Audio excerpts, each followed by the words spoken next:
Chapter 113. The next day, it was raining heavily. After the autumn rain and the cold, the weather had already turned cold. There wasn't much work to do in the medicine field, so Tianshu brought Nie Xiao'er and the rest to walk around the medicine field before returning. Zhang Xiaohua was still thinking about her fish technique. When Tianshu returned, she couldn't wait to find out where Elder Yu lived. She opened an umbrella and walked towards the backyard. Elder Yu lived quite a distance away from Zhang Xiaohua's courtyard, but it was very close to the dining hall. Zhang Xiaohua couldn't help but think maliciously, was it because Elder Yu was old and couldn't walk properly? Was it because he didn't want to delay the meal? Even with Elder Yu's martial arts skills, he wasn't at the level where he could walk in the rain without getting wet. Thus, he stayed in the house and didn't go out. Zhang Xiaohua knocked on the door and entered the house. Elder Yu's house was very simple. It was even cleaner than Zhang Xiaohua's house, but there were a few more cabinets. When Zhang Xiaohua entered the house, Elder Yu was sitting cross-legged on the Kong bed. When he saw that it was Zhang Xiaohua, he slowly got off the bed and looked at Zhang Xiaohua's wet shoulders. Zhang Xiaohua, it's raining so heavily. Why didn't you stay in the house and think about that sword technique? What are you doing here? Could it be that you've improved again after a night? Zhang Xiaohua bitterly smiled and said, Elder Yu, do you think I'm a genius that only appears once every 50 years? Just those 16 transformations will take me a lifetime to learn, and I won't be able to master them like the back of my hand, not to mention the other 3 transformations. Look at my hand. As she spoke, she raised her right hand in front of Elder Yu and bent her fingers a few times. She continued, perhaps I'll only be able to learn the essence of the other 3 variations when my right hand can fully form a fist. Elder Yu comforted Zhang Xiaohua at this time, you don't have to give up. When the heavens are about to give you a great responsibility, they must first test your will. Perhaps this is the heavens' test for you. Zhang Xiaohua declined to comment and said, I've read this sentence in a book before. Maybe. Then, he frowned and said, Elder Yu, don't change the topic. I'm here today to borrow your fist manual. You promised me before. Elder Yu slapped his forehead and said, look at my memory, I'm really old now. I almost forgot. However, the fist art you are learning. Zhang Xiaohua smiled. Elder Yu, are you trying to persuade me again? Elder Yu fell silent. Zhang Xiaohua said, in life, one must have some goals. Before I came to Pingyang City, I wanted to practice martial arts. If I gave up because of the injury on my arm, wouldn't it be too hasty? Moreover, my injuries aren't that serious. Elder Yu, don't you only have a right arm? Aren't you also a martial arts expert?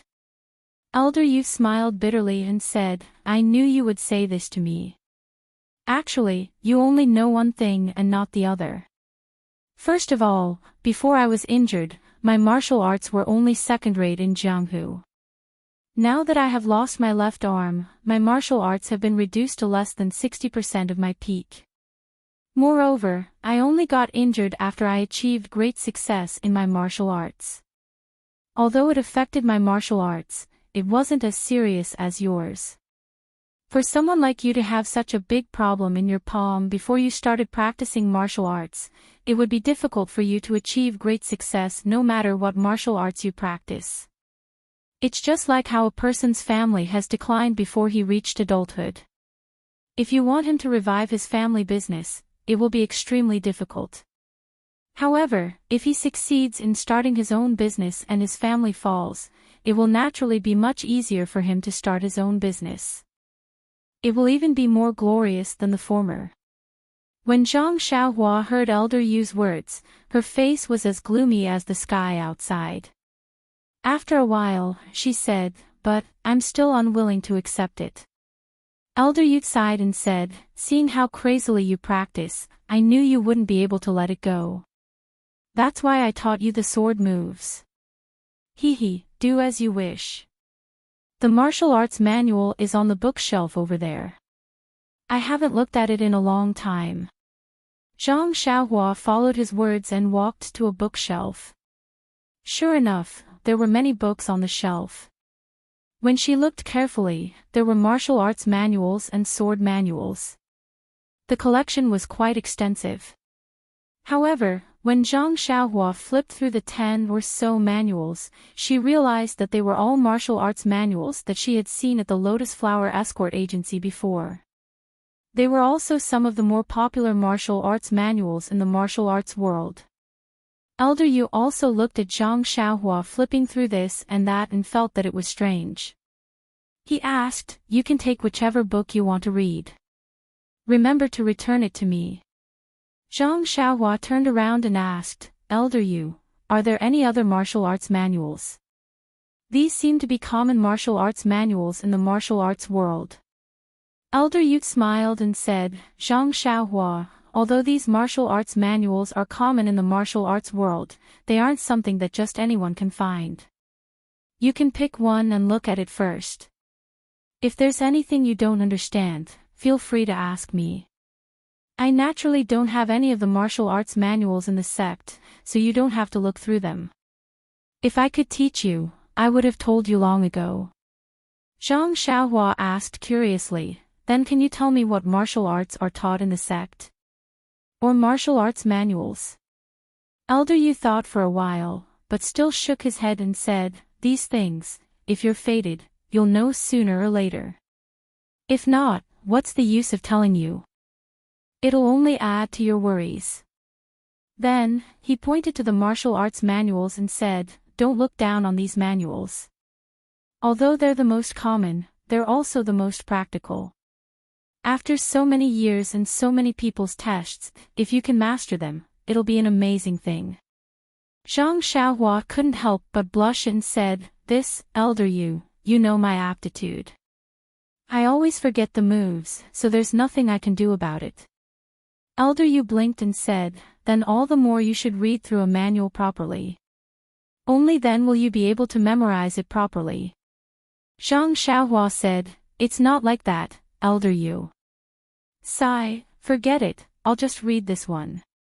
Seeing that she couldn't win against Elder Yu, Zhang Xiaohua didn't intend to explain and casually took out a manual. She didn't even look at the name and put it away. She bid farewell to Elder Yu and returned with a lack of interest. Elder Yu looked at Zhang Xiaohua's thin back and shook his head helplessly. He said in a low voice, "This child, sigh, she's really a little stubborn." Since he had some emotions, he stopped meditating and walked down from the Kong bed to the bookshelf that Zhang Xiaohua was looking at. Looking at the dusty bookshelf, Elder Yu couldn't help but feel a little disappointed. He didn't know how long it had been since he looked at these things. Ever since he was injured, he had lost a lot of his ambition and didn't have the same motivation as Zhang Xiaohua. Perhaps he should do something else. After Elder Yu finished sighing, he turned around and suddenly found a book wedged between the bookshelf. He carefully pulled it out with a stick and found that it was another martial arts manual. He didn't know when it had fallen in there. Elder Yu blew the dust off it and casually placed it back on the shelf. Zhang Xiaohua held on to the manual and held on to the umbrella as she walked back. She was very depressed. To be honest, the greater the expectation, the greater the disappointment. She originally thought that she could get a few manuals from Elder Yu that she hadn't learned before to make up for her moves. Who knew that she would end up empty-handed? This result was something that she had never expected. But when he thought about it, this was normal. The Lotus Flower Escort Agency's martial arts training hall was a place for teaching and educating people.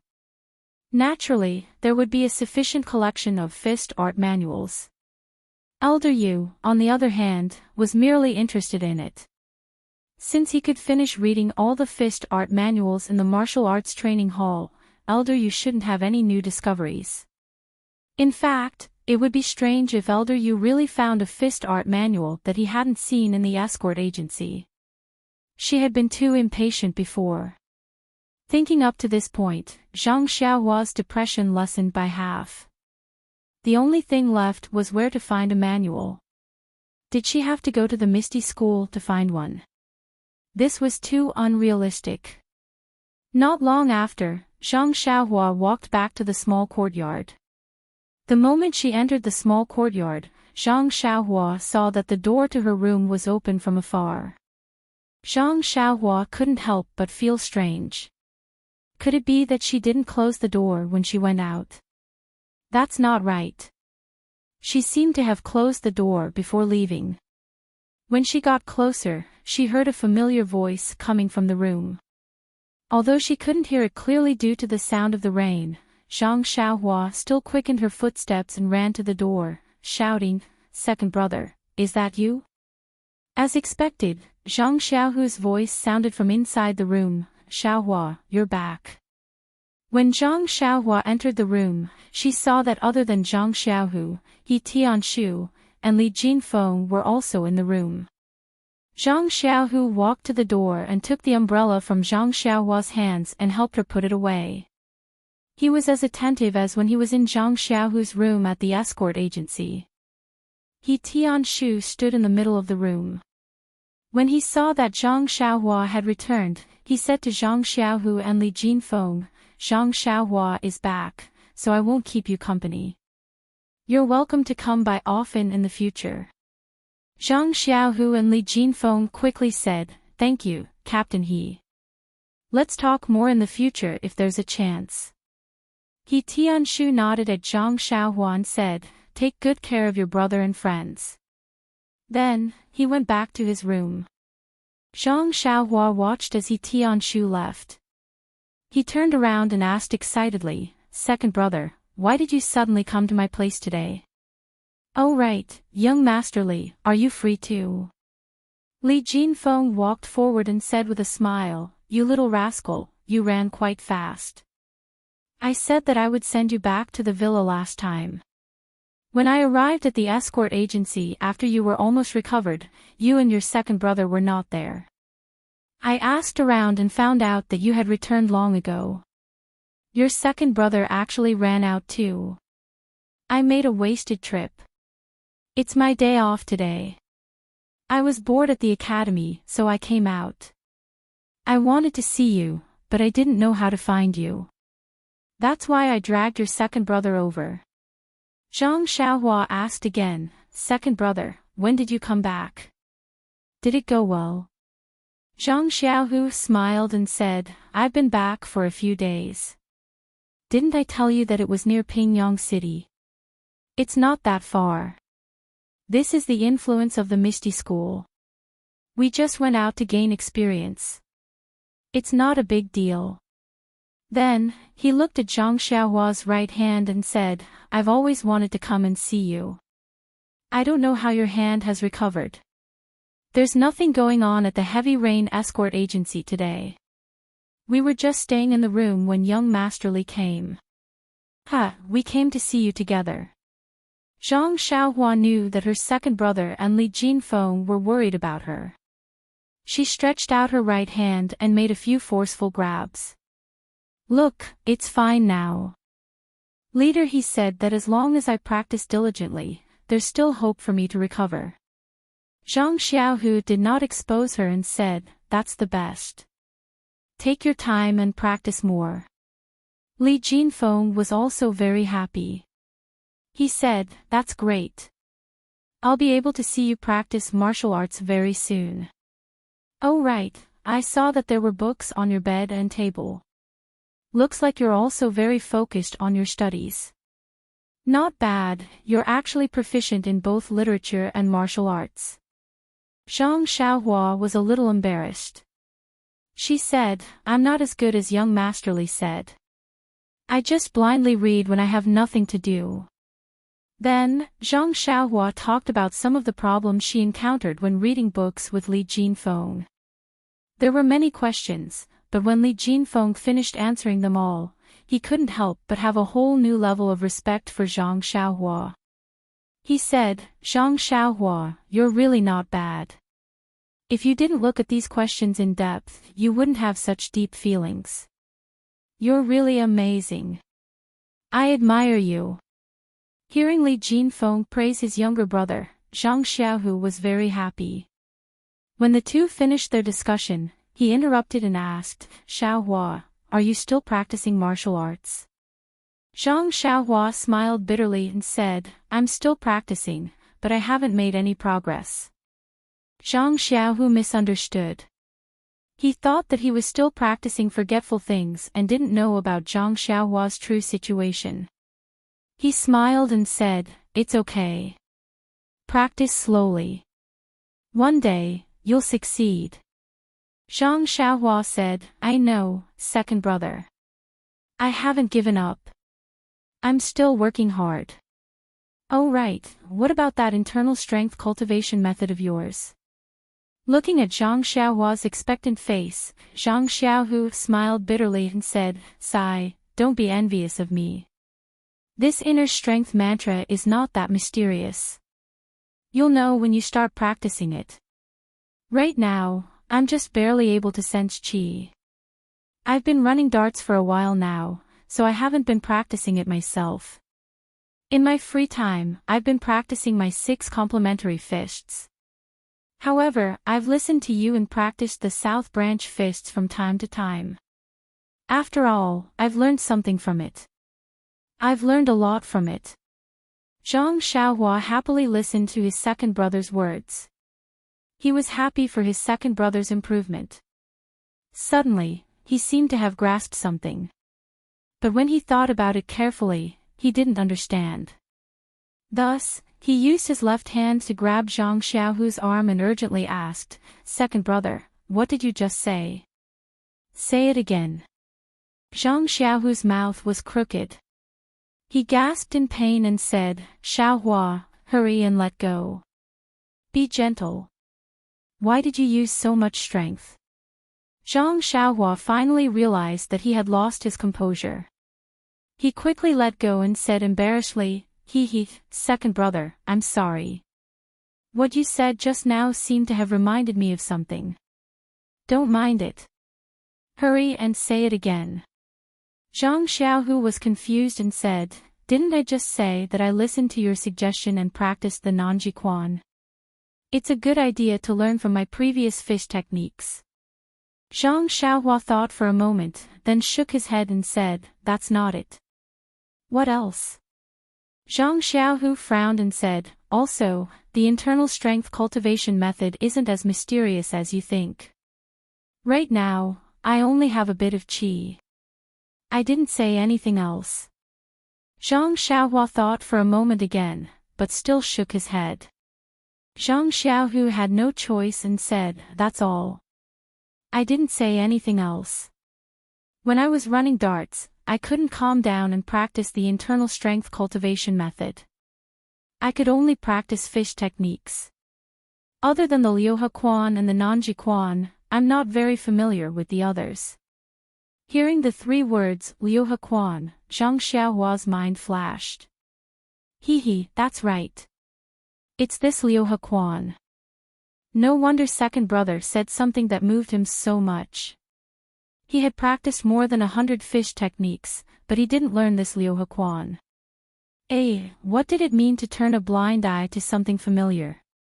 It was probably referring to this kind of situation. Actually, this matter was extremely coincidental. When He Tianshu was teaching Zhang Xiaohua fish techniques, Zhang Xiaohua mentioned that he had seen others execute the Liuhe Quan, but he didn't manage to master even half a move. Furthermore, the Liuhe Quan was famous for its complexity.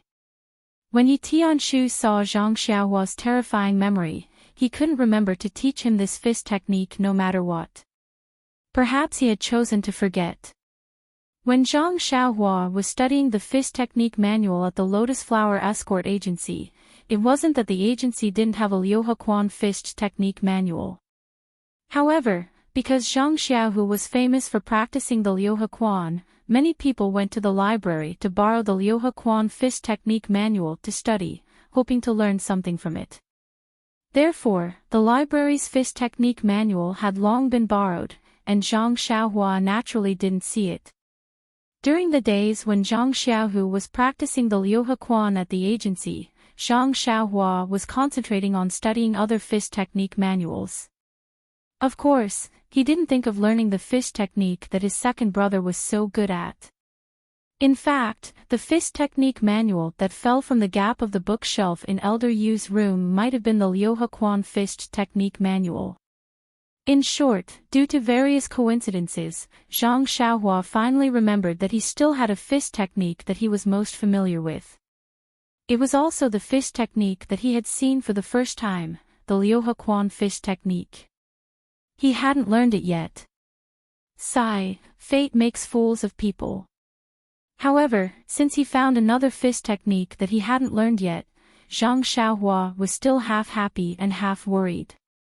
He might be able to complete the Liuhe Quan fist technique, or he might not. In short, he couldn't hold too much hope this time. He only hoped that he could learn a move or half a move from it. Since the person who could teach him this fist technique was his second brother, there was no need for Zhang Xiaohua to be polite. He immediately asked Zhang Xiaohu to set up a stance and teach him.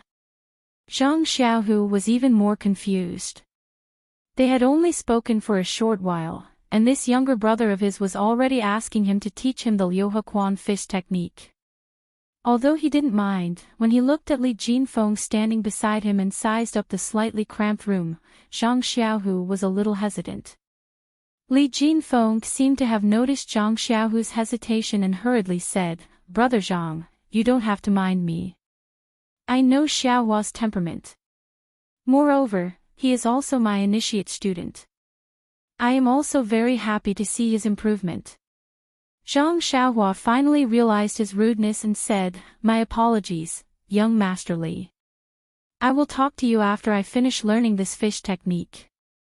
Zhang Xiaohu then said, "Xiaohua, isn't this room a little small?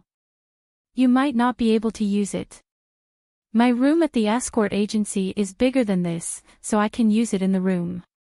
Zhang Xiaohua rubbed his chin and said, "It's okay, second brother. You can practice slowly and just teach me. I will forget all these moves." Li Jinfeng was stunned when he heard this. "What was this? He was teaching you a fish technique, and you said you would forget it. Then why was he teaching you?" Zhang Xiaohu understood his meaning. He tilted his head and thought for a moment, then said, "All right, since it's like this, I will start teaching you now." Chapter 114. Finally, Zhang Xiaohu found out about his brother's abnormal memory. Zhang Xiaohu slowly practiced the Liuhe Quan from beginning to end 3 times. When he asked Zhang Xiaohua, she said she didn't remember, so Zhang Xiaohu had no choice but to continue practicing for the 4th time. Just as he got into a fighting stance, he was stopped by Zhang Xiaohua and said, "Second brother, don't practice for now. Let me practice it once. Watch." Thus, under Zhang Xiaohu's guidance, Zhang Xiaohua finally practiced the Liuhe Quan from beginning to end. Zhang Xiaohua didn't feel anything, but Zhang Xiaohu's head was covered in sweat. It was more tiring than practicing 10 times himself. Li Jinfeng, who was beside him, was even more puzzled. He knew Zhang Xiaohua's talent in learning literature very well. It was because of his abnormal memory that he was able to finish reading Shuo Wen Jie Zi in such a short time. Why did it become like this when it came to learning fish techniques? He really didn't understand. The thing that made Li Jinfeng vomit blood was yet to come. When Zhang Xiaohu took a short break, he asked Zhang Xiaohua if she had mastered it. Did he need to teach her for a while more? His concern was expressed in his words. However, Zhang Xiaohua shook her head and said, "No need, second brother. It's fine as long as I can finish practicing it once." Li Jinfeng also chimed in, "Xiaohua, it's better if you practice a few more times. It's not easy for your second brother to come here. When he leaves, if you still want to learn, you won't be able to find him." Zhang Xiaohua frowned and said, "It's fine, I've already learned it." Zhang Xiaohu thought that he was afraid that he would be tired, so he smiled and said, Xiaohua, it's okay. Second brother isn't tired. Come, I'll practice again. Let's see. After saying that, he slowly practiced again. As he practiced, he explained his experience to her according to his moves, such as when to make a move, the angle of the move, the strength, and so on. Zhang Xiaohua nodded repeatedly as she listened. She thought, second brother is really good at practicing. However, he didn't seem to care. Li Jinfeng shook his head when he saw this. When Zhang Xiaohu was done, he withdrew his moves and stood to the side. He said to Zhang Xiaohua, Xiaohua, why don't you practice once too? Let me see and give you some pointers. Zhang Xiaohua hurriedly waved her hand and said, there's no need, second brother. You know that I've already learned it. I've also remembered what you said just now. Zhang Xiaohu was a little displeased and said, hurry up and practice. Let me see if you've learned it. Even at this point, Zhang Xiaohu still didn't really believe what Zhang Xiaohua had told him before. Not being able to learn all the fist techniques. Maybe it was because others didn't teach her well. He taught her in detail. If she had the aptitude that Li Jinfeng said that Zhang Xiaohua had, how could she not learn it? Unfortunately, the truth was really a blow to their confidence. Unable to withstand Zhang Xiaohu's urging, Zhang Xiaohua had no choice but to take up the starting position and practice the Liuhe Quan that she had just learned. What surprised the two of them was that the valiant Zhang Xiaohua had only practiced 6 moves before she forgot the following moves. Under Zhang Xiaohu's reminder, she continued to practice more than 10 moves. Helpless, Zhang Xiaohu reminded her again and again. Finally, after 5 or 6 reminders, Zhang Xiaohua finally finished practicing. Looking at Zhang Xiaohua's innocent eyes, Zhang Xiaohu also asked helplessly, Xiaohua, do you always practice like this when you learn fist techniques? Looking at Zhang Xiaohua's affirmative nod, Zhang Xiaohu patted his shoulder and said, it's been hard on you, Xiaohua. Li Jinfeng came over and asked, Xiaohua, I think it's very strange. This move isn't very complicated. Although I haven't practiced fist techniques before, just based on my memory and watching the two of you demonstrate just now, I can also remember many moves. After saying that, Li Jinfeng rolled up his sleeves and practiced the Liuhe Quan. He was actually hit by more than 10 moves before he stopped. Then he asked Zhang Xiaohua, look, with my aptitude, I can learn more than 10 moves. How can you only remember 6 moves? It's really strange. Zhang Xiaohua scratched his head and said, brotherly, to be honest, I really don't know. All the fish techniques I practice are like this. I forget a lot of each set of fish techniques. Li Jinfeng seemed to have seen the most miraculous thing in the world and said, it's really inconceivable. You can even memorize the Shuo Wen Jie Zi, so how can you not even remember this? Zhang Xiaohua said curiously, brotherly, what's so strange about this? The Shuo Wen Jie Zi is just a book for young children.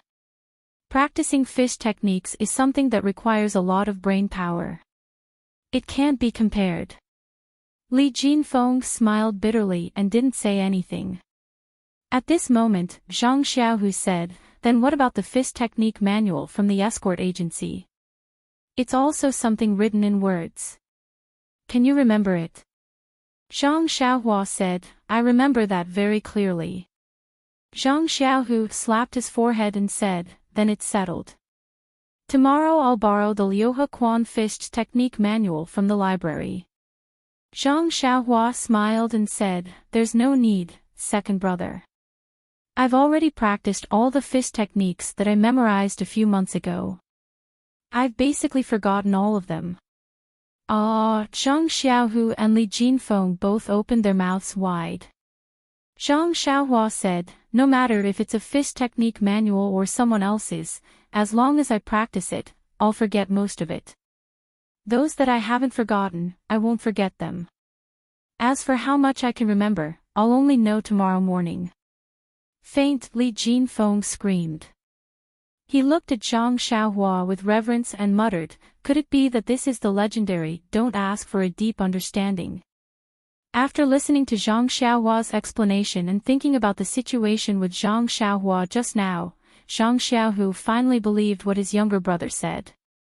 However, he could only spread out his hands and couldn't help.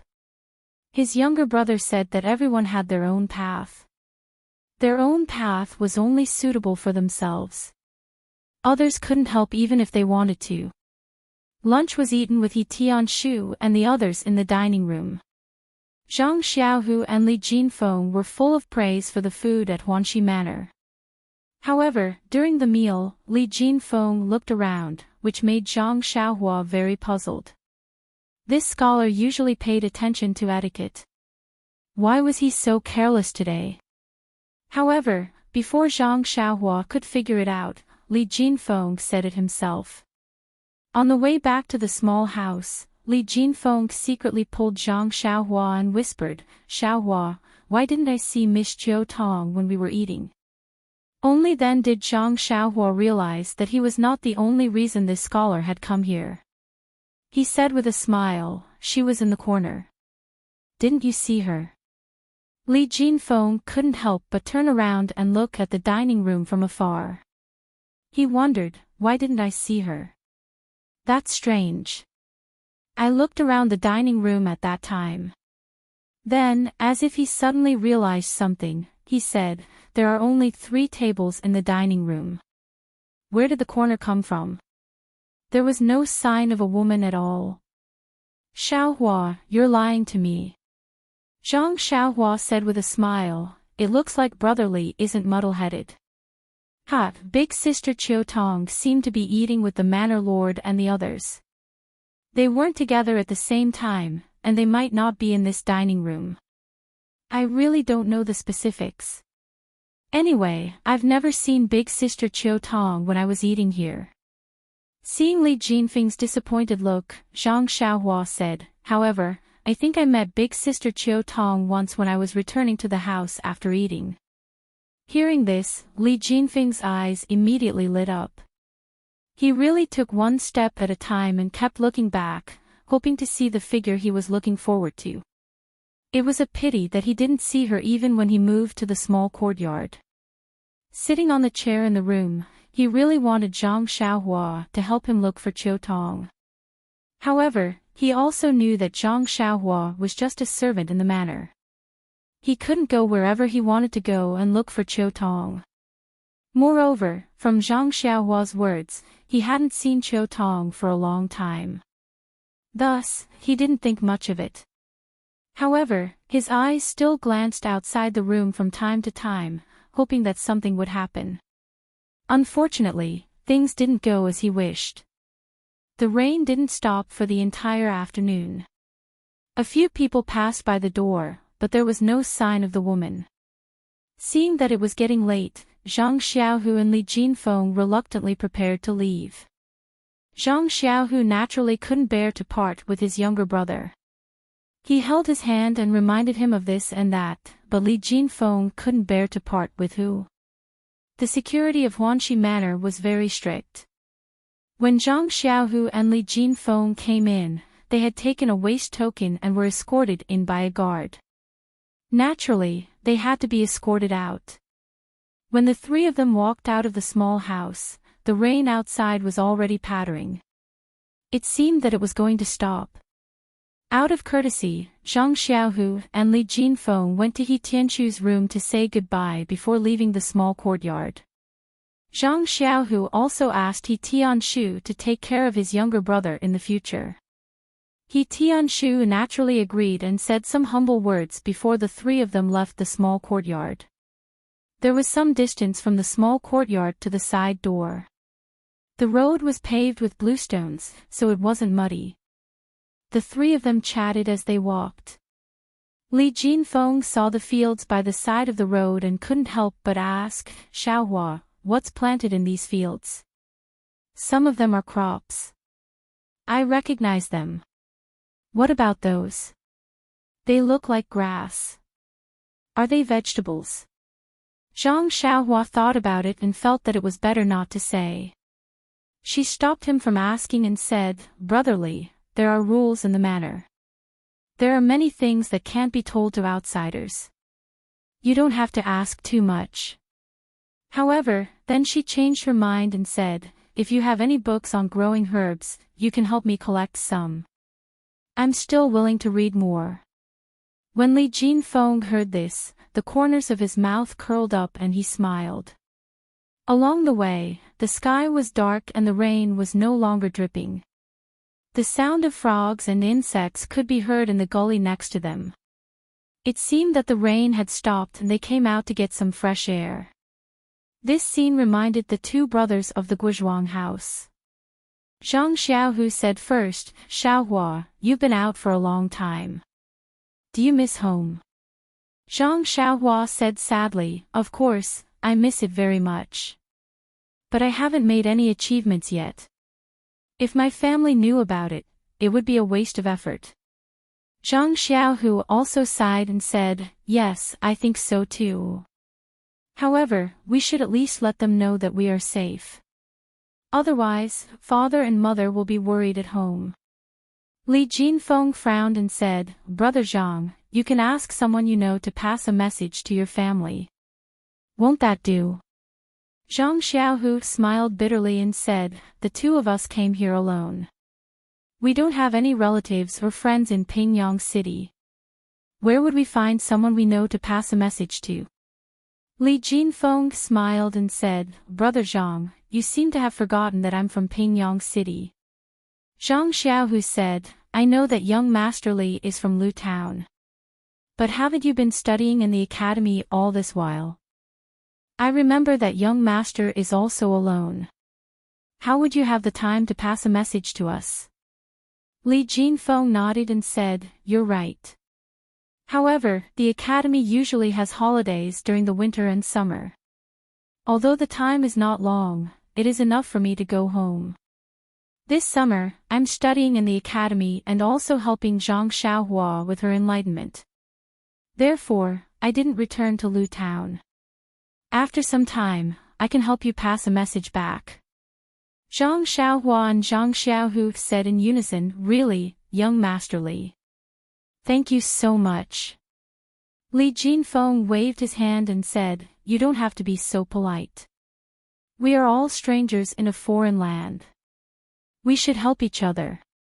This is just a small matter. Why do you have to be so polite?" As they spoke, they arrived at the side door. The guard at the door verified the waste token and asked Zhang Xiaohua to sign a booklet. Only then did he let Zhang Xiaohu and Li Jinfeng out. The three of them stood outside the door. Zhang Xiaohu looked at his younger brother. Zhang Xiaohua also tugged on her second brother's clothes like when they were young, unwilling to let go. Although the two of them were not too far away, it was inevitable that they would be reluctant to part with each other after not seeing each other for a month. On the other hand, Li Jinfeng was more open-minded and said, "The two of us brothers live in the same Pingyang City. If Xiaohu is busy practicing martial arts and doesn't have time to come, I will ask you to come over when I have the time. We can come more often in the future." Zhang Xiaohua thought about it and agreed.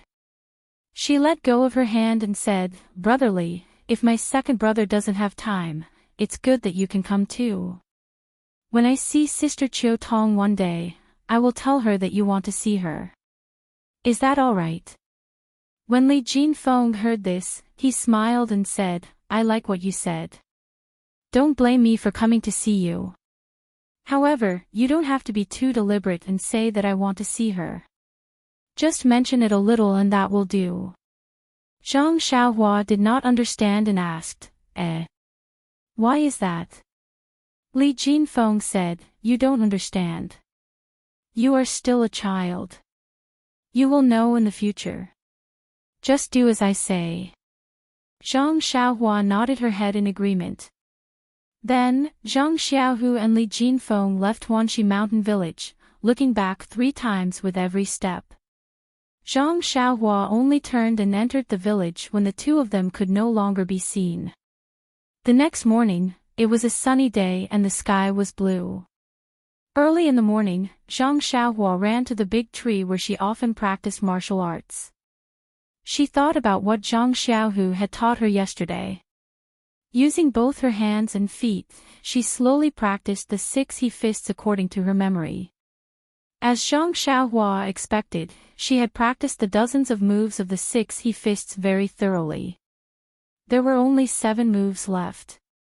Zhang Xiaohua repeatedly practiced these 7 moves to ensure that she did not forget them. She then stopped and stood there in a horse stance. In her mind, she began to familiarize herself with the combination of moves. However, this combination was like building blocks. The closer she got to the end, the easier it became. There were 100 incomplete moves in the fists technique, which meant that there were 7 broken parts. She tried each part with the 7 moves one by one. As expected, the success rate was quite high. She only needed to try the first part 4 times before she found the incomplete move. Zhang Xiaohua perfectly integrated it into the fists technique. The next few parts were even simpler. Soon, there was only 1 move and the last broken part left. Zhang Xiaohua was happy but also nervous. She put them together in her mind with some trepidation. This time, the heavens took pity on her and did not disappoint Zhang Xiaohua. That move was perfectly integrated into the fists technique. In an instant, the fists technique that had been completed in Zhang Xiaohua's mind was like a waterfall hanging over a river. A little person in Zhang Xiaohua's mind smoothly practiced this nameless fists technique from beginning to end. After the little person practiced a few times, Zhang Xiaohua also could not restrain her hands and feet. Following her thoughts, she also practiced in the open space in the forest. This fists technique had a total of 108 moves. Although it was the first time that Zhang Xiaohua had performed it completely, she did not know how many times she had practiced these moves in her mind. Other than the last 7 moves, the other moves were also practiced countless times by Zhang Xiaohua in this open space. Now that Zhang Xiaohua had finally gathered all of them, she practiced from beginning to end in one go. It was as smooth as moving clouds and flowing water. After Zhang Xiaohua finished practicing once, she was still not satisfied. She practiced 3 more times in a row before she finally stopped. At this moment, Zhang Xiaohua not only felt relaxed and comfortable physically, but also incomparably happy mentally. It was as if she had let go of the golden chains and was incomparably free. The burden in her heart was finally thrown off. She could finally practice a complete set of fists technique like others. Zhang Xiaohua's eyes were filled with light. During the day, when she was working in the fields, Zhang Xiaohua did not stop thinking about the 108 moves of the fists technique. She remembered that her second brother had once said that the fists technique had both offensive and defensive moves. Only then would it be perfect. What about the moves that she had forgotten from the 110 sets of fists technique? When Zhang Xiaohua finished thinking about them one by one, she realized that only 36 of the 108 moves were defensive moves. The other 72 moves were all offensive moves. Zhang Xiaohua could not help but be secretly surprised. These 72 were the number of earth fiends. Fiends were the fierce gods of heaven and earth. They were fierce and ferocious, which was the essence of offense. Heaven and earth had Tao, and the earth had Tao. Earth had Tao, and the heavens had Tao to repair it. 36 were the number of heavenly spirits. Spirit was the strength of heaven and earth, which was the essence of defense. Zhang Xiaohua thought of some words in the books that she had read. She was very doubtful and amazed. She did not know if what she had thought was correct. At night, in the forest, the night sky was as dark as ink. Stars dotted the sky, but there was no moon. Zhang Xiaohua practiced her fists alone in the open space. After a set of Fisch's technique, her body felt incomparably refreshed.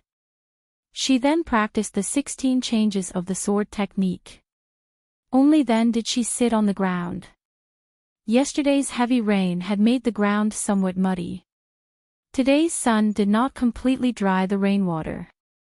Zhang Xiaohua pulled a blade of grass and held it in her mouth. She leaned against a tree and thought of a problem. Every Fisch's technique has a name. For example, Arhat Fisch's, Nanji Fisch's, and Erlang Fisch's. What should I name this Fisch's technique? Xiaohua Fisch's. No, that's too stingy. Piecing together Fisch's. That sounds terrible. Sigh, it's really difficult. Zhang Xiaohua was a little disappointed. She then put her hands behind her head and hugged her head. She lay down on the damp grass. She looked up at the clear night sky. In the distance, countless stars twinkled. It seemed that Zhang Xiaohua had not seen the stars like this for a long time. The last time she saw the stars was when she was young. It was when her grandmother was still alive. She was chatting with her grandmother in the small courtyard of the Guozhuang house. Thinking of her grandmother, Zhang Xiaohua felt even more depressed. Was her grandmother fine in the sky? Which star was her grandmother's home? Please collect it. Thank you. Chapter 115. Looking at the twinkling stars in the sky, Zhang Xiaohua had endless thoughts. Suddenly, he felt that this twinkling was really familiar, but when he thought carefully, he still couldn't remember. Zhang Xiaohua smiled bitterly. Recently, it was really strange. Occasionally, there would be some things that made him feel familiar, but when he thought about it carefully, he couldn't make sense of it. What did those stars in the distant sky have to do with him? How could they make him feel this way? Looking and looking, suddenly, Zhang Xiaohua saw the bright Big Dipper in the sky like a spoon. He remembered what the book said: in February, the elm falls, the chief arrives at the dawn. In August, the wheat grows, the heavenly spirit occupies the unitary. Also think of the 7 stars of the Big Dipper, using the chief to cover the head, using the heavenly spirit to point forward. The moon of yin and yang, the first 3 stars are the heavenly spirit is the river chief, the yin construction moon is the opposite. Heavenly spirit, isn't it the handle of the Big Dipper, and in the constellation of the Big Dipper, there are 36 heavenly spirit stars. Don't they coincide with his 36 defensive moves? Zhang Xiaohua couldn't help but be happy. The name of the fist technique was Big Dipper Fist. As for the 72 offensive moves that coincided with the Earth Fiend, he threw it to the back of his mind and didn't think about it. That was because this Big Dipper Fist's name was so resounding. Hearing it, one would know that it was high-quality goods. As for where the moves included in it came from, who knew? If Zhang Xiaohua didn't say it, no matter how hard others racked their brains, they wouldn't be able to think that these moves were all pieced together from other fish techniques. Thinking that these moves had been forgotten by Zhang Xiaohua would be full of mistakes. After thinking of the name of the fish technique, Zhang Xiaohua jumped up from the ground. He picked up his fighting spirit again and continued to practice his Big Dipper fish technique. After practicing for an unknown number of times, Zhang Xiaohua was a little tired.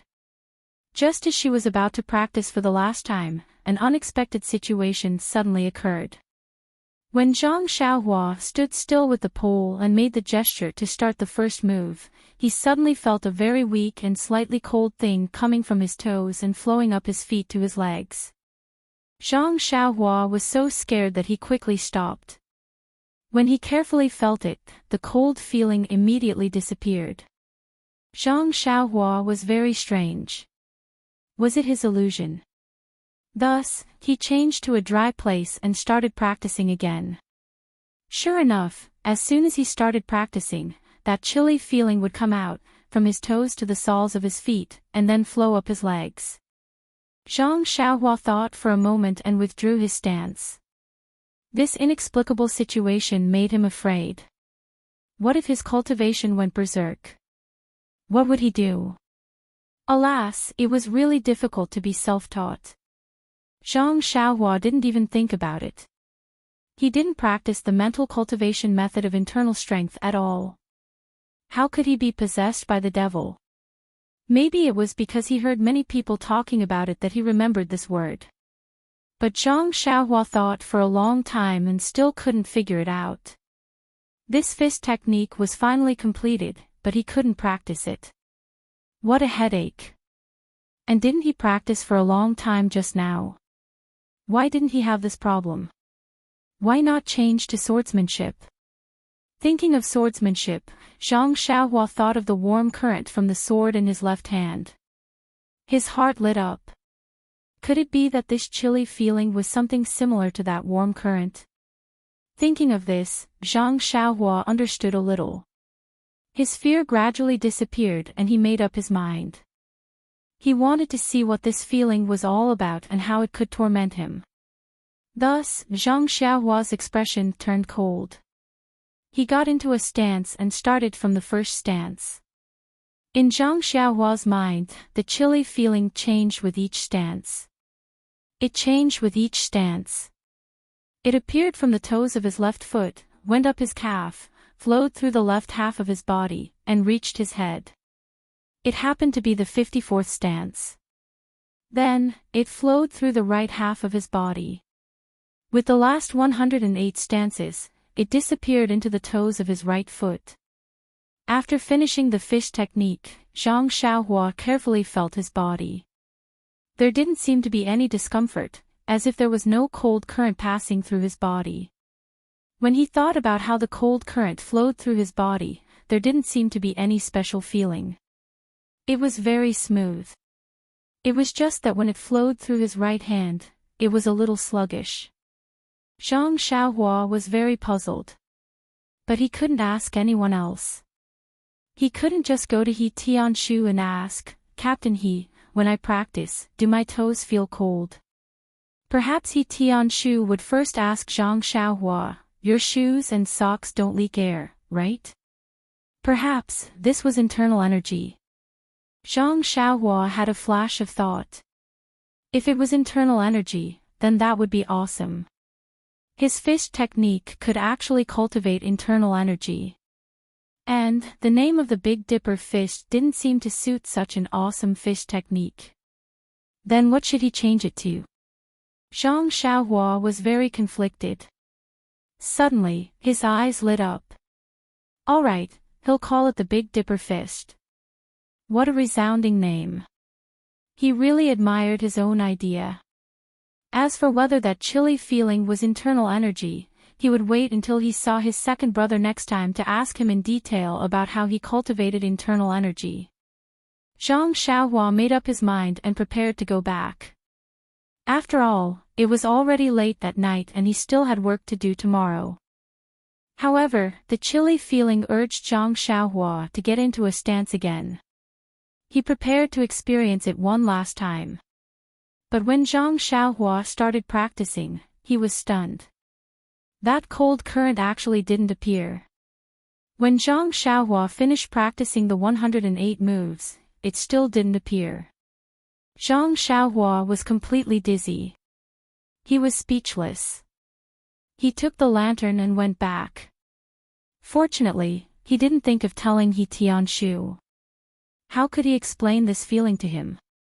Walking on the road, Zhang Xiaohua kept thinking about this problem. Why did this feeling sometimes appear and sometimes not? Until late at night, when Zhang Xiaohua was sound asleep, there was still no result. Early in the morning, Zhang Xiaohua came to the open space in the forest early. First, he practiced the sword in his left hand for a while. Now, the warm current in his left arm would appear from time to time. Although he didn't use a branch to stab a tree, Zhang Xiaohua felt that this warm current was beneficial to him. Then, he practiced the sword in his right hand for a while. Zhang Xiaohua felt that after many days of practice, his right hand's fingers seemed to be a little more flexible. It was just a feeling, but he didn't know whether it was true or not. When he finished practicing the sword moves, Zhang Xiaohua began to practice his set of Big Dipper magical fist. After practicing a few times, that cold current didn't appear. Zhang Xiaohua was very disappointed. He clearly knew that it wasn't his illusion, but it didn't appear again. There was really no good way. Seeing that it was still early, the green-clothed little hats probably hadn't woken up yet. He Tianshu and the others had just gotten up to practice, so Zhang Xiaohua began to practice again. There was no other way. Other than that sword move, he only knew this set of fist moves. If he practiced the sword move for a long time, his fingers would hurt, so he could only practice this. Just as Zhang Xiaohua was immersed in the pleasure of practicing, suddenly, that feeling appeared again. However, this time, it wasn't a cold feeling, but a bit of warmth. Zhang Xiaohua was immediately overjoyed. He carefully comprehended every move, afraid that he would miss something. However, everything was still yesterday's reenactment. There was nothing strange about it. When Zhang Xiaohua finished performing it and performed it again, the feeling was gone again.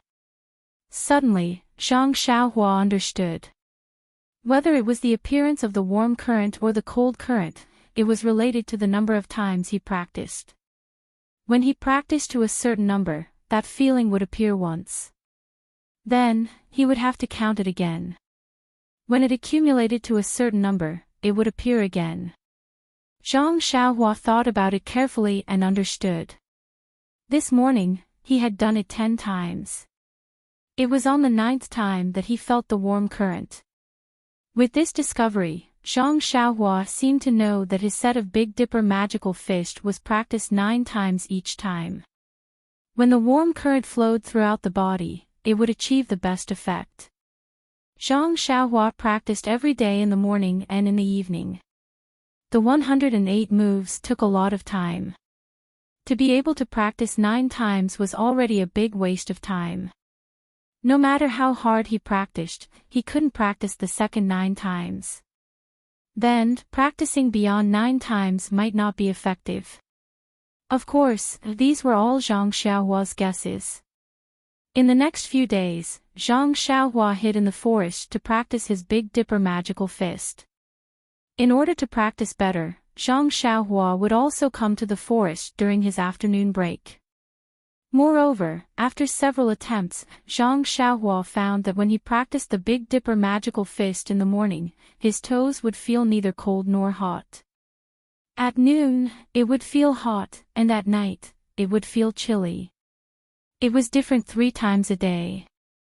Zhang Xiaohua found it very strange.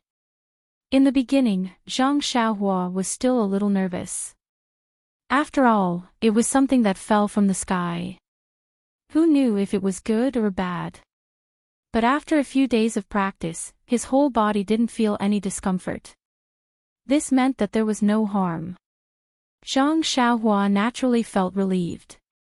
Ever since Elder Yu finished teaching Zhang Xiaohua the sword moves, he would occasionally come to check on his practice in the first few days. However, he didn't come near and only watched from afar. He approved of Zhang Xiaohua's diligence and didn't come over anymore. Recently, Elder Yu found out that Zhang Xiaohua didn't even rest in the afternoon. His heart couldn't help but ache. In fact, Elder Yu's feelings towards Zhang Xiaohua were very ordinary at first. He only felt that this child was down to earth, hardworking, and had an unusual dedication towards martial arts. It was just that his aptitude was extremely poor, so he didn't have any other thoughts. Later on, when he saw that Zhang Xiaohua's right hand was crippled and his bones were shattered by internal energy, he continued to practice his fist techniques as usual. Even though he didn't have a master to guide him, his fist was still full of energy. Thus, when he thought about his own left arm, he sympathized with him and taught him an unknown sword move that he had learned. Even though Zhang Xiaohua didn't learn it completely due to his aptitude, Elder Yu still liked this stubborn, stupid child. When he saw that Zhang Xiaohua was also practicing martial arts in the afternoon, he naturally knew that he wanted to improve his sword or fish techniques. However, Elder Yu understood the principle of not overdoing it. Elder Yu was worried that Zhang Xiaohua would hurt his body if he overdid it. Thus, one afternoon, when Zhang Xiaohua was practicing his sword, he quietly appeared. When Elder Yu appeared, Zhang Xiaohua was coincidentally practicing his sword with his right hand. When he saw Elder Yu's sneaky figure, Zhang Xiaohua was stunned for a moment before she smiled. She didn't stop her sword technique, but picked up a tree branch and stabbed it at Elder Yu. When Elder Yu saw the tree branch coming over, he was also stunned for a moment before he shifted his body and dodged it. However, Zhang Xiaohua didn't stop her attack. She took a step forward and changed into another form as she continued to stab. This sword technique was taught by Elder Yu, so he was naturally familiar with the changes within the technique. When he saw that Elder Yu was practicing with Zhang Xiaohua, he was delighted. He didn't retaliate and changed his body to match with Zhang Xiaohua's sword technique. By the time Zhang Xiaohua finished her 16 changes, not a single leaf or branch had touched her body. When Zhang Xiaohua stopped her sword technique and kept the tree branch, Elder Yu finally stopped and said with a smile, "Zhang Xiaohua, you've learned well. You're very sharp with these changes. If I wasn't familiar with the sword technique's changes, I would have been stabbed by your tree branch." Then, he said, "During this period of time, your right hand's fingers have become much more nimble. You're also very familiar with the sword technique's changes. However, your strength is still far from enough. It's probably because your fingers aren't strong enough yet." Zhang Xiaohua nodded with a smile. "That's right, Elder Yu. During this period of time, my fingers have become much more nimble after practicing the sword technique's changes. In the past, my fingers would ache after practicing once or twice, but now, they're much better." Elder Yu continued, "Then you don't have to be proud. Have you not mastered the last 3 changes yet?" Hearing this, Zhang Xiaohua's face turned bitter. Elder Yu was right. No matter how hard Zhang Xiaohua practiced, she couldn't master the last 3 changes. It was either she couldn't keep up with the pace, or she couldn't use the tree branch to stab it out. In short, her entire body was uncoordinated. Seeing Zhang Xiaohua like this, Elder Yu said, "Even if you can't master it, you don't have to practice day and night. Didn't I tell you to stop before it's too late? Sometimes, rest is the best way to cultivate." Zhang Xiaohua was extremely touched. She opened her mouth, but no words came out. Elder Yu then asked kindly, "How's your recitation of the sword technique?" Zhang Xiaohua followed his instructions and recited the sword technique word by word. Elder Yu was even more gratified when he heard her reciting it word by word. He patted Zhang Xiaohua's shoulder and said, "Very good. You're actually able to recite it word by word. You must have put in a lot of effort. Alright, let's stop here for today. Rest well and don't tire yourself out. Come, let's go back together." Actually, Zhang Xiaohua really wanted to say, "Elder Yu, please let me off. I still haven't finished practicing the Big Dipper mystical fist. Can you let me practice for a while more?" But when she saw the elder's concerned expression, Zhang Xiaohua still lowered her head and obediently followed him back. In the following period of time, Zhang Xiaohua had already gotten used to this kind of lifestyle. She practiced martial arts 3 times in the morning, noon, and night, and worked in the medicinal field on a daily basis. Those tasks were simply too easy for a country bumpkin like Zhang Xiaohua. She only needed to be a little more careful and she could do it perfectly. As for the medicinal plants that He Tianshu and the others were worried about, Zhang Xiaohua didn't have the slightest opinion about it. He only knew that the seeds would sprout once they were planted. How would he know why they wouldn't sprout? At this time, Zhang Xiaohua finally understood the feeling of her second brother, Zhang Xiaohu, concentrating on practicing a set of martial arts. Those familiar moves were like flowing clouds and flowing water, like a dancing poem. Only with the whistling of his fists and kicks could Zhang Xiaohua feel a kind of true feeling. He liked this kind of feeling of movement. Late at night, under the oil lamp, Zhang Xiaohua would often read some miscellaneous notes in ancient books. From between the lines, he read about the life he had never experienced and the places he had never been to. It was as if there was another world in those books that was slowly opening up to him. He gradually fell in love with this kind of life. Although Zhang Xiaohua had always believed that the Big Dipper magical fish that he practiced could produce internal energy, he didn't know what internal energy was. He had always wanted to ask He Tianshu, but seeing He Tianshu frowning every day, Zhang Xiaohua didn't dare to disturb him. If he asked He Tianshu, he wouldn't want to. If he practiced internal energy, then so be it, but if he didn't, then wouldn't he be laughed to death by them? After thinking about it, Zhang Xiaohua still decided to make a trip to the Lotus Flower Escort Agency to listen to Zhang Xiaohu's opinion. He first asked for leave from He Tianshu, then Zhang Xiaohua received his waist token from the guard at the side door. Only then did he calmly walk out of Huanxi Manor. Walking on the road, the first thing that came to his mind was that, when the cart reaches the mountain, there must be a road.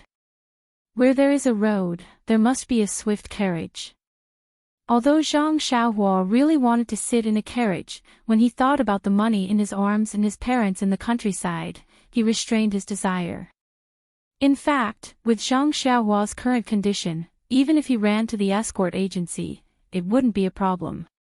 Sitting in a carriage was just a child's dream. After Zhang Xiaohua overcame this thought, he walked and ran, and soon arrived at the Lotus Flower Escort Agency. Today, the escort agency didn't seem to be busy.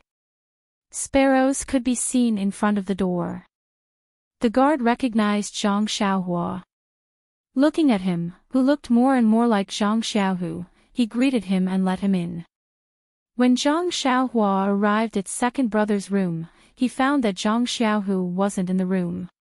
Fortunately, the room wasn't locked. Guessing that he was at the escort agency, he pushed the door open and entered. The room was very clean. Zhang Xiaohu probably cleaned it every day. Thinking about how messy her room was, Zhang Xiaohua couldn't help but blush. The room was still the same as before. There weren't many changes. However, there was a stack of books on the table.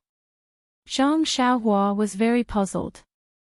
When did second brother become literate? When he walked forward, he discovered that the books were actually about the cultivation of medicinal herbs. There were also a few thick history books. Zhang Xiaohua suddenly understood. Li Jinfeng really took what he said to her last time seriously.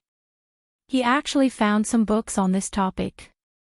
He probably didn't have time to look for him, so he left them with second brother for now. With nothing to do, Zhang Xiaohua casually pulled out a book from the pile and read it with great interest.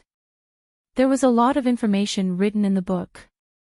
Most of it explained how certain herbalists cultivated and managed their plants. It was very related to what he did on a daily basis.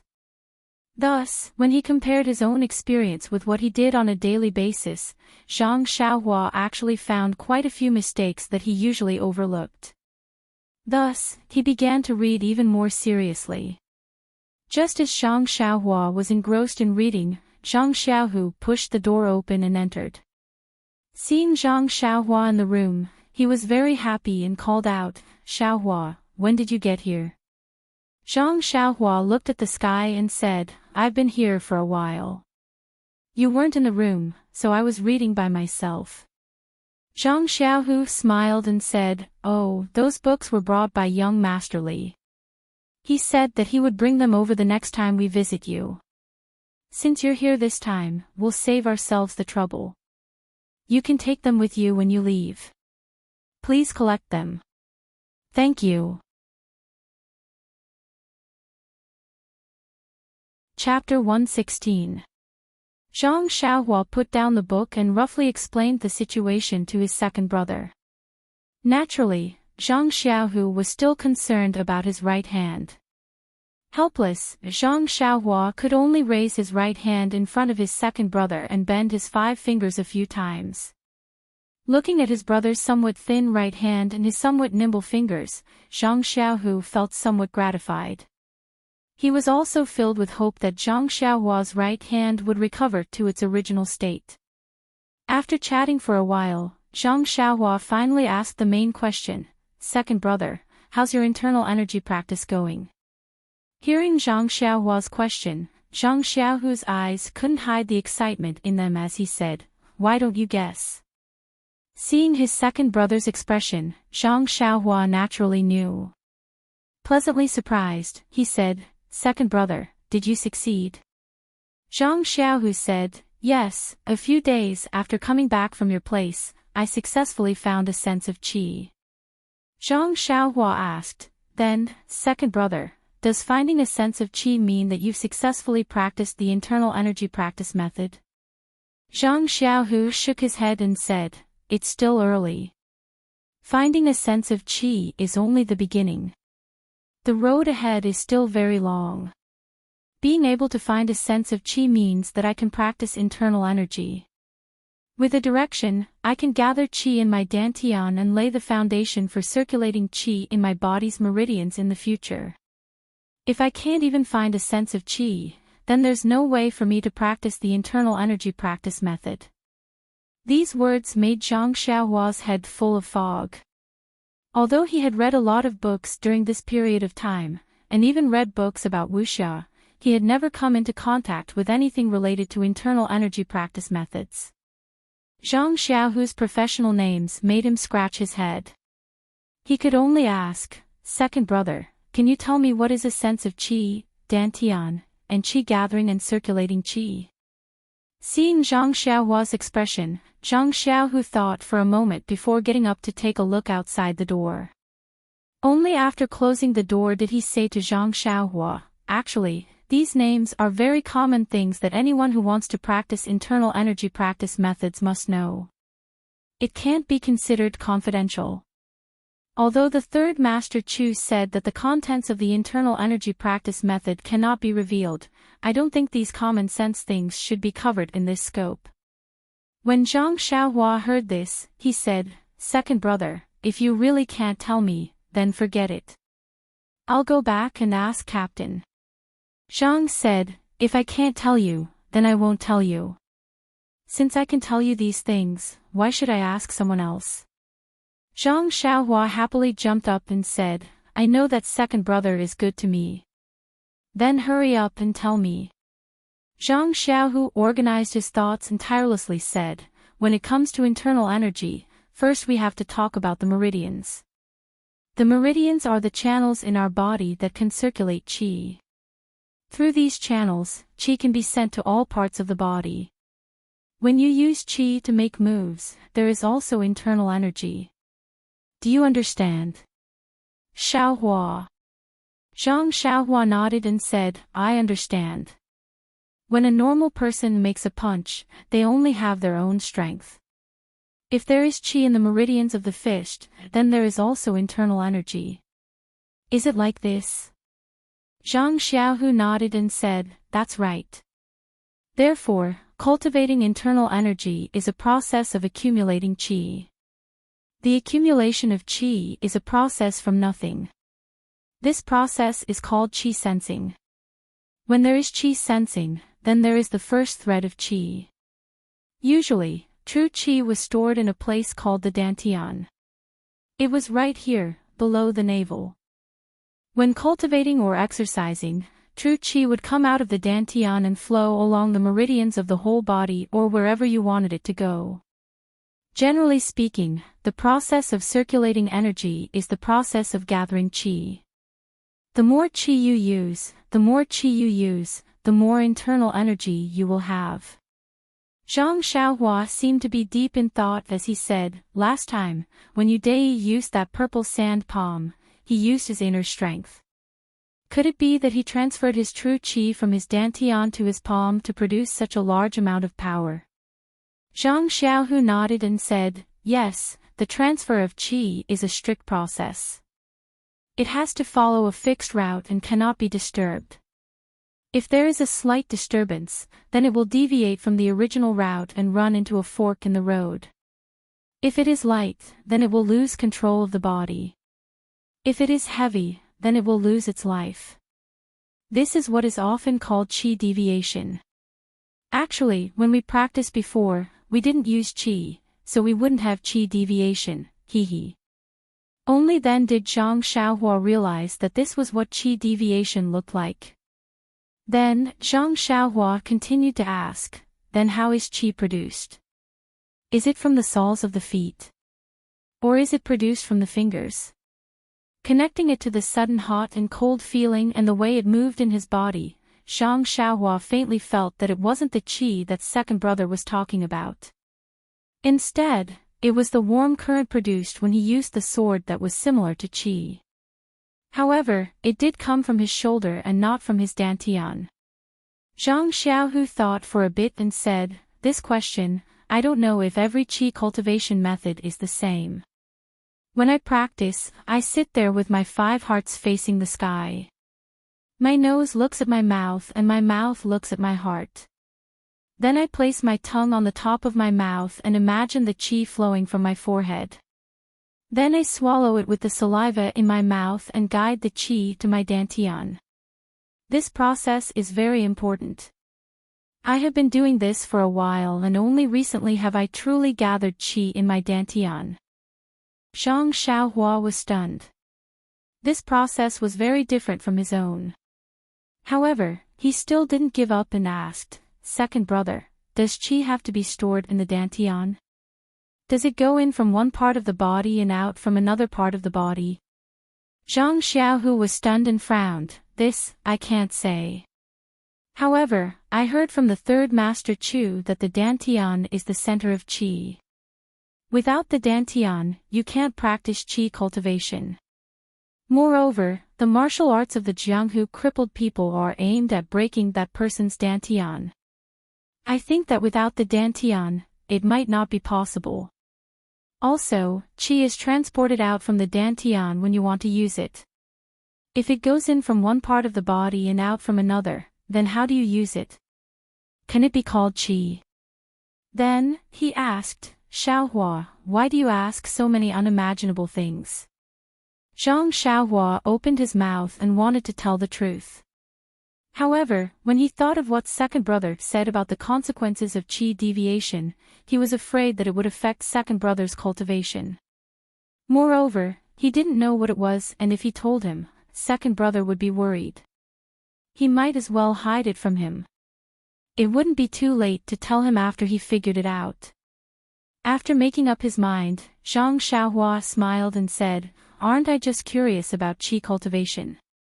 It's not easy to find someone who knows about it, so why don't I ask a bit more? Zhang Xiaohu patted his chest and said with a worried expression, the third master Chu also said that qi cultivation is very dangerous. Usually, it has to be done under the guidance of an experienced master. Otherwise, it's very easy to go into qi deviation. You can't blindly cultivate it. Zhang Xiaohua smiled and said, I know, second brother. I do want to cultivate it, but where would I get the qi cultivation method? Zhang Xiaohu also smiled and said, that's true. Then, Zhang Xiaohu asked about Zhang Xiaohua's Liuhe fist. When he heard that Zhang Xiaohua only remembered 7 moves, he was flabbergasted and didn't know how to comfort Zhang Xiaohua. However, when he saw that Zhang Xiaohua himself didn't think much of it, he didn't say anything. In fact, he still wanted to ask him how he was doing with the fist technique. However, he thought that it wouldn't be good news.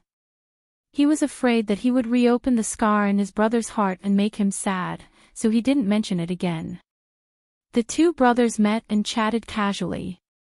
Time flew by and in the blink of an eye, half a day had passed.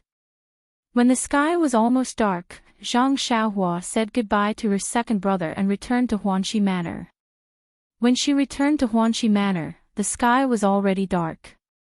Walking on the small path of Huanxi Manor with a few books on medicinal herbs in her hands, Zhang Xiaohua couldn't help but feel amused. She remembered that she had made a joke to Li Jinfeng last time and he actually took it seriously. He was really... No, when she thought of the last time Li Jinfeng came to Huanxi Manor, Zhang Xiaohua immediately understood that this young Master Li was really considerate. However, when she thought of elder sister Qiudong's kindness to her and Li Jinfeng's honesty and simplicity, Zhang Xiaohua was still willing to do something for them. However, she still didn't know how elder sister Qiudong felt about young Master Li. She would talk about it when she had the chance in the future. Entering the small courtyard and passing by He Tianshu's house, Zhang Xiaohua knew that He Tianshu should be inside when she saw that the lights were on. She looked at the books in her hands and came to the door. Before she could knock, He Tianshu's slightly hoarse voice came from inside. "Who is it? Come in." Zhang Xiaohua was stunned. She pushed the door open and entered the house.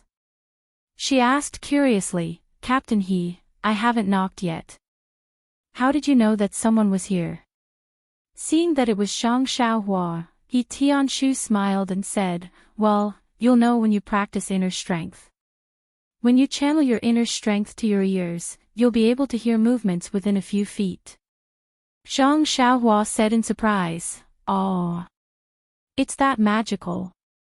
He Tianshu said, "It depends on the depth of your inner strength. Some people can even hear over 100 feet." Zhang Xiaohua's eyes sparkled as she looked up at him.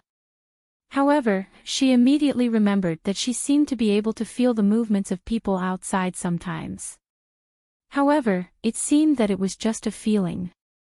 Then, He Tianshu asked, "You took leave to go to the Lotus Escort Agency today, right? How is your brother?" Zhang Xiaohua happily said, "Yes, Captain He. I haven't seen my second brother in a while. Let's go see him. He's pretty good. He's practicing inner strength." He Tianshu was a bit surprised and said, "You're able to sense qi so quickly." Zhang Xiaohua proudly said, "Yes, didn't I say that my second brother is a genius?" He Tianshu knocked her on the head and said, "I just didn't think that your second brother would be able to sense qi so quickly. I didn't say that he was a genius. Sensing qi is something that is difficult for people with distracting thoughts. However, people like your second brother can't be considered a genius. Most of the Misty School's disciples will be able to sense qi in 2 or 3 days." "Oh, so it's like that." Zhang Xiaohua's mouth was wide open. She thought that her second brother was already her idol. If that was the case, then wouldn't all the Misty School's disciples be her idols? Idols were too cheap. Zhang Xiaohua looked at He Tianshu and asked, "Captain He, how long did it take you to sense qi?" He Tianshu scratched his head and pretended to be deep in thought and said, "I think it was 4 days ago. I wasn't very talented, so I was assigned to the pharmacy hall." Sigh, Zhang Xiaohua sighed and lowered her head and said, "I think I'll have to go to the cafeteria." "That's enough. It's not that easy to get into the Misty School's cafeteria." He Tianshu didn't hold back and said honestly. It hurt her pride. Zhang Xiaohua's expression didn't look too good. Unexpectedly, He Tianshu said, "If you were admitted to the Misty School when you were young, you might have been assigned to the Divine Engineering Hall." Zhang Xiaohua's face lit up and said, "Divine Engineering Hall? That sounds very impressive. What's it for?" He Tianshu said, "The Misty Sect has long had weapons. The strength of your hands is something they envy." "Ah, I see." Zhang Xiaohua completely understood that He Tianshu wasn't interested in her talent. However, it was strange. She didn't have such great strength in the past. How did she become so powerful now? Could it be because of the spring water? Just as she was thinking, He Tianshu asked, "By the way, why are you here?" Zhang Xiaohua then remembered why she came into the room and asked, Captain He, I've noticed that you've been frowning recently. I heard from Nia that it's because of those medicinal herbs that won't germinate. Yes, it's been almost a year. I'm a little worried. He Tianshu sighed and couldn't help but tell Zhang Xiaohua, these medicinal herbs were planted at the beginning of this year. I don't know why, but they won't germinate. Actually, it's fine for me to stay here, but if I go on like this, I'll ruin the sect's important matters. Many medicines rely on these medicinal herbs, so... As he spoke, he suddenly stopped and seemed to realize that he had lost his composure. He said embarrassedly, anyway, I feel a little guilty. Zhang Xiaohua raised the book in her hand and said, oh, when I went to the escort agency to look for second brother, young Masterly Jin Feng gave me a few books on medicinal herbs. I wanted to show them to you to see if they would be of any help. He Tianshu heard this and smiled as he patted Zhang Xiaohua's shoulder and said, Zhang Xiaohua, thank you. You really put in a lot of effort. However, He Tianshu took the books and roughly skimmed through them. He said apologetically, although I can read, it's only limited to martial arts books. I can't understand these things. Moreover, the group of elders in the pharmacy hall study this every day. They probably read a lot. If there was a solution to this, they would have discovered it long ago. However, Zhang Xiaohua disagreed and said, the contents of these books were written by people. Everyone may not see the same things and experience the same things.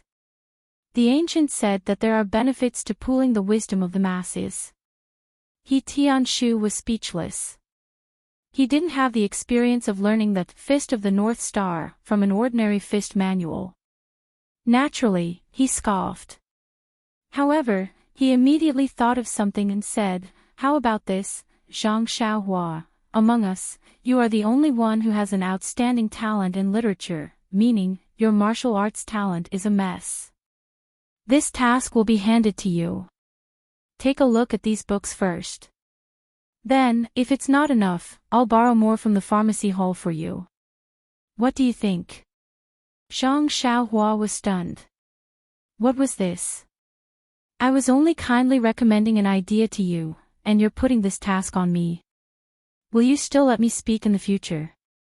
Every time she provided a reasonable suggestion, he would say, good idea, I'll leave it to you. Who could stand this?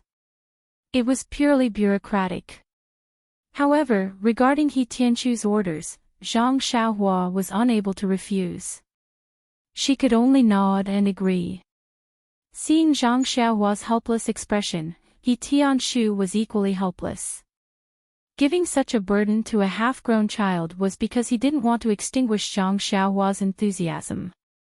It was also because he wanted to make a Hail Mary effort. It would be best if he could find a solution, but it didn't matter if he couldn't. It was just letting him read a few more books. However, the outcome was probably the latter. He Tianshu could guess it even with his heels.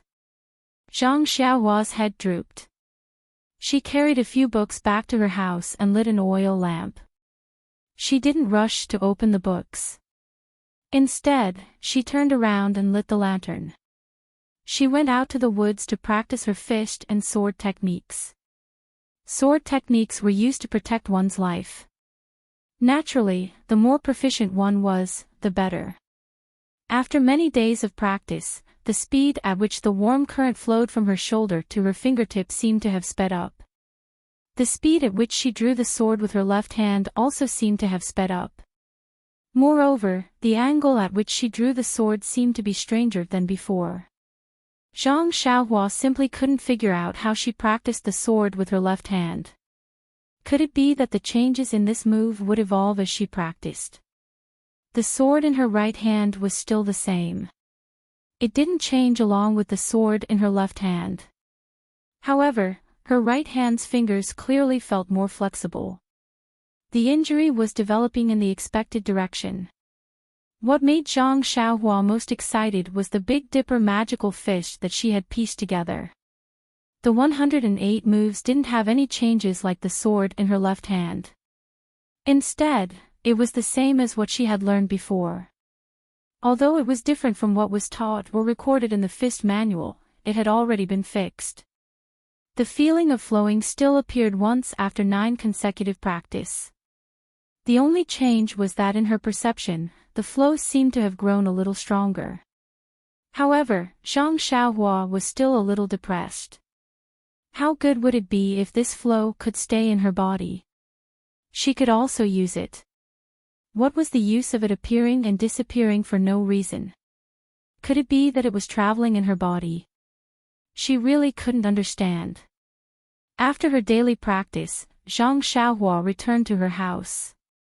She found the book she had already read in the morning and continued to read it with relish. Anyway, she had finished reading all the books in her house, and there was no place to find something to read for the time being. Now, Zhang Xiaohua had developed a good habit of reading. It was impossible not to read on weekdays. She would just treat these professional books as a pastime in her spare time. Therefore, in Zhang Xiaohua's life, in addition to the daily 3 times of practice in the morning, afternoon, and evening, there was an additional subject of reading.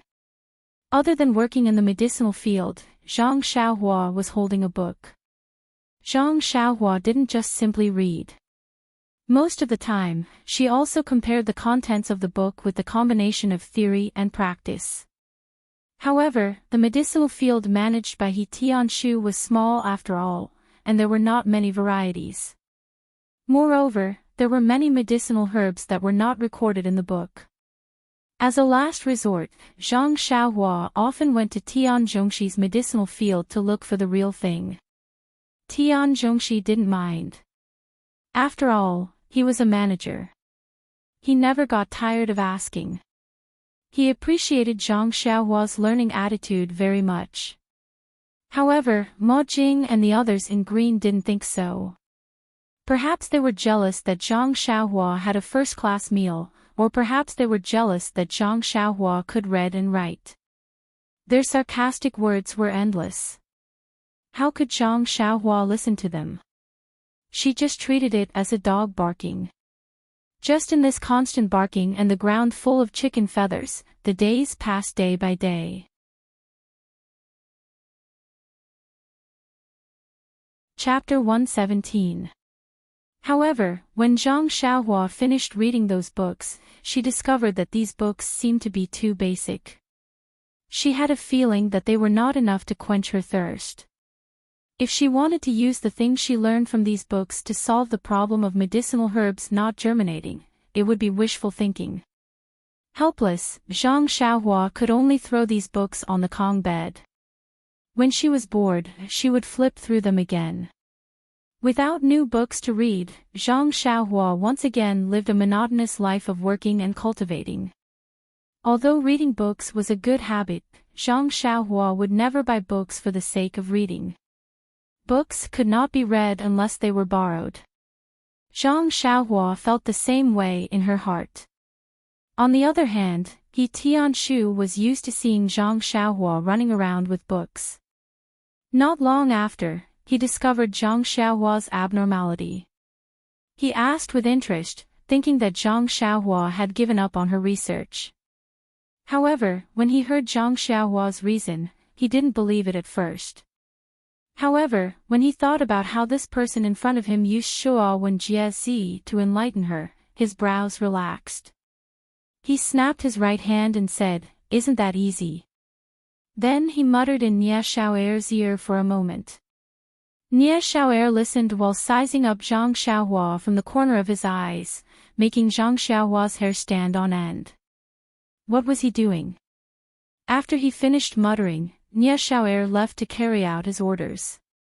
He Tianshu beamed at Zhang Xiaohua and said, "All right, you wait. I'll show you my methods in a while." Zhang Xiaohua rolled her eyes and curled her lips, saying, "What methods are you playing? Making it so mysterious." "I'll just wait." This Nie Xiaoer left for half a day. He only returned to the small courtyard empty-handed in the evening. Seeing Nie Xiao'er return empty-handed, He Tianshu was very shocked and asked, "You didn't do it?" Nie Xiao'er said, "Elder, he said that our hall's books are only for the disciples to read. They cannot be borrowed from outsiders." He Tianshu frowned. "You didn't look for hall master Bai?" Nie Xiao'er smiled bitterly and said, "I did, but hall master Bai didn't pay much attention to me. He only said that you're trying to find any doctor when you're seriously ill. How can a child without any foundation solve the problem by just reading books? He told you to think of another way. He also told me to tell you that he's also discussing this problem with the elders in the hall. He told you not to mess around." He Tianshu's face alternated between red and green as he looked into Zhang Xiaohua's eyes. He felt very embarrassed, but he seemed to have thought of something. His face relaxed as he said, "Zhang Xiaohua, go back to your room first. I'll bring you those books in a while." Zhang Xiaohua looked at him curiously, nodded in agreement, and went straight back into the house. Since someone wanted to find books for him to read, of course he wouldn't refuse. Sure enough, not long after, He Tianshu came back with a grin on his face carrying a pile of books. He piled them on Zhang Xiaohua's kong. He clapped his hands and said, "All right, Zhang Xiaohua, I finally found the books for you. Read them well." Zhang Xiaohua looked at the pile of books on her kong in surprise and asked curiously, "So many, where did Captain he get them?" He Tianshu pretended to be mysterious. "Look at how powerful his methods are. How can such a small problem not be solved? Read carefully. Zhang Xiaohua, don't mind our hall master's words. I still say the same thing. It's best if it can be solved, but it's fine if it can't be solved. Just treat it as you reading books to broaden your horizons. Also," He Tianshu muttered to himself, "the Jianghu is dangerous. What can a child like you rely on? Learn more and you'll be able to live a good life." Zhang Xiaohua finally understood He Tianshu's painstaking efforts. She couldn't help but feel grateful. Humans weren't plants. How could they be emotionless? She and He Tianshu were neither relatives nor friends. Just living together for a short period of time, he took care of her in every possible way. Not only did he teach her fish techniques, he even pointed out the path for her future. It could be seen that this dangerous Jianghu wasn't just filled with traps and arrows. There was also warmth and care. Zhang Xiaohua smiled and said, "I understand, Captain He. I won't let you down. At least I have to learn more, right?" He Tianshu nodded. "It's good that you understand. Read your books yourself. I'm leaving." After saying that, he smiled and walked out. Zhang Xiaohua sent him to the door. When he left the house, she was about to turn around when she saw He Tianshu turn his head and say, "Oh right, Zhang Xiaohua, I almost forgot. How's your practice of fish techniques? We haven't practiced together in a long time." Zhang Xiaohua said with a smile, "It's all right, Captain He. I mixed the fish techniques you taught me and some of the fish techniques my second brother taught me together. I can practice them too." He Tianshu smiled and said, "Not bad, Zhang Xiaohua. You know how to create your own techniques. You're promising. Practice well. When you have the chance, let me see it." Zhang Xiaohua smiled and said, "Okay, no problem, Captain He. I can do it any time." He Tianshu said, "You won't forget this time." Zhang Xiaohua said, "I won't. Don't worry." He Tianshu said, "Okay then. When I have the time, I'll see it. You read your books too. I'm leaving." After saying that, he walked out of the house. Zhang Xiaohua saw him leave and was about to turn around when He Tianshu turned his head again and said, "Oh, I almost forgot. Zhang Xiaohua." Zhang Xiaohua was stunned. She turned around again and said, "What is it, Captain He?" Tianshu said, "I borrowed the book from the village head. When she heard that you were reading it, she was very happy. She said that when you're done, she has more. You can go and get it. You can ask Xiao Tong for it." When Zhang Xiaohua heard this, she was very happy and said, "Really? That's great. Thank you, Captain He." Tianshu smiled and said, "What are you thanking me for? Okay, go and read your books." After saying that, he walked out of the house. Zhang Xiaohua watched him leave. This time, she didn't turn around and waited quietly. Tianshu was about to leave when he remembered something. He turned around and said, "Oh, I almost forgot." Zhang Xiaohua, when he saw that Zhang Xiaohua was still standing there and looking at him with a smile and didn't turn around, he was stunned and said, "Zhang Xiaohua, why aren't you reading?" Zhang Xiaohua smiled and said, "I'm waiting for Captain He to tell me about, I almost forgot, again." Tianshu smiled and said, "I see. It's like this." Then, his expression became very strange. Zhang Xiaohua frowned and said, "What's wrong?" Tianshu pursed his lips and said, "I really forgot this time. Forget it, I won't talk about it. I'll tell you when I remember." After saying that, he turned around and walked out of the house. Zhang Xiaohua didn't move. She quietly waited for Tianshu to leave. Then, she stuck her head out and watched as Tianshu walked away and patted his forehead. When he entered his room, Zhang Xiaohua felt relieved. She closed the door and went to read on the Kong bed. Tianshu entered the room. He was still thinking about what he wanted to say just now. Tianshu kept tossing and turning in bed until it was very late at night. Tianshu frowned and thought until a ray of light appeared on the horizon. Tianshu suddenly sat up and laughed. "I finally remembered. I want to tell Zhang Xiaohua not to read too late and to pay attention to rest." With the new program, Zhang Xiaohua was naturally happy and forgot about home. Every day, he read and practiced martial arts. He only hoped that these days would last. However, the more he read, the more he felt that the cultivation of medicinal herbs was complicated and profound. He really admired someone who could write so many things. At the same time, he was very grateful to Li Jinfeng for teaching him how to read. He was also very grateful to Huanqi Manor for giving him the opportunity to read. He was very grateful to the Manor Lord for lending these books to him. Finally, he also wanted to thank his parents for letting him out. Well, if he put his parents last, no one would say anything. By the way, when he saw the Manor Lord one day, should he mention to her to find a job for his parents? The more he knew, the more he didn't know. Zhang Xiaohua was now in this state. As Tianshu brought those books to read, Zhang Xiaohua felt more and more that he knew too little. In fact, he had forgotten his main purpose. He had forgotten to find the reason why those seeds didn't germinate. He actually agreed with the pharmacy hall master's words. It was impossible to solve the problem that Tianshu and the others encountered by simply reading a few books. In fact, if it could be solved by just reading books, then the pharmacy hall elder would have done it long ago. However, Zhang Xiaohua was already infatuated with this magical world of medicinal herbs. In the afternoon, Zhang Xiaohua returned to the house after practicing the fish technique. As usual, he picked up more books and prepared more.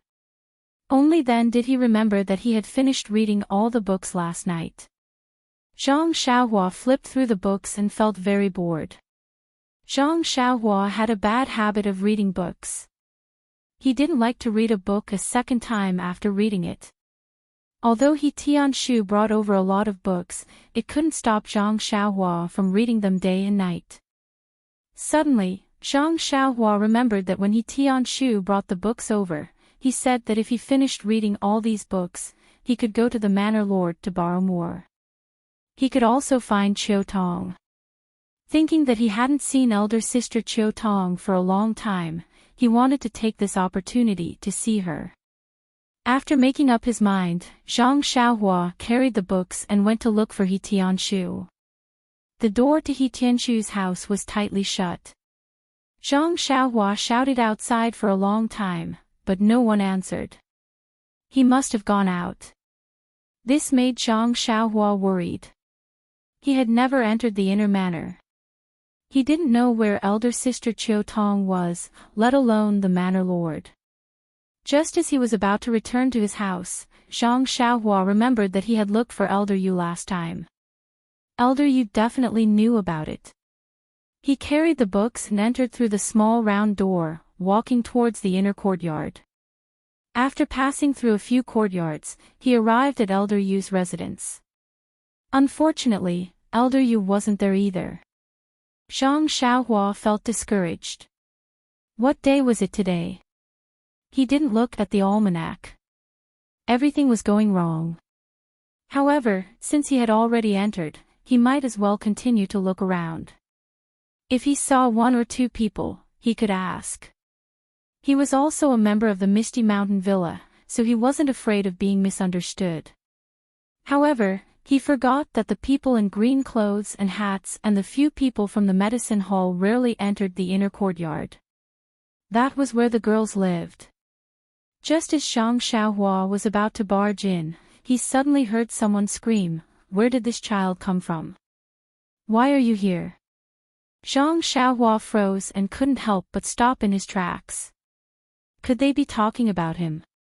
When he turned to look, there was indeed a girl standing under the shed in the small courtyard. She had washed clothes and was about to dry them. Zhang Xiaohua hurriedly bowed and said, "I'm Captain He Tianshu's subordinate from the medicine fields outside.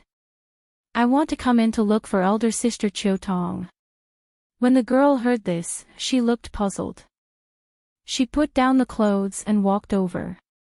She looked Zhang Xiaohua up and down and said, "Captain He's subordinate. Why haven't I heard of you before? You're so young.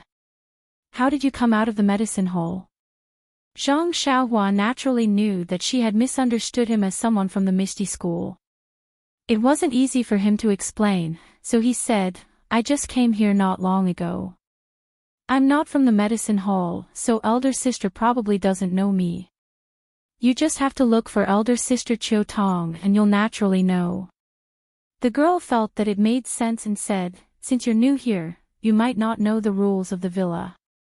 You can't trespass into the inner courtyard without orders. Seeing that you're still young, Captain, he must have been careless. You mustn't do this again. If the villa head finds out, you'll be caned." Zhang Xiaohua was shocked. He stuck out his tongue and said, "It's that serious. I really didn't know." However, he cursed inwardly, "Seriously, Captain He. Why didn't he tell me in detail and made me look for the villa head myself? The feeling of being caned on the butt is probably not good. Why didn't Tian Zhongxi say anything? How strange." Actually, this was also a misunderstanding. Tian Zhongxi and He Tianshu knew that he was someone brought in by Chiu Tong and thought that Chiu Tong had already explained the rules of the villa to him. Chiu Tong also saw him as her younger brother and naturally felt that there was nothing to hide. Moreover, after bringing Zhang Xiaohua in, they originally wanted to give her some instructions. However, they were stopped by the villa head's words of "work on your own," and had long forgotten about it.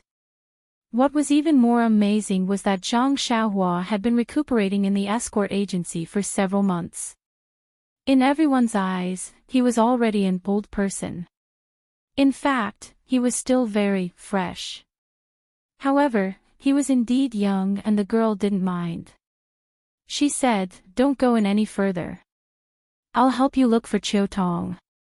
Then, she quickly walked in. Zhang Xiaohua could only wait there and look curiously at the small courtyard. This courtyard was slightly smaller than the one Zhang Xiaohua and the others were staying in. However, it was unusually clean and there were even some flowers and plants planted in the corners. It was easy for Zhang Xiaohua to think of his sister-in-law. Didn't Lu Qian like to plant flowers and plants in the courtyard? When he saw the clothes that the girl was about to dry, he lowered his head and thought for a moment. Then, he walked forward and placed the books he was carrying on the stone table. He washed his hands with the clean water in the basin and helped to dry the clothes in the basin one by one. Zhang Xiaohua used to help his mother do these things when he was at home. Naturally, he was familiar with the process and finished it in a short while. Moreover, when he was drying the clothes, he couldn't help but think about his family. Then, Zhang Xiaohua hugged the books and waited at the door. He felt very strange. Although he often missed home, it wasn't as frequent when he was in the medicinal field. He had only entered the inner courtyard for a short while, but if he wasn't missing his parents, then he was missing his sister-in-law. What was going on? Just as he was thinking, Zhang Xiaohua felt someone walking over from afar. Although he didn't hear the footsteps, Zhang Xiaohua could clearly feel it. As expected, the girl soon led Qiu Tong over. Qiu Tong saw Zhang Xiaohua from afar and said happily, "It really is you, Zhang Xiaohua." Qiu Ju said that a child was looking for you, but she couldn't say the name. "I guessed it was you." Seeing Qiu Ju's flushed face, Zhang Xiaohua was speechless. This girl was really careless. She didn't even ask for his name before running in. He could only say, "Big sister Qiu Ju ran too fast. I forgot to tell her." Qiu Tong smiled and said, "Xiaohua is a sensible child. She knows how to cover for others." However, everyone in the village knows about Qiu Ju's carelessness. "All right, come in with me. Why did you suddenly come to find me today?" After speaking, she led Zhang Xiaohua inside. As Qiu Ju watched the two of them walk away, the blush on her face faded away. She secretly scolded herself for being careless. However, when she lifted her leg to continue with her work, she saw the clothes that were being hung out to dry. Her face turned even redder. This little brat was rather diligent and knew how to help others. However, how could a girl's clothes be hung out to dry by a man? The sudden change was that of a teenage boy. Qiu Ju stood in the courtyard. She didn't know if she should take down some of the clothes and wash them again. Endless confusion. Meanwhile, Zhang Xiaohua, who was walking into the inner courtyard, didn't know that her good deed had turned into a bad one.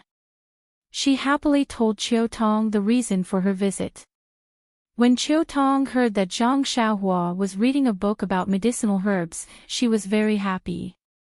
She couldn't help but rub Zhang Xiaohua's head like a little brother. She smiled and said, "Xiaohua, you're really amazing. When you first arrived, you didn't even know how to read. Now, you can actually read. If you can really help the village head solve the problem of the seeds, that would be great." Zhang Xiaohua said seriously, "Big sister Qiu Tong, I can read thanks to that young masterly you met last time." "Oh, right, he came to our village with my second brother last time. He even said that he wanted to meet you." Qiu Tong was stunned. She immediately understood and said with a smile, "Did young masterly tell you to say that?" Zhang Xiaohua quickly explained, "I wanted to tell you that, but young masterly didn't let me. He just told me to mention him casually. Why don't you ask him the next time he comes?"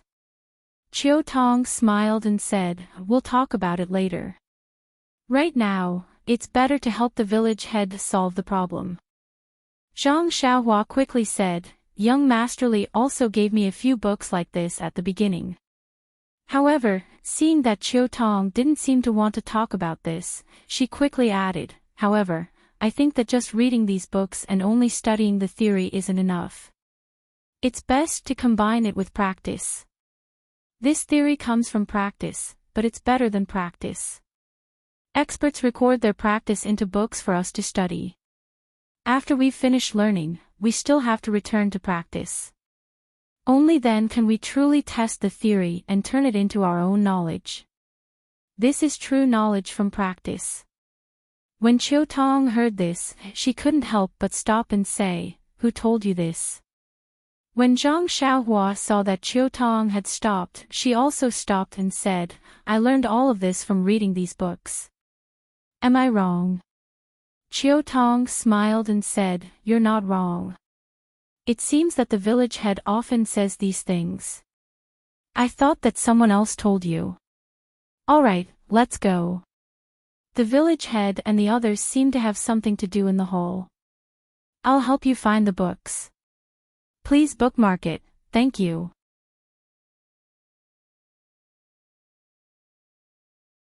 Chapter 118. However, Chiu Tong changed her mind after walking a short distance with Zhang Xiaohua. Yan had not told Chiu Tong what books she was going to give to Zhang Xiaohua. Moreover, it was inappropriate to bring someone into the Manor Master's study without the Manor Master's permission. Therefore, Chiu Tong brought Zhang Xiaohua to the main hall. As soon as they got close to the main hall, Zhang Xiaohua heard two people talking inside. One of them had a very pleasant voice, like an oriole flying out of a valley. One would never get tired of listening to it for a long time. The other person's enunciation was smooth and unhurried, but it did not have that kind of charm. Zhang Xiaohua could not help but think that the person with the pleasant voice was the Manor Master, Yan. In fact, Zhang Xiaohua had already started guessing Yan's appearance and voice when she came to the inner courtyard. She had been at Huanqi Manor for several months, and Yan had treated her very well. However, she had never seen her before. This time, she was here not only to return the books, but also to thank Yan in person for taking care of her. Chiu Tong asked Zhang Xiaohua to wait outside the room while she went in to report. After Chiu Tong entered the main hall, the two people inside stopped talking. Zhang Xiaohua heard Chiu Tong say from inside, "Manor Master, Zhang Xiaohua from the herb field is here to return your books. He wants to borrow some more. What books do you want to borrow from him?" At this moment, Zhang Xiaohua's ears perked up. She wanted to know who the voice was. Unfortunately, to her disappointment, the gentle voice said, He's finished reading so quickly. Could it be that this fellow was just randomly flipping through the books? Let him in. I'll ask him. If he really reads them and understands them, it won't be too late to borrow them then. It turned out that the extremely pleasant voice was not Yan's voice. Chiu Tong came out and gestured for Zhang Xiaohua to enter the room. When Zhang Xiaohua entered the room carefully, she saw a dignified and beautiful woman in her 20s sitting at the front of the hall. Her temperament was similar to Lu Qian's, and her skin was fair and smooth. If it weren't for the fact that the woman in front of her had phoenix eyes and Lu Qian's almond-shaped eyes, Zhang Xiaohua would have called her sister-in-law. On the other side of the hall sat a middle-aged woman with ordinary features. Her skin was dark and coarse, and although her clothes were bright, they couldn't hide her bucket-like waist. Zhang Xiaohua couldn't help but stare blankly for a moment. Could it be that the voice that had been reverberating for 3 days had come from this woman? At this moment, Yan spoke, "Are you Zhang Xiaohua?" Zhang Xiaohua quickly retracted her gaze and bowed deeply. "Yes, Sister Manor Head, I am Zhang Xiaohua." Yan was a little stunned and almost laughed out loud. "Sister. It's been a long time since someone called me sister. Zhang Xiaohua, your little mouth is really sweet." Zhang Xiaohua didn't think much of it and couldn't help but scratch her head. "Is there a problem?" Sister Manor Head. Yan didn't get angry and only asked, "Why did you suddenly think of calling me sister?" Zhang Xiaohua said curiously, "Manor Head is older than me, so I have to call you sister. Moreover, Manor Head looks very similar to my sister-in-law. Just now, I almost called her sister-in-law." That's right, my sister-in-law's name is Lu Qian. Before she married my big brother, I called her Sister Lu. So, I feel that Manorhead is very close to me, so of course I should call you sister. The dark and coarse woman next to her spoke. Her clear voice rang in Zhang Xiaohua's ears. This Xiaohua is really interesting. It's been a long time since I've seen such a simple child.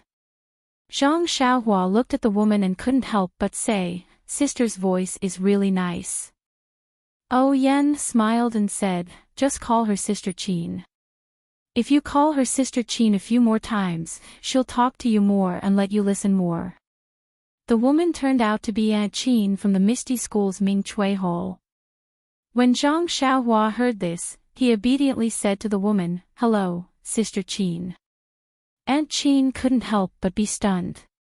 She smiled and said, Everyone calls me Aunt Qin, but you actually called me sister.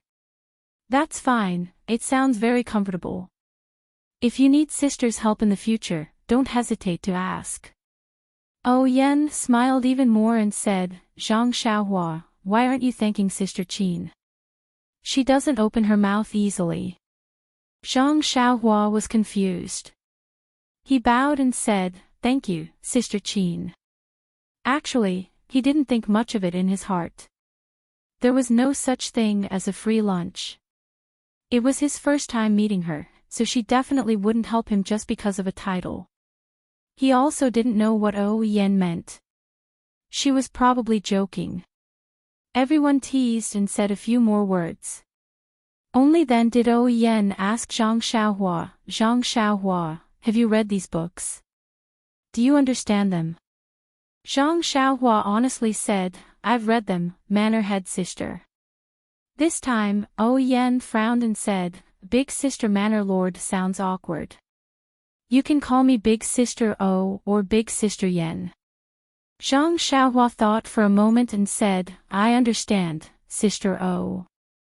However, Yen didn't quite believe Zhang Xiaohua's words and said, Zhang Xiaohua, the most taboo thing when reading books is not to ask for a thorough understanding.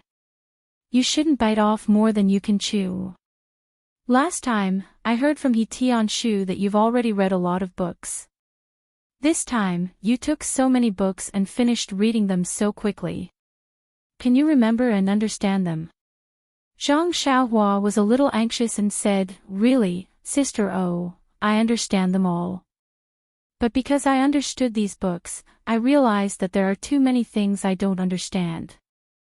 Yen heard him say this and her expression relaxed and said, If that's the case, I'll ask you a few questions.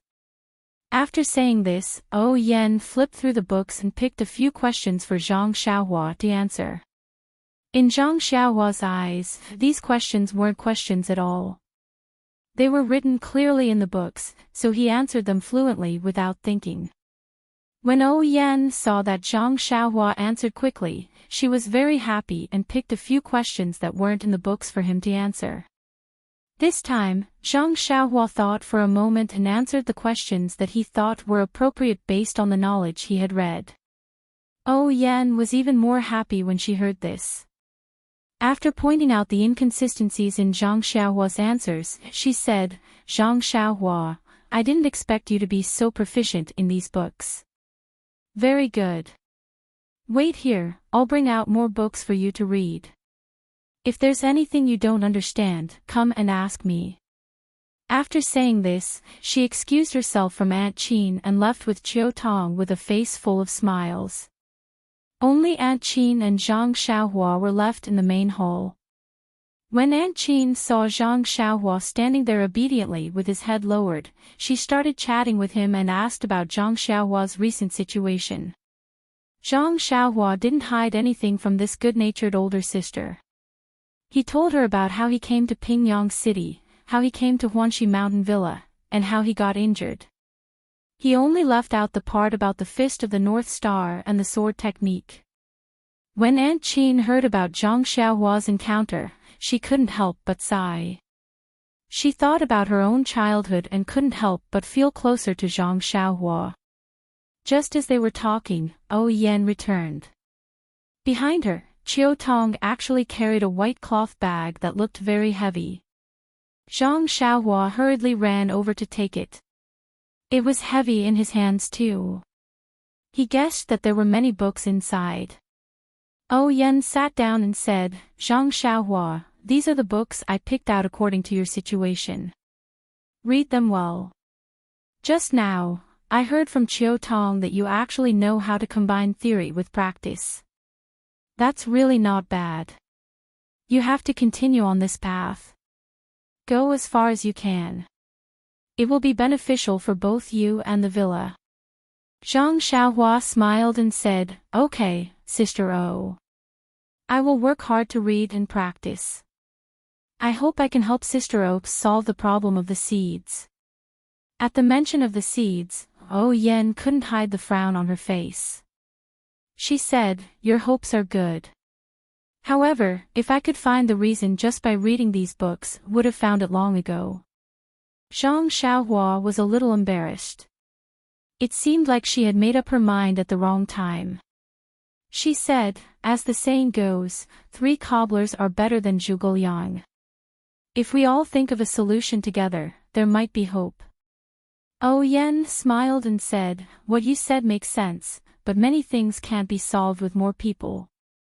We still need senior people to deal with it.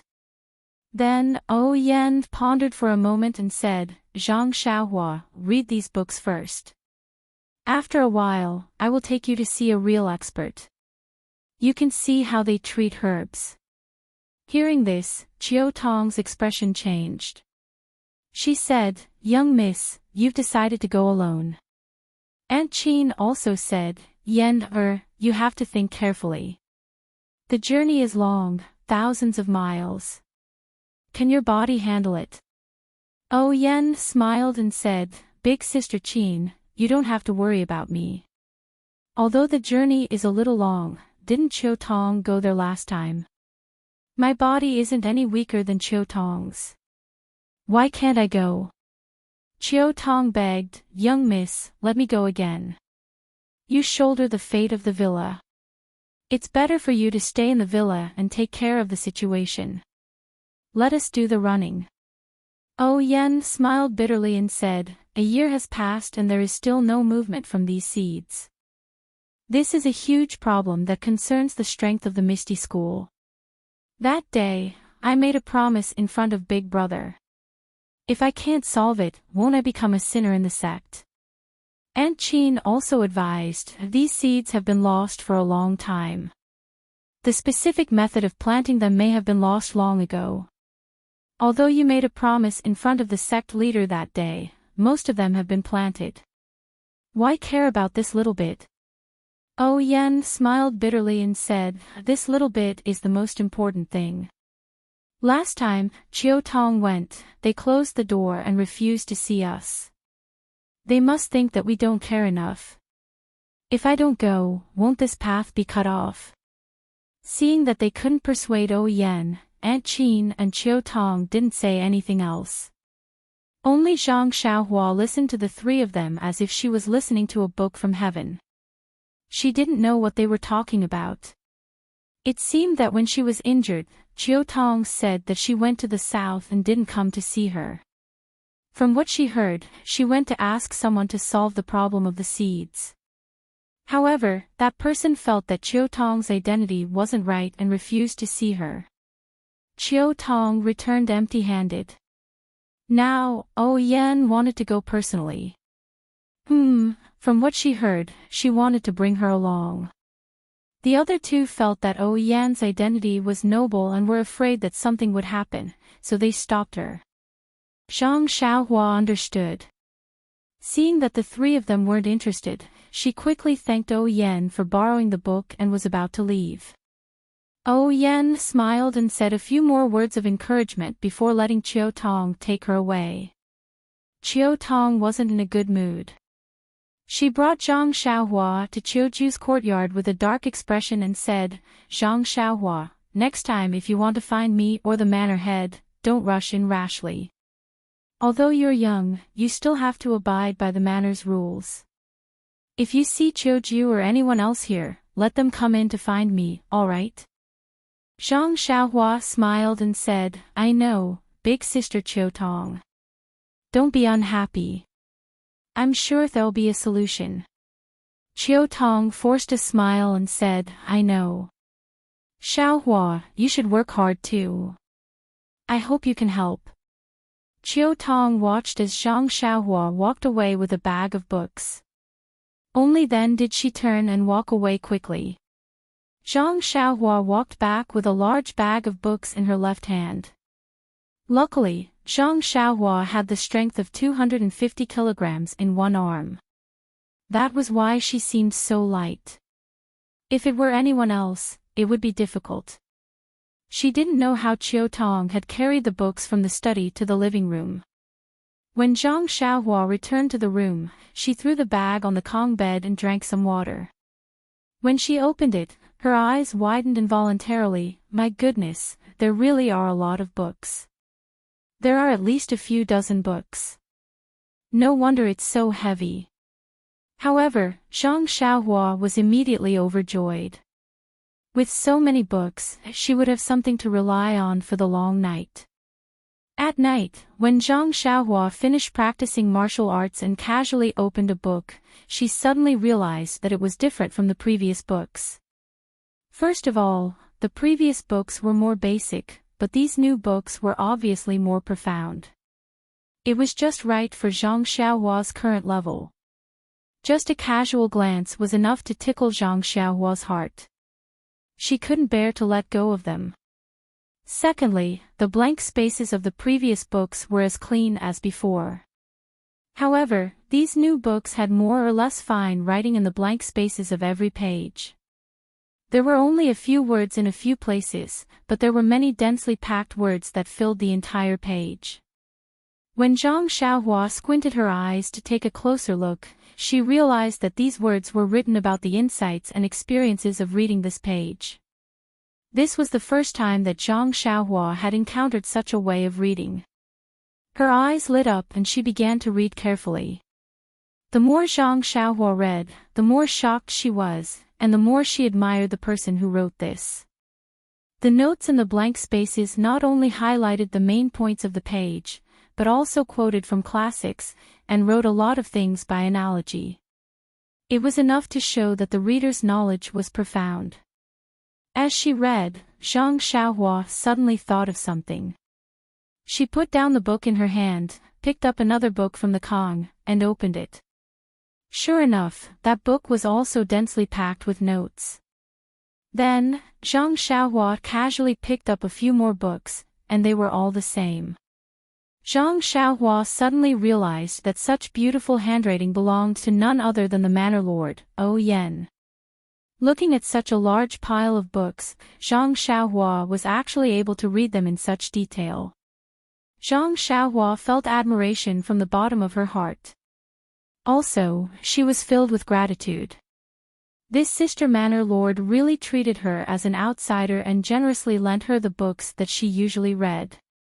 At this moment, Zhang Xiaohua really put Sister O on the same level as her sister-in-law. With enough books to read, Zhang Xiaohua's life became rich. She worked in the herbal field, practiced martial arts in the forest, and read books under the light. With these three activities, Zhang Xiaohua was not lonely at all. However, in her free time, Zhang Xiaohua was also looking forward to a long journey. Previously, Sister Qiu Tong went on a long journey for a few months. She said that she was going to the south, and she really wanted to go out and take a look. The furthest she had ever been to in her life was Pingyang City, and it was only a few days' journey. From the books, the climate and living habits of the south were very different from Pingyang City. Moreover, many of the medicinal herbs were different from Pingyang City as well. If she could go and take a look personally, it would definitely be better than just reading books. Scholars often said that reading 10,000 books was equivalent to traveling 10,000 miles. Even Zhang Xiaohua now had this kind of pursuit. Scrolls were really good things to cultivate people's minds. However, the long journey did not come quickly because of Zhang Xiaohua's longing. After a few days, there was no news from anyone. Gradually, Zhang Xiaohua stopped thinking about it. One day, Zhang Xiaohua was working in the fields as usual when she saw He Tianshu bringing a few people over. The two people in front were old men with white hair and beards. Behind them were a few slightly younger people. Some of them looked gentle, while others looked strong and powerful. However, their attitude was the same as He Tianshu's.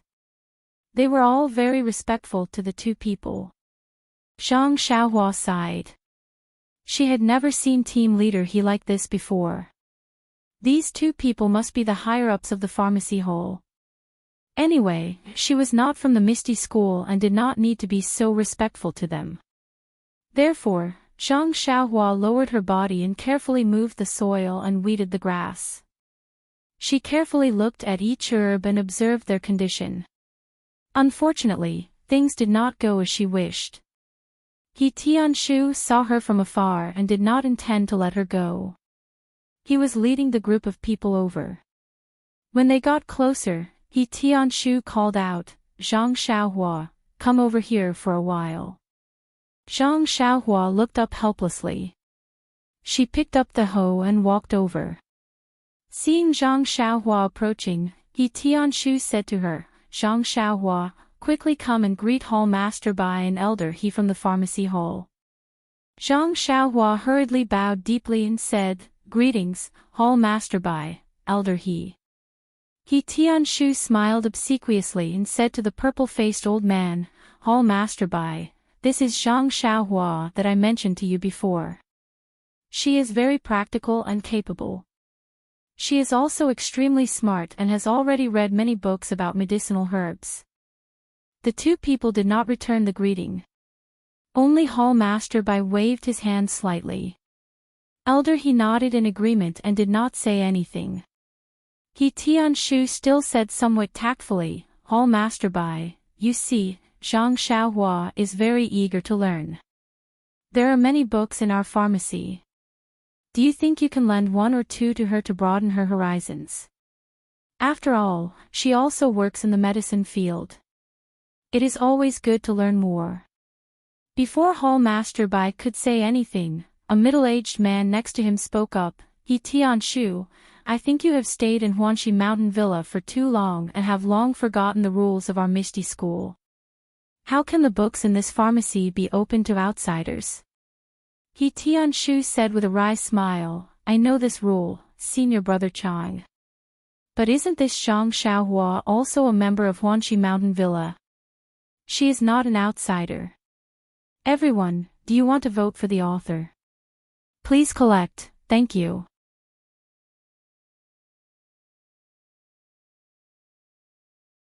Chapter 119. Senior Brother Chang said, "Are the people from Huanxi Mountain Villa part of the Misty School?" He Tianshu, who told you this? He Tianshu was stunned by the rebuttal. This question really hit the nail on the head and He Tianshu couldn't answer.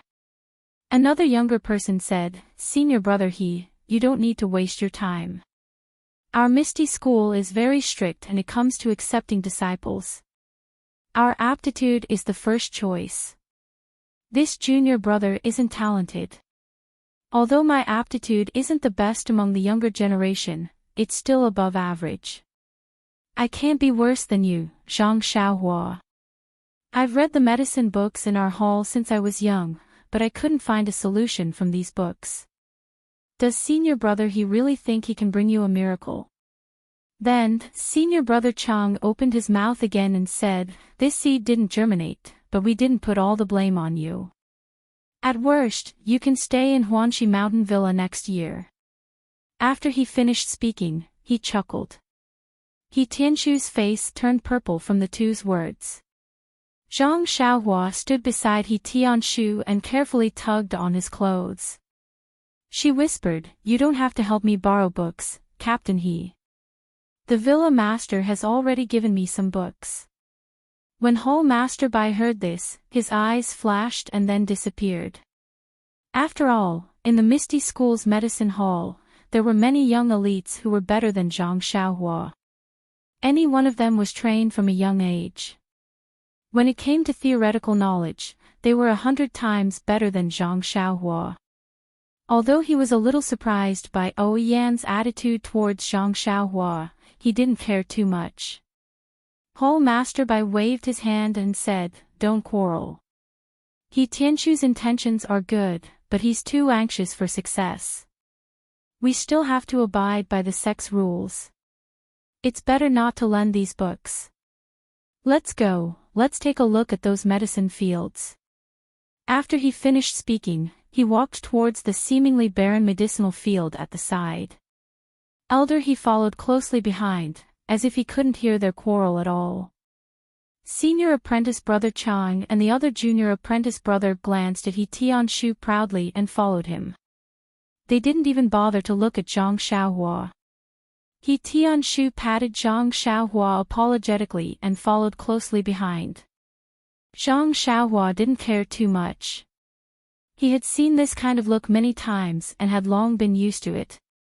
He had his own path, so why should he care about other people's looks? After that, Zhang Xiaohua worked nearby and watched from afar. Everyone seemed to be arguing very fiercely, but they couldn't convince each other. They only dispersed when the sky turned dark. When it was time to eat, Zhang Xiaohua finally saw He Tianshu. He Tianshu's face was very gloomy. Zhang Xiaohua sighed. Flattery was also a skill. The next few days were quite ordinary, and there was nothing to talk about.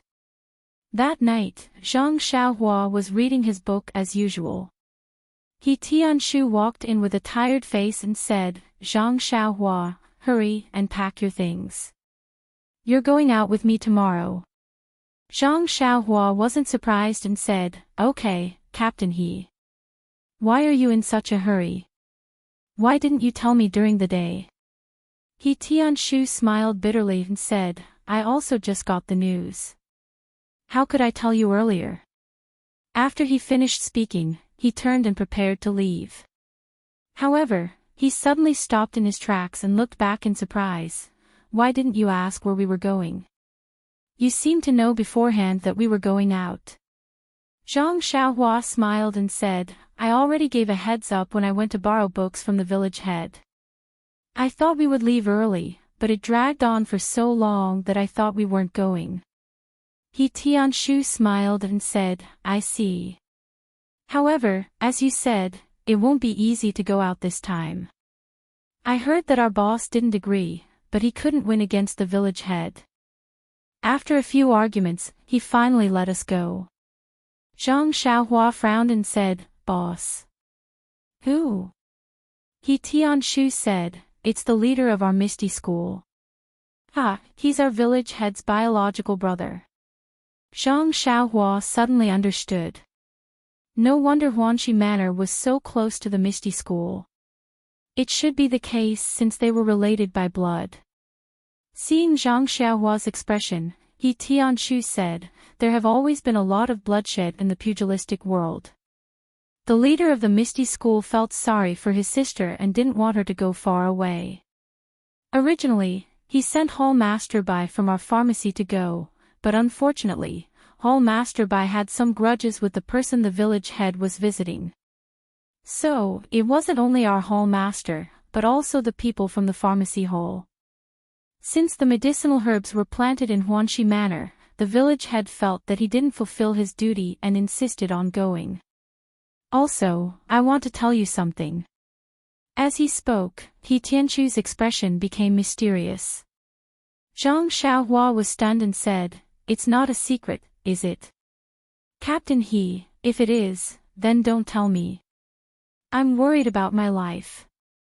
He Tianshu laughed and scolded, "What kind of life-threatening news do you think I have? I want to know, but I don't have any channels or sources." Then, he said with a look of longing, "The village head is very knowledgeable and has deep attainments in many aspects. Her research on medicinal herbs alone is not inferior to our Hall Master Bai. This is also one of the reasons why she wants to go to the south." Zhang Xiaohua didn't know whether to laugh or cry and said, "What kind of secret is this?" I already knew. He Tianshu said in disbelief, how do you know this? The people in the manor know very little. Zhang Xiaohua picked up the book she was reading from the Kong and handed it to He Tianshu, saying, you'll know after you read it. He Tianshu opened it and couldn't help but be stunned. He shook his head as he read and muttered, amazing, amazing, very pertinent. Then, he said to Zhang Xiaohua, Brother Xiaohua, aren't we good brothers? Looking at He Tianshu's warm smile, Zhang Xiaohua suddenly had goosebumps all over his body. A bad feeling rose from the bottom of his heart and he probed, Captain He, you're my teacher, how would I dare to call you my brother? Is there something you need? He Tianshu laughed, don't talk about master. From today onwards, you're my little brother. If there's anything you need, just tell me. Big brother will definitely help you. Hee hee. Zhang Xiaohua was even more certain that He Tianshu was a weasel paying a visit to the chicken. He said carefully, then, Big brother He, do you need anything? He Tianshu said embarrassedly, this, little brother, can you lend me these books to read? Then, he pointed at the large pile of books on the table in embarrassment. Zhang Xiaohua suddenly realized. He rolled his eyes and said, there shouldn't be any problem. But, it's not good to not have the village head's approval. He Tianshu was a little disappointed. Zhang Xiaohua said, aren't we going to the south together tomorrow? I'll bring these books with me, so we'll definitely be together. You can read them together. When there's a chance on the road, I'll ask the village head. We're both eager to learn, so I'm sure the village head will agree. He Tianshu was overjoyed when he heard this. Only then did he reluctantly return the books in his hands to Zhang Xiaohua. Zhang Xiaohua saw He Tianshu's appearance and couldn't help but feel sad. He casually spread out the white paper on the table and skillfully picked up a pen with his left hand and wrote a few words on the paper. He Tianshu saw it and couldn't help but clap his hands and say, not bad, that's what a scholar of my generation should do. The sun shone through the window, and the words on the paper were shining brightly. It said, no comments, no reading. In fact, He Tianshu might have read a few books that Yan lent to Zhang Xiaohua. But in He Tianshu's eyes, the important thing wasn't these books, but Yan's notes on the books. This was Yan's learning method. If he could learn Yan's learning method from these books, he would naturally be able to learn more things. It would be of great help to his development in the pharmacy hall. However, how did Zhang Xiaohua know these? She despised He Tianshu from the bottom of her heart. A dignified person from the pharmacy hall of the Misty School didn't even read these books, but he actually came to compete with her. After He Tianshu left, Zhang Xiaohua simply packed up her belongings. She took out the package that she took from the inner courtyard that day and packed all the books on the table. She heard that she would be gone for a few months. She estimated that she would finish reading these books when she came back. Looking at the big package on the table and the small bag that contained her belongings, Zhang Xiaohua couldn't help but smile. The night gradually deepened. Zhang Xiaohua was lying on the kong. She was still thinking about He Tianshu's instructions before he went out. Don't tell anyone about going out tomorrow. I will call you tomorrow morning, and we will leave quietly. Zhang Xiaohua was very puzzled. Isn't it just going out? Why does he have to keep it a secret? It's not to avoid debts. Moreover, I don't have two close friends in the villa. Who can I tell? However, Zhang Xiaohua, who was on the kong bed, did not know that in the deep night, a figure had quietly come out of the manor's inner courtyard. She came to the edge of a forest and carefully looked around. She placed a small piece of paper in a certain spot on a tree and then quietly left. Judging from the figure, it seemed to be a woman. The next morning, Zhang Xiaohua woke up very early. After she finished practicing her fist and sword techniques, she returned to the house to wait for He Tianshu. Not long after Zhang Xiaohua returned to the house, a small servant in green clothes and a small hat quietly came to the forest. It was the tree where the woman hid the note last night. He took the note from the tree and carefully looked at it. He slightly frowned and put it into his clothes. He also looked around before carefully leaving. Zhang Xiaohua returned to the house. Not long after, Yi Tianshu came to call Zhang Xiaohua with a package on his back. Seeing Zhang Xiaohua carrying a small bag in one hand and a large package in the other, he couldn't help but laugh. He said, "Why are you carrying so many things? What are they?" Zhang Xiaohua said innocently, "Don't you want to read books? Aren't these books for you?" He Tianshu didn't know whether to laugh or cry. He said, "You don't have to bring so many books. How many books can I read?" "But, can I read?" Zhang Xiaohua said as she blinked. He Tianshu said helplessly, "All right, let's go." He said that he wanted to help Zhang Xiaohua carry the large package. How could Zhang Xiaohua let him carry it? Naturally, she refused. He Tianshu said, "If other people see a child like you carrying 2 packages and following me, won't they criticize me? Although they are all people I know, I can't let them laugh at me." Zhang Xiaohua thought for a moment and gave the small package in her right hand to He Tianshu. She said, "It's better to help me carry this. No one will gossip." He Tianshu helplessly took it and urged Zhang Xiaohua to quickly leave the house. The two of them took the packages and went out the door. Then, they followed the small path and walked towards the forest. Not long after, they arrived at the side of another courtyard. When they entered the courtyard, it was a very large courtyard. Right in the middle, there were 4 carriages parked. There were many people in the courtyard who were busy working. However, when Zhang Xiaohua walked into the courtyard, the first thing she saw was a large man standing in front of the first carriage. That large man was taller than the average person by a head. His body was huge and his bare arms revealed strong muscles. He stood there silently like an iron tower. The figures in the courtyard were vague, but he was like a pillar that attracted everyone's attention. Other than Zhang Xiaohua, everyone looked at him with admiration and reverence. Zhang Xiaohua also saw He Tianshu's expression. She carefully pulled on his sleeve and asked, "Who is this?" "Your boss." He Tianshu flung his sleeve and said in a small voice, "Zhang Xiaohua, don't talk nonsense. This is our Misty School's #1 strongman called Shernyo. His outer martial arts are very strong. It's said that he has the strength of a few thousand pounds with one arm. He's many times stronger than you." "Oh, a few thousand pounds."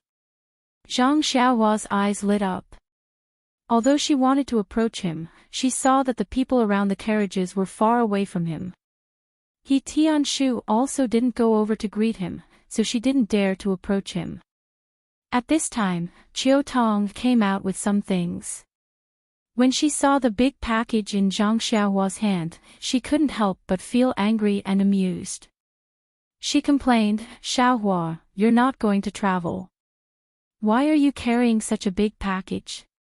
Don't tell me it's the books I gave you last time. I remember that it's very heavy. Aren't you afraid that it'll crush the carriage?" Chiao Tong's voice wasn't low, so it attracted Shernyo's attention. When he saw that Zhang Xiaohua was carrying a big package in her left hand, he couldn't help but be surprised. When Zhang Xiaohua heard Chiao Tong talking about her, she replied embarrassedly, "Didn't you say that you'll be gone for a few months? I want to use this time to study. I think I can finish reading all these books, so I brought them with me." Chiao Tong and Shernyo were both surprised to hear that. Chiao Tong knew how many books she gave him last time. When she heard that he wanted to finish reading all of them in a few months, she couldn't help but be surprised. She thought to herself, even if he reads one book every 3 days, he might not be able to finish it. But if he has to read one book every 3 days, how can he completely understand it? When Shernyo heard that the package was full of books, he knew how heavy the package was. He couldn't help but be surprised. This child was very young, but he could easily pick up such a heavy package with one hand. He wasn't simple at all. Perhaps he wasn't as good as Shernyo when he was young, but there wasn't much difference. Whose disciple was this child? Chiao Tong continued, "All right, put your package in the last carriage. But you have to read carefully. There's no point in flipping through the books casually. Don't waste the manor master's good intentions." Zhang Xiaohua smiled and said, "Sister, don't worry. I know what I'm doing." After speaking, she followed He Tianshu to the last carriage. The carriage was very spacious. It was even more spacious than the ones Zhang Xiaohua had sat in before. There was actually a space similar to a bookcase. It was probably for storing things. Zhang Xiaohua opened the package and put some books on it. She put the package to one side. He Tianshu put his own package and Zhang Xiaohua's small package on the carriage and then got down. After Zhang Xiaohua tidied up a little and got down from the carriage, there were a lot fewer people in the courtyard. They were probably ready to stop. At this time, Zhang Xiaohua felt that someone was looking at her. When she turned her head, she saw that it was Shernyo. Zhang Xiaohua nodded and smiled at him. Just as she was about to go over and talk to him, a group of people came out from the small door in the courtyard. At the front was the manor master of Huanxi Manor, O Yan. Behind O Yan was big sister Qin, who Zhang Xiaohua saw in the inner courtyard. Why did she look so special? It was because there were a few young women with good figures following behind her. They were all dressed in tight clothes and had swords at their waists. They looked valiant and formidable. Even though Zhang Xiaohua wasn't at the age of first awakening of love, she still wanted to take a few more glances at them. In such an atmosphere, how could Big Sister Qin not stand out? However, Big Sister Qin was calm. She followed O Yan down the steps. The few women behind her kept a distance from them. Their expressions were very respectful. O Yan walked in front of Shernyo and said with a smile, "Shernyo, you must have been here a long time ago." Shernyo said naively, "Manor Master, you're early." "Not too early. I've been here for an hour." O Yan continued, "Then I'll have to trouble you along the way." Shernyo said, "It's my duty. Big sect leader said that I must ensure Manor Master's safety. Otherwise, I won't be allowed to drink when I return." O Yan smiled faintly and looked around. She asked Chiao Tong, who was walking over, "Is everything ready?" Chiao Tong said in a low voice, "Yes, Mississippi. Everything is ready." O Yan nodded in satisfaction, "Then let's go. The journey is long. The sooner we leave, the sooner we can return." With that, she boarded the first carriage with Chiao Tong's help. After that, Big Sister Qin and Chiao Tong also boarded the first carriage. The remaining female disciples sat in the second carriage. Zhang Xiaohua, He Tianshu, and the rest of the people sat in the last two carriages. After everyone had boarded the carriages, Shernyo boarded the first carriage. He picked up his whip and drove the carriage out of the courtyard. The other coachmen followed him. Just like that, Zhang Xiaohua's journey to the south officially began. Not long after O Yan's carriage left the manor, a few servants in green clothes and hats asked for leave and left Huanxi Manor together. When they reached Pingyang City, they went their separate ways. One of them went to the provision store. He had gone to the forest to retrieve the note in the morning. Not long after, that servant came out with the things he bought and disappeared into the crowd. Just like that, news of O Yan's journey was secretly found out by people with ulterior motives. However, no one knew what they were up to. However, all this had nothing to do with Zhang Xiaohua. Zhang Xiaohua sat in the carriage curiously and looked at the scenery by the roadside. Although Lu Town was in the south of Pingyang City, it was slightly to the west. Oh Yan's destination this time was to the east. Hence, after leaving the manor, she did not head to Pingyang City. Instead, she took a shortcut and headed to the main road in the east. It was already late autumn and everything was withering. The crops in the fields had already been harvested and the empty fields could be seen far away. The terrain near Pingyang City was similar to that of Lu Town. It was mostly mountainous and there were still many wild fruits and weeds on the undulating hills. From time to time, one could see villagers carrying small baskets or herding a flock of sheep. They shrunk their necks as they walked back and forth on the hills. Naturally, Zhang Xiaohua felt sad for Gu Jingji. She thought of her hometown and her parents. It had been almost a year since she last saw them. How were they doing?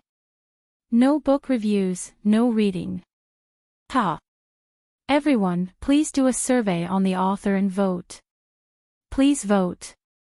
Please bookmark it. Thank you.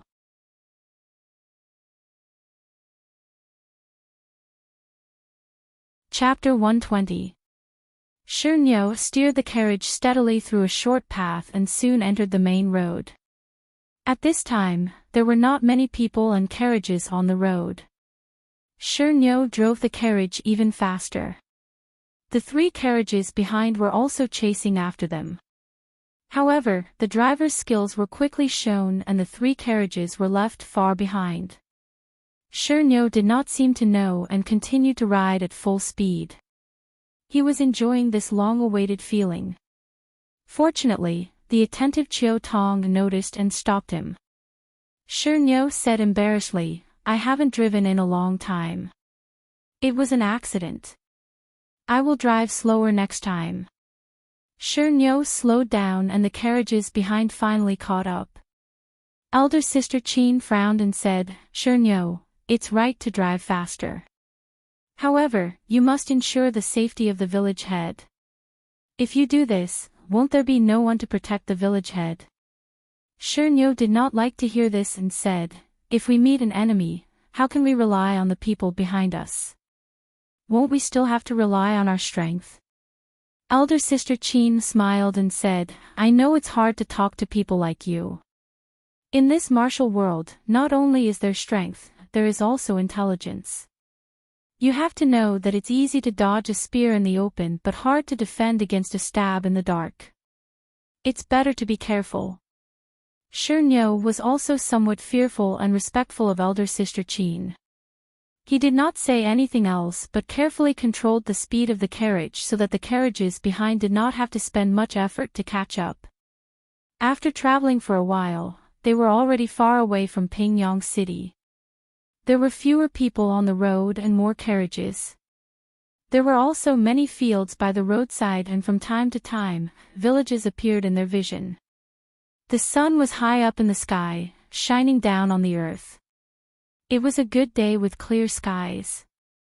Shernyo seemed to be in high spirits as he drove the carriage and sang, "Sister, you take the bow.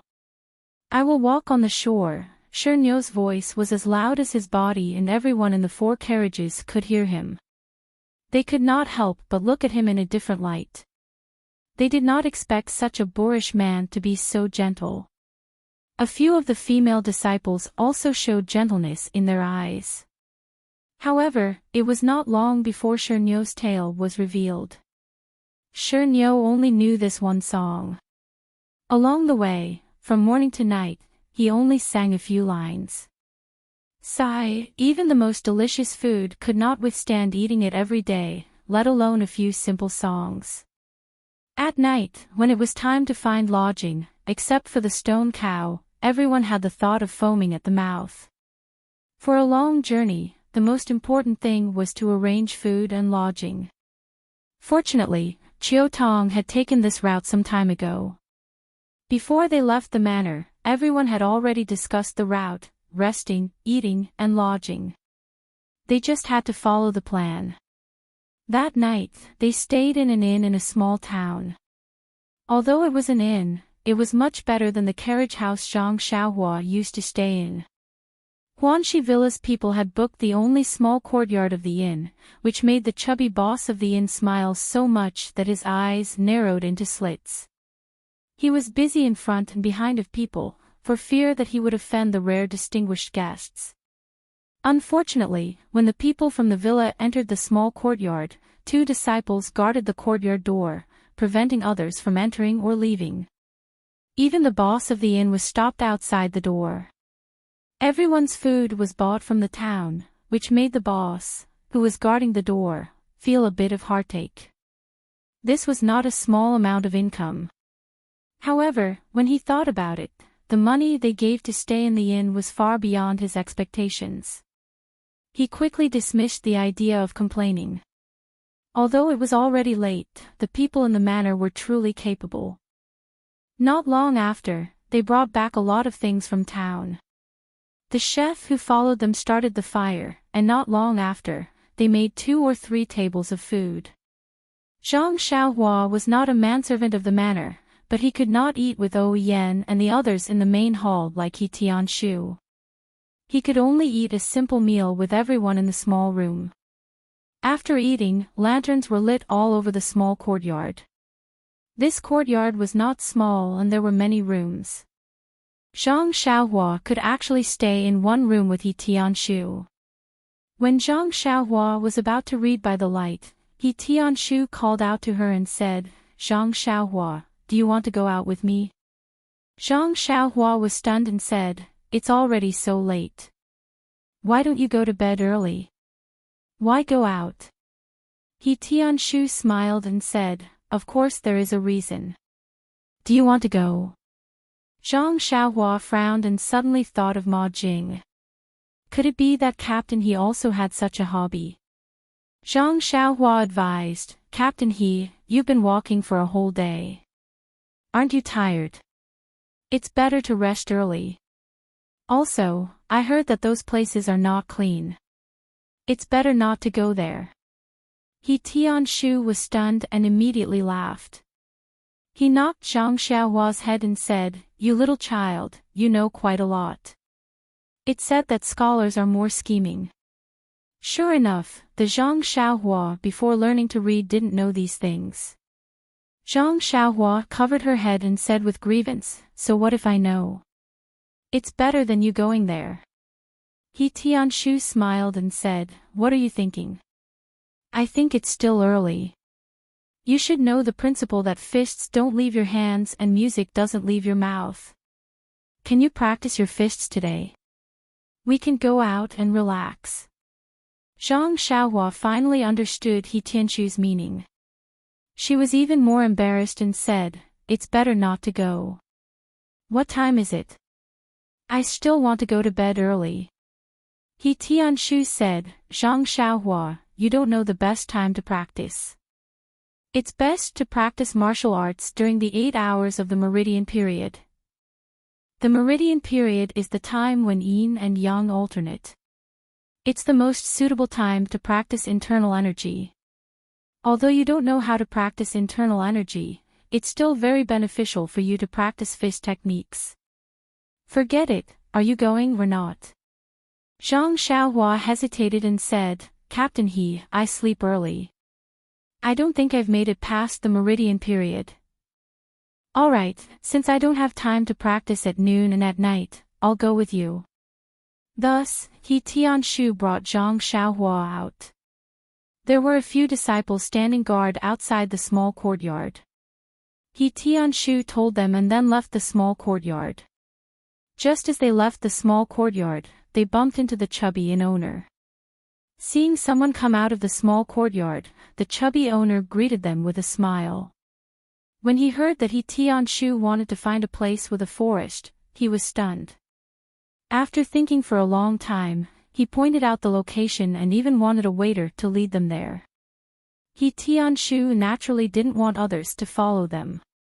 He rejected the chubby owner's good intentions and brought Zhang Xiaohua out of the inn. Zhang Xiaohua didn't really remember the way. she didn't hear what the inn owner said. With Captain He leading the way, she didn't need to worry about this kind of thing. But not long after, Zhang Xiaohua felt that something was wrong.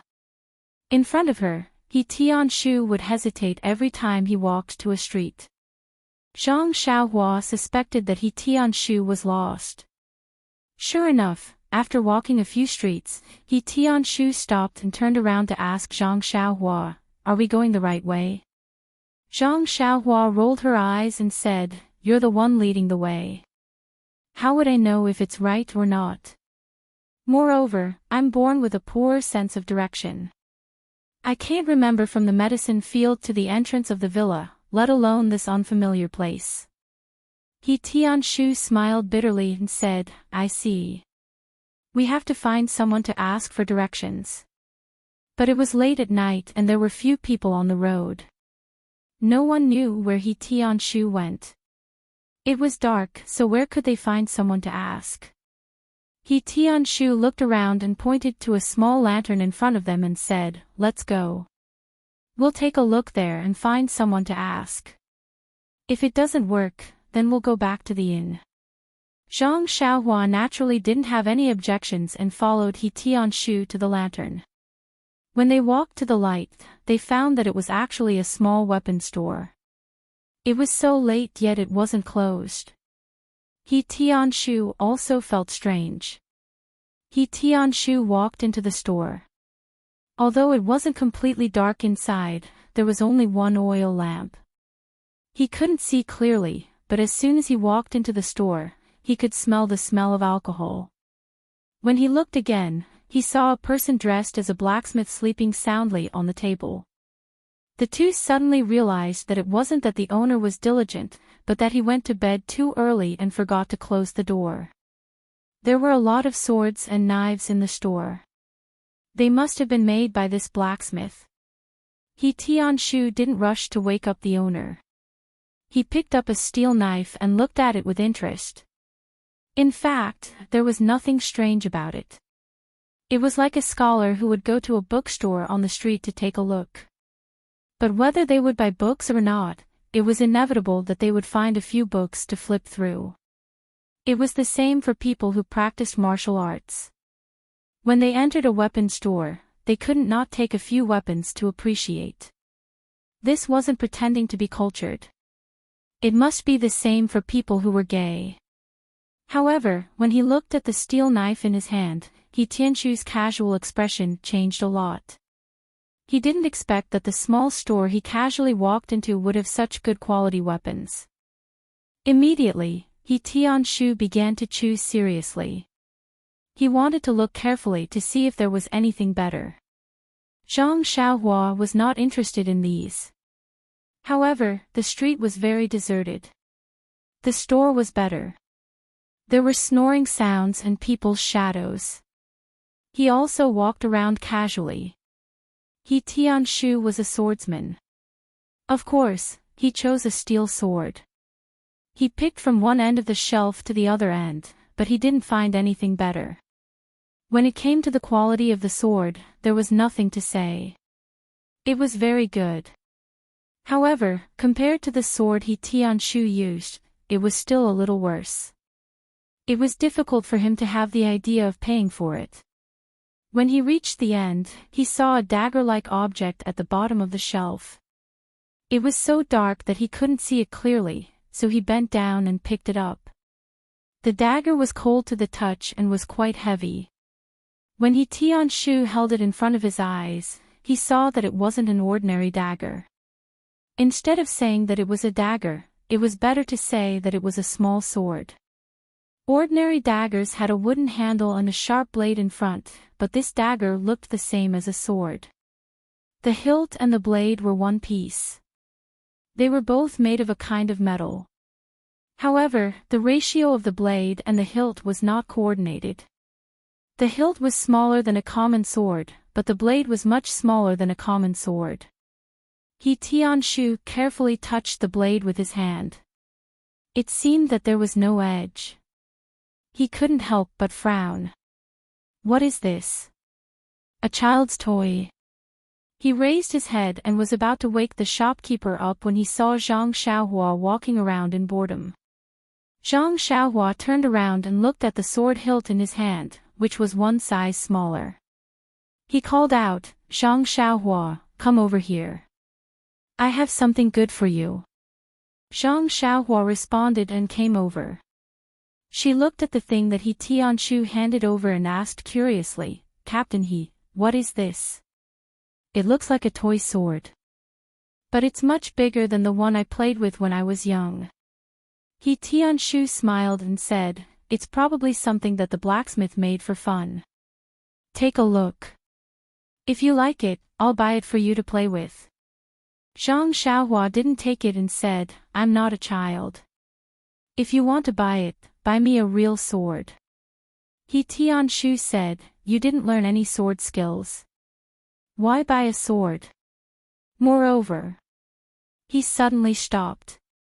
He wanted to say, "Can you still use a sword with your hand?"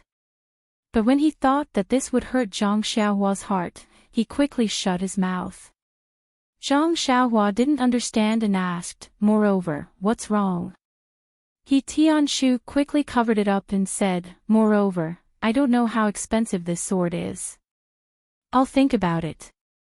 Zhang Xiaohua made a pft sound and turned to leave, saying, "Then I don't want this toy either." However, when he turned around, he accidentally touched a sword. Clang! The sword fell to the ground. The sound wasn't soft. The blacksmith who was sleeping suddenly raised his head and shouted, "Catch the thief." When he saw He Tianshu holding a small sword and Zhang Xiaohua standing there, he hurriedly wiped the saliva from his mouth and walked over with a smile, saying, "Excuse me, dear guest, what have you taken a fancy to?" "I was just dreaming." Sorry. Zhang Xiaohua bent down and picked up the sword with her left hand. She held it in her hand and said, "If you didn't wake up, we would have taken this sword away." The blacksmith smiled and said, "Look at the two of you. How could you be that kind of person? You must be joking. The light in the shop was dim, but he could still see that the other people's temperament was not ordinary. This blacksmith's eyes were not ordinary. The blacksmith looked at the small sword in He Tianshu's hand and said, "Dear customer's eyes are really unique. This is our shop's treasure. It has been passed down for 100 years. Today, you took a fancy to it at first glance. This one will have to bear the pain and part with it." He Tianshu smiled and used his hand to rub the dust off the small sword, saying, "This is the treatment of a shop's treasure. Why didn't you cover it with something? Moreover, what are you using this shop's treasure for? Is it a dagger? Why don't you have a blade? Is it a treasure sword? Why is it so small?" The blacksmith was speechless and said embarrassedly, "All right, then I can only tell the truth. 100 years ago, when my grandfather's grandfather was still alive, an old man with white hair and beard pawned it in our shop. He said it was an immortal's treasure. If you don't believe me, you can weigh it. How heavy is it? Would a normal metal weigh this much?" He Tianshu was still smiling, saying, "I find it strange. Why didn't he pawn it at a pawn shop? Why did he come here? Forget it, I originally wanted to buy a treasure sword, but I won't look." As he said this, he put the small sword on the shelf and prepared to leave. The blacksmith quickly stopped him, saying, "All right, dear customer, you are really amazing. I will tell you the truth. This is a toy that I found in the countryside. It looks quite heavy. I originally wanted to put it in the furnace to melt a weapon, but no matter how hard I tried, it wouldn't melt. So I just left it there. I wanted to sell it to children, but it was too heavy. Not many children would like to play with it, so I left it there for many years. Dear customer, if you take a look at other weapons and buy a lot, I will give this toy to you for free. How about it?" He Tianshu curled his lips, saying, "Buy a lot. I see that your shop is so remote, how much business can you have? Moreover, I am just one person, how many treasured swords can I buy? However, seeing that your craftsmanship is not bad, I will take a look first. After he finished speaking, he casually handed the small sword to Zhang Xiaohua. Zhang Xiaohua's left hand was holding the treasured sword, so she could only use her right hand to take it. Just as the blacksmith said, it was quite heavy. No wonder children couldn't play with it. Then, she also casually handed the treasured sword in her left hand to He Tianshu. He Tianshu took the treasured sword that Zhang Xiaohua handed over and carefully looked at it, saying, "This treasured sword is really not bad. Shopkeeper, what is the price?" When the blacksmith saw that He Tianshu had taken a liking to it, he said, "Customer, you really have a good eye. This is my shop's treasure." As he said this, he saw He Tianshu frown and hurriedly changed his words. "Oh, I'm wrong. This is my grandfather's work and it has been here for many years. You really have a good eye. Just based on your eye, I won't give you a lower price." He Tianshu smiled, saying, "Is your grandfather Yezi?" The blacksmith was stunned, saying, "No." He Tianshu said, "If it is Yezi, not to mention 20 taels, even if it is 2,000 taels, I will buy it. However, if it is not, then the price is too expensive." The blacksmith asked, "Then how much does dear customer think is suitable?" He Tianshu said, 2 taels is enough." The blacksmith angrily said, "Are you trying to dismiss a beggar? You have no sincerity at all." After he finished speaking, he pretended to snatch the sword. He Tianshu did not make a move and let him grab the treasured sword. However, the blacksmith did not take it over and only said, "If dear customer is sincere, you might as well add a little more." Zhang Xiaohua watched the two talk from the side and felt that it was very boring. She took the small sword in her hand and looked at it in front of her eyes. Although this small sword was full of dust, it looked dark and there was a faint reflection inside.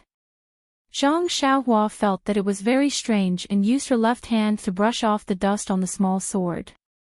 However, when her left hand touched the small sword, she suddenly had a strange feeling. It was as if this small sword had a connection with her left hand. But when she took her left hand away, the feeling immediately disappeared. Thus, Zhang Xiaohua transferred the small sword from her right hand to her left hand. The moment she touched it, a blood connection was born from the bottom of her heart.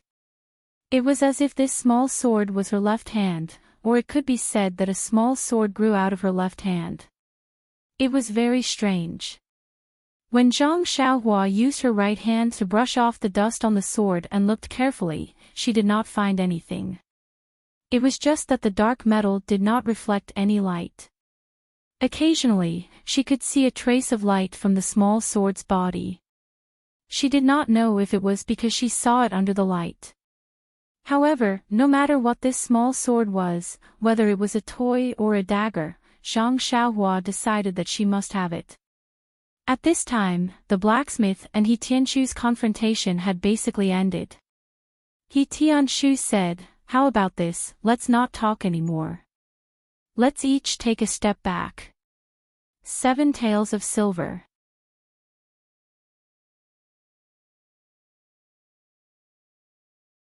Chapter 121. The blacksmith seemed to have found an organization and his face was full of joy as he said, "Good, brother, since you're so straightforward, I can't bear to part with my treasure. I'll be friends with you. 7 taels it is, 7 taels it is. In the future, you must visit my store more often." He Tianshu smiled and said, "Of course, I still have a group of brothers. If I take it back and they like it, I'll definitely pull them over. However, when the time comes, boss must give me a discount." The blacksmith also smiled and said, "No problem. The first time it's unfamiliar, the second time it's familiar. If you become a regular customer, there will naturally be benefits." At this time, Zhang Xiaohua pulled on the corner of He Tianshu's clothes. He Tianshu looked back at the small sword in Zhang Xiaohua's hand and said to the blacksmith, "This small sword, my little brother likes it. Why don't you let him pick it up and play with it?" The blacksmith didn't mind. He waved his hand and said, "No problem. Didn't I just say that this toy is a gift from me to the little brother? Just bring a few more people to patronize another day."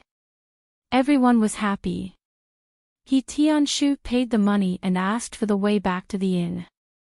Only then did he leave the weapons store with Zhang Xiaohua. Along the way, He Tianshu was very happy. At such a cheap price, he found a very good treasure sword. It was much better than going to the forest to practice martial arts.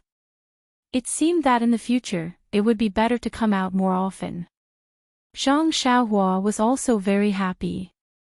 She held the small sword in her left hand and kept waving it around as if her arm had suddenly grown. However, she didn't notice that at this time, it was indeed too late. There was no one on the street. As she walked, Zhang Xiaohua felt sleepy and couldn't help but close her eyes.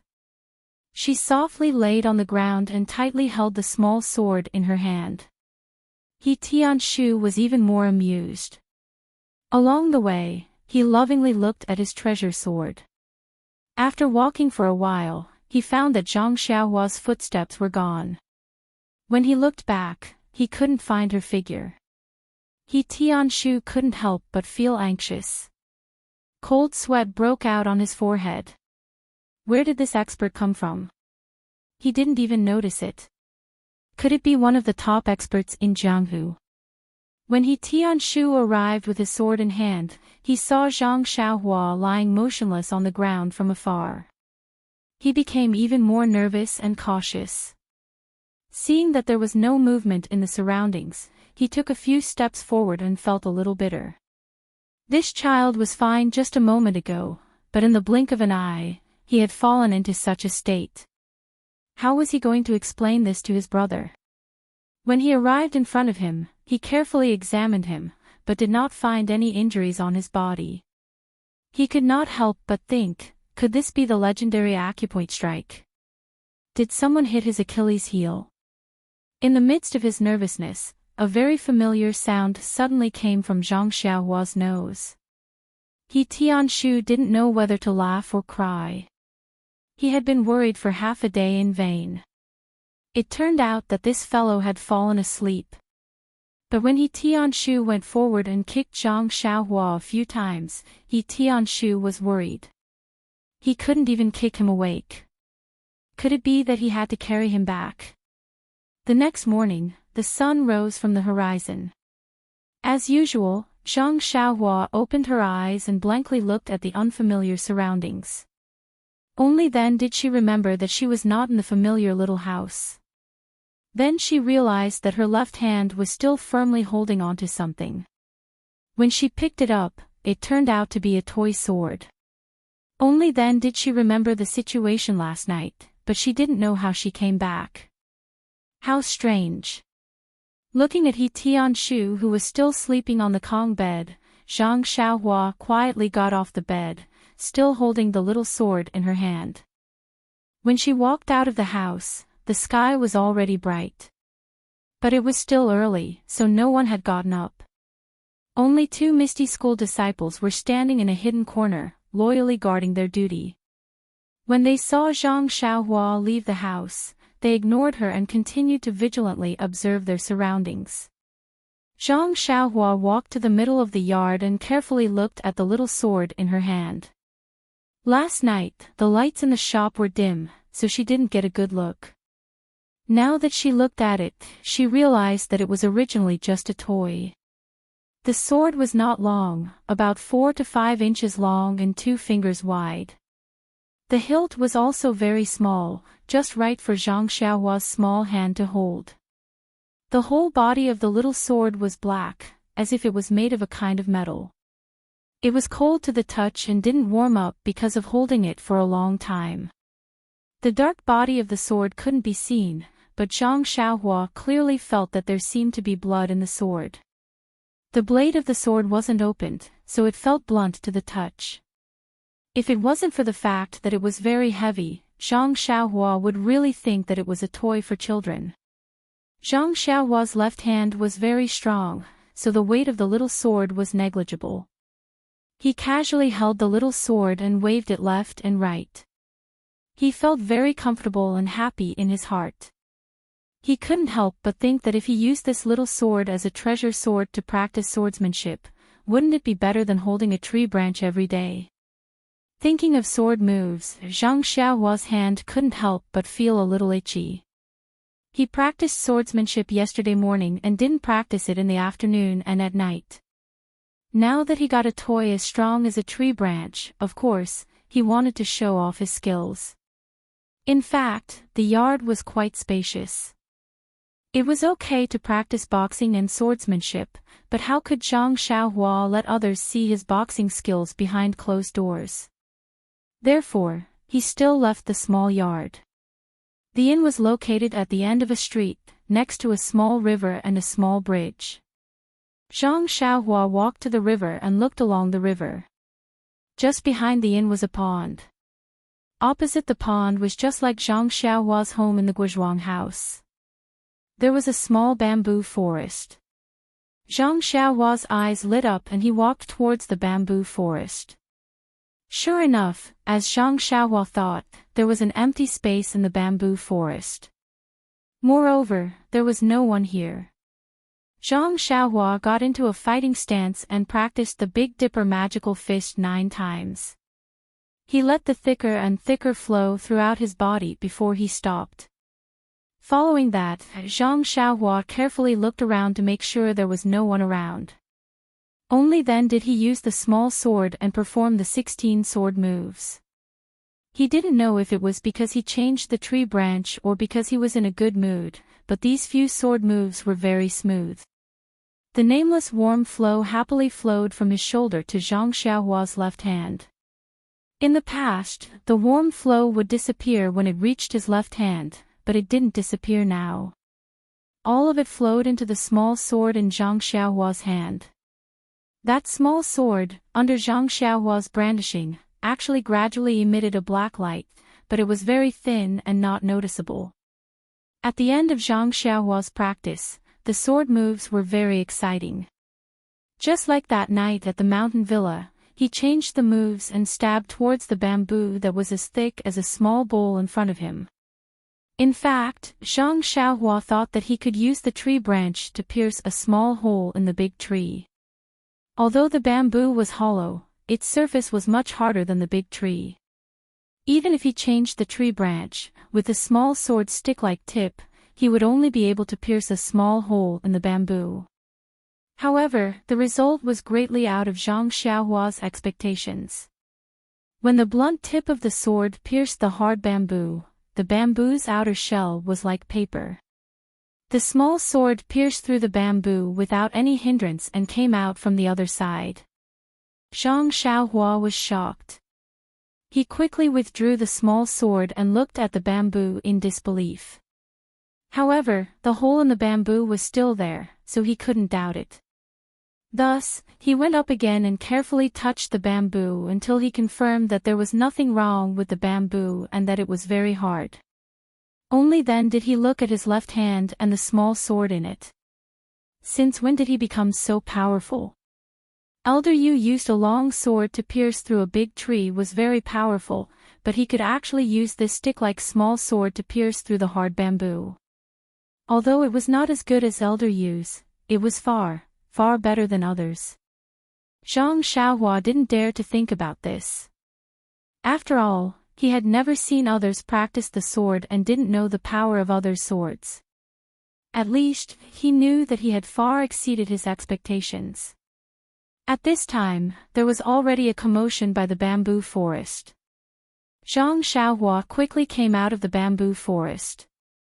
This wasn't the mountain villa. Looking at the time, maybe the people in the mountain villa had already packed up and were preparing to leave. When Zhang Xiaohua quickly ran back to the inn, most of the people had already eaten breakfast and were packing up. He Tianshu was also standing there with a frown.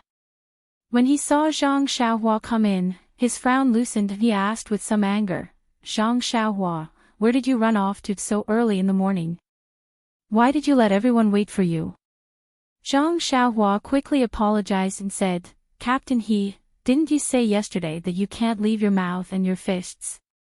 I went out early in the morning to practice my fists. He Tianshu looked at the small sword in his hand and found it funny in his heart. He knew that he had a child's temperament and that he would definitely play with this toy. So he seriously said, practicing your fists is a good thing, but it also depends on the occasion. We are outside, so we must be careful and don't cause any trouble. It's better to keep this toy close to your chest. Don't hold it in your hand every day and make others laugh at you.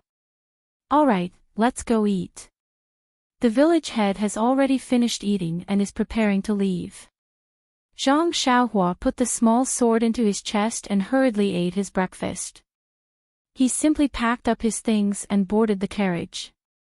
The 4 carriages gradually went further and further away. The fat boss was still standing there, reluctant to part. What a good guest. He only stayed for one night and did not eat the inn's food, but he was actually given so much money. If he had such a guest every day, it would be hard for him not to become rich. Originally, the fat boss thought that he would keep this beautiful memory in his heart and slowly savor it in the future. But before noon, a man in embroidered clothes riding a handsome horse came to the inn to inquire about the whereabouts of yesterday's group of people. His face was full of temptation and the fat boss couldn't help but recall yesterday's beautiful time in full detail. When the brocade-clothed man left in satisfaction, the fat boss once again sighed in admiration. What a good customer. Even after the man had left, he could still bring him fortune. He really had to thank the spirits of his ancestors. The people of Huanxi Mountain Villa naturally didn't know about this and were still hurrying on their way. However, today wasn't as fresh as yesterday.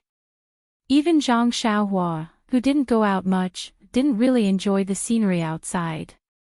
It was only a day's journey away from Pingyang City. The scenery and culture along the way were really not much different from the place where she lived. After seeing so much, of course, she would get tired of it. Moreover, Shernyo's voice was really good. From yesterday to today, it was still very loud and clear. Those few lines of the lyrics always lingered in their ears. It must be that he drank a lot of wine in the inn last night and his throat was well nourished. Therefore, a few disciples secretly muttered that when they stayed the night again, they must reduce the amount of wine Shernyo drank so that his voice would become hoarse. His singing was good, but if they kept hearing these few lines, how could they live in the future? Zhang Xiaohua and He Tianshu sat in the 3rd carriage. There were a few disciples beside them and they were chatting about something. However, Zhang Xiaohua didn't mind. His left hand was playing with the small sword and his right hand was holding a book, reading it with great interest. Zhang Xiaohua's right hand hadn't fully recovered. From the outside, it looked the same as when he first returned to the villa. However, Zhang Xiaohua knew very well that his right hand wasn't like what Elder Yu said. His bones and meridians weren't destroyed by his inner energy and couldn't return to normal. He could feel that his hand was recovering at a perceptible speed. Moreover, he often tried to use his right hand now. He believed that one day, he would give everyone an unexpected surprise. He Tianshu sat in the innermost part of the carriage, resting with his eyes closed. He was also holding a book in his hand. He seemed to be thinking about something. After a while, a smile appeared on his face and he opened his eyes. He raised his eyes to look at the scenery outside the window and frowned. Although there was some distance between them and the stone cow, the singing voice traveled quite far and he could hear it clearly. When his gaze landed on Zhang Xiaohua, he couldn't help but smile. He looked at the small sword in Zhang Xiaohua's left hand and said with a smile, Zhang Xiaohua, this toy isn't bad, right? It seems like you like it very much. When Zhang Xiaohua heard this, he put down his book and looked at the small sword in his hand.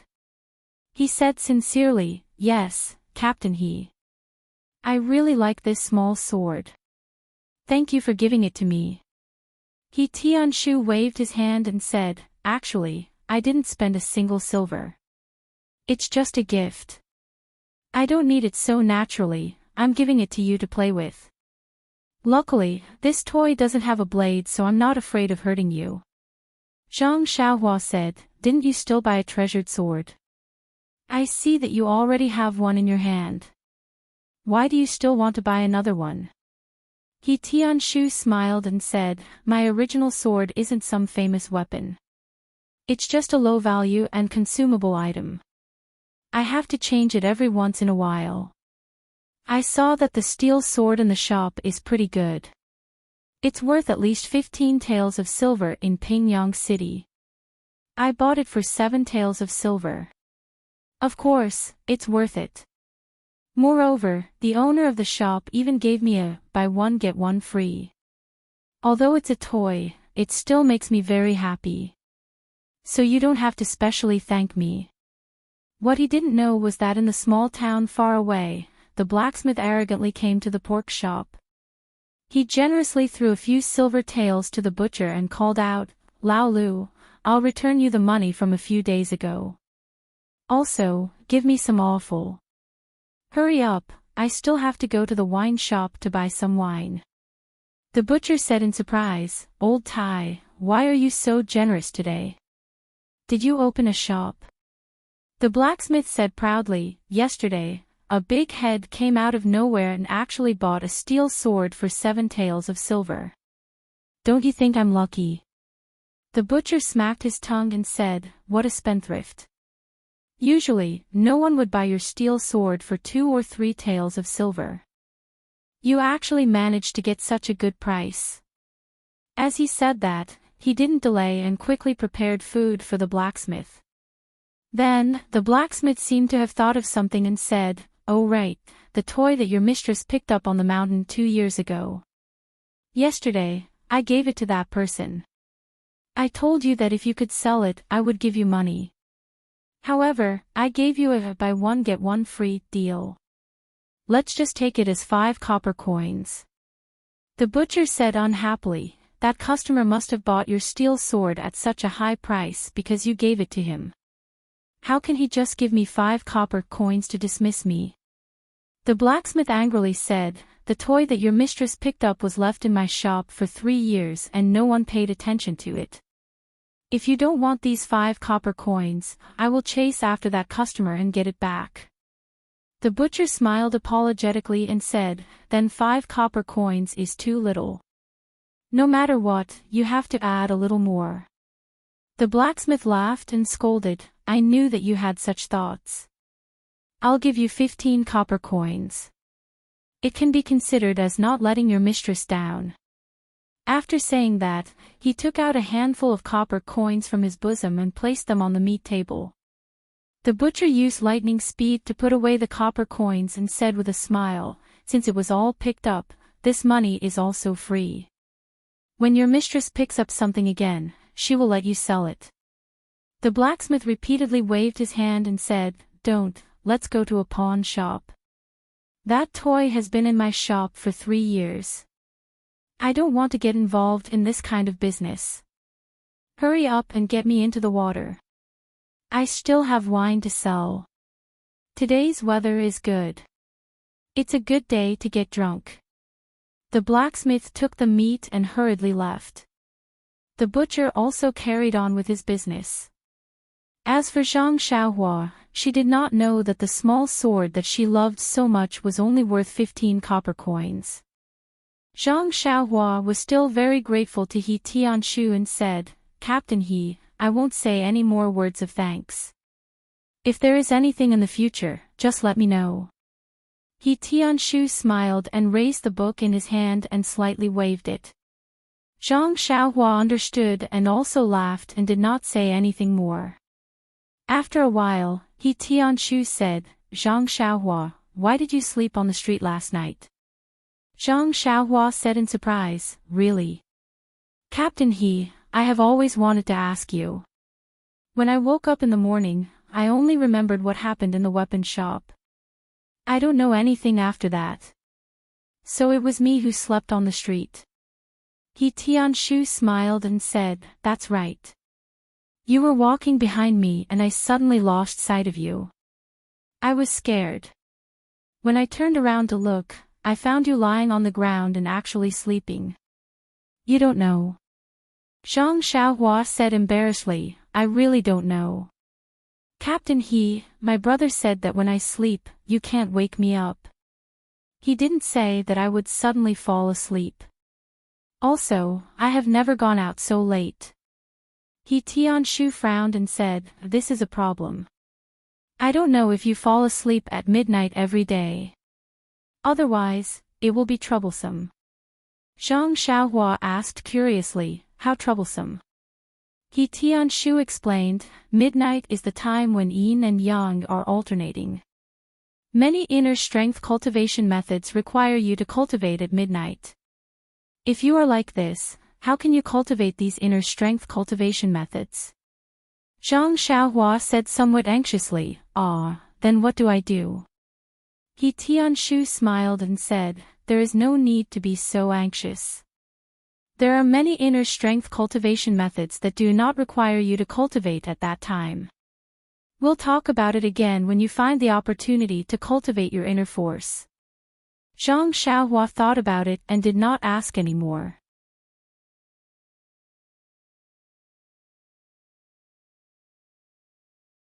Chapter 122. The days on the road were extremely boring. However, Zhang Xiaohua didn't have high requirements. She had books to read every day, so she didn't care whether she was in the carriage or in her own room. On the contrary, she didn't have to work in the fields, so she had more time to study. The carriage traveled for another 10 days. During this time, the stone cow's singing didn't stop. At first, everyone admired it, but later, they hated it. In the end, they couldn't bear it anymore. Finally, Manor Lord O took action. Under the Manor Lord's obstruction, the stone cow stopped singing for half a day. However, when it was almost evening, the stone cow couldn't hold back and started singing again when it saw the splendid sunset. Oh Yen didn't know whether to laugh or cry. She could only let Aunt Chin talk to her to relieve her boredom. As for the people behind, they slightly distanced themselves from the stone cow. After listening for a long time, they turned a blind eye to it. They just treated it as a giant human-shaped crow making noise. In the first few days, Zhang Xiaohua would drag He Tianshu out to find a place to practice martial arts every night. However, He Tianshu seemed to have learned his lesson from the first day and always refused. Zhang Xiaohua could only go out to practice martial arts by herself. After a few days, she felt strange and secretly asked He Tianshu the reason. He Tianshu smiled and asked Zhang Xiaohua if she saw the other disciples go out to practice martial arts or practice in the yard. Zhang Xiaohua thought about it carefully. She really hadn't seen them practice martial arts. Only then did He Tianshu tell her the reason. It turned out that He Tianshu was the same as the other disciples. They all practiced internal strength. Those who practiced martial arts knew that they trained their muscles, bones, and skin externally and their chi internally. Most of the internal strength practice was to meditate, gather chi, and circulate the internal strength. In fact, practicing martial arts was to exercise the muscles and bones. Just like Nia Shao, and the others in Huanxi Manor, they also practiced internal strength at night. Practicing martial arts in the morning and evening was to exercise the muscles and bones and also to familiarize themselves with the martial arts. Since they were far away and had no place to exercise, they could naturally cancel the practice of martial arts and focus on practicing internal strength. Moreover, according to He Tianshu, when the internal strength practice reached a certain level, it could replace sleep at night. They just needed to meditate for a few hours at night. Hearing this, Zhang Xiaohua felt a burst of admiration. If she didn't need to sleep by meditating, how interesting would that be? However, when she thought about her habit of sleeping at night and not being able to wake her up, she couldn't help but feel depressed. The disciples of the Misty School didn't need to practice martial arts early or late, but Zhang Xiaohua couldn't. He didn't know any internal strength and could only find a place to practice martial arts. Moreover, he was afraid of being seen by others. Every time he arrived at a place, the first thing he did after dinner was to find a slightly hidden place to practice his martial arts. And ever since Zhang Xiaohua got the toy sword, his swordsmanship improved. He knew the 16 changes in his mind, and as soon as he thought about it, he could use them at will. Moreover, the angle and speed of his swordsmanship became faster and faster. The small sword was as nimble as his own arm, and the warm current was much thicker. The power also exceeded Zhang Xiaohua's expectations. Ever since one time when he practiced his swordsmanship in the suburbs, Zhang Xiaohua didn't use his full strength to stab anything. He was afraid that if he knocked down the tree, people would ask him for compensation. However, Zhang Xiaohua's worries quickly disappeared. The road to the south wasn't all official roads. After a few days, they started to take some dirt roads and mountain paths. Moreover, they didn't always stay at the town's inns at night. Sometimes, they set up their own tents and slept in the wild. On this day, Shernyo was the first to drive the carriage. The group of people arrived at a mountain. The mountain was not very high, but there was only a small path for the carriage to move forward. It meandered around the mountain. There were many shrubs and dried-up trees on the mountain. At a glance, nothing could be seen clearly. Shernyo drove the carriage to a stop. He turned around and asked, "Miss Chiotong, how did you get here last time? This mountain is very dangerous. If there's an ambush, we'll definitely be at a disadvantage."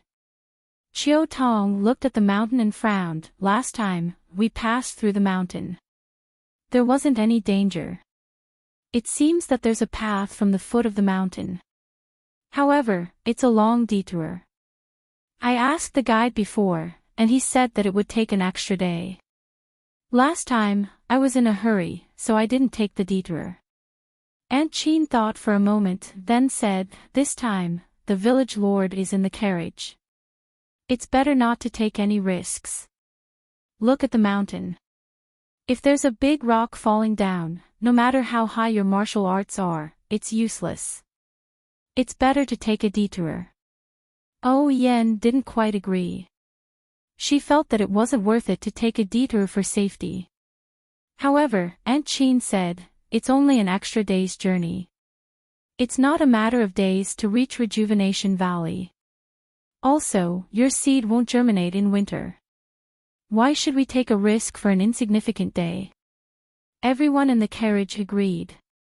Fortunately, Oh Yen was also a person who readily accepted good advice. She didn't stubbornly insist on her views. Seeing that everyone was persuading her, she also agreed to take a detour. When the carriage had gone far along the small path in front of the mountain, several men in black appeared from the forest. Looking at the carriage that was getting further and further away, they made a hand signal.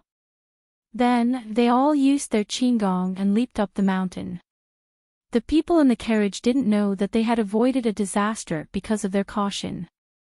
They continued to move forward. The next day, they went around the mountain and re-entered the planned route. The following journey was still not on the official road. They continued to pass through the mountains and forests. However, it wasn't as dangerous as this time. However, Shernyo, Aunt Chin, and the other disciples were extremely careful, afraid that something unexpected would happen. However, the heavens didn't let them. On this day, they were in front of a forest. Although there was a saying in the Jianghu, "Don't enter a forest." Looking at the forest in front of them, there weren't many trees. Most of the leaves had fallen off. The cold wind blew, making a whistling sound. It didn't seem to be dangerous, so everyone let down their guard. Just as Shernyo was singing a ballad and driving the carriage into the forest, sound was heard. A whistling arrow was shot out from the forest and nailed to the ground about 10 zhang in front of the carriage. The sudden arrow interrupted Shernyo's song.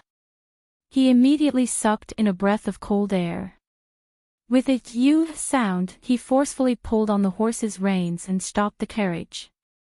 Everyone in the carriage was chatting, so they all stopped talking. Even Zhang Xiaohua and the others in the carriage behind them were startled by this sudden situation. Many disciples were also stunned.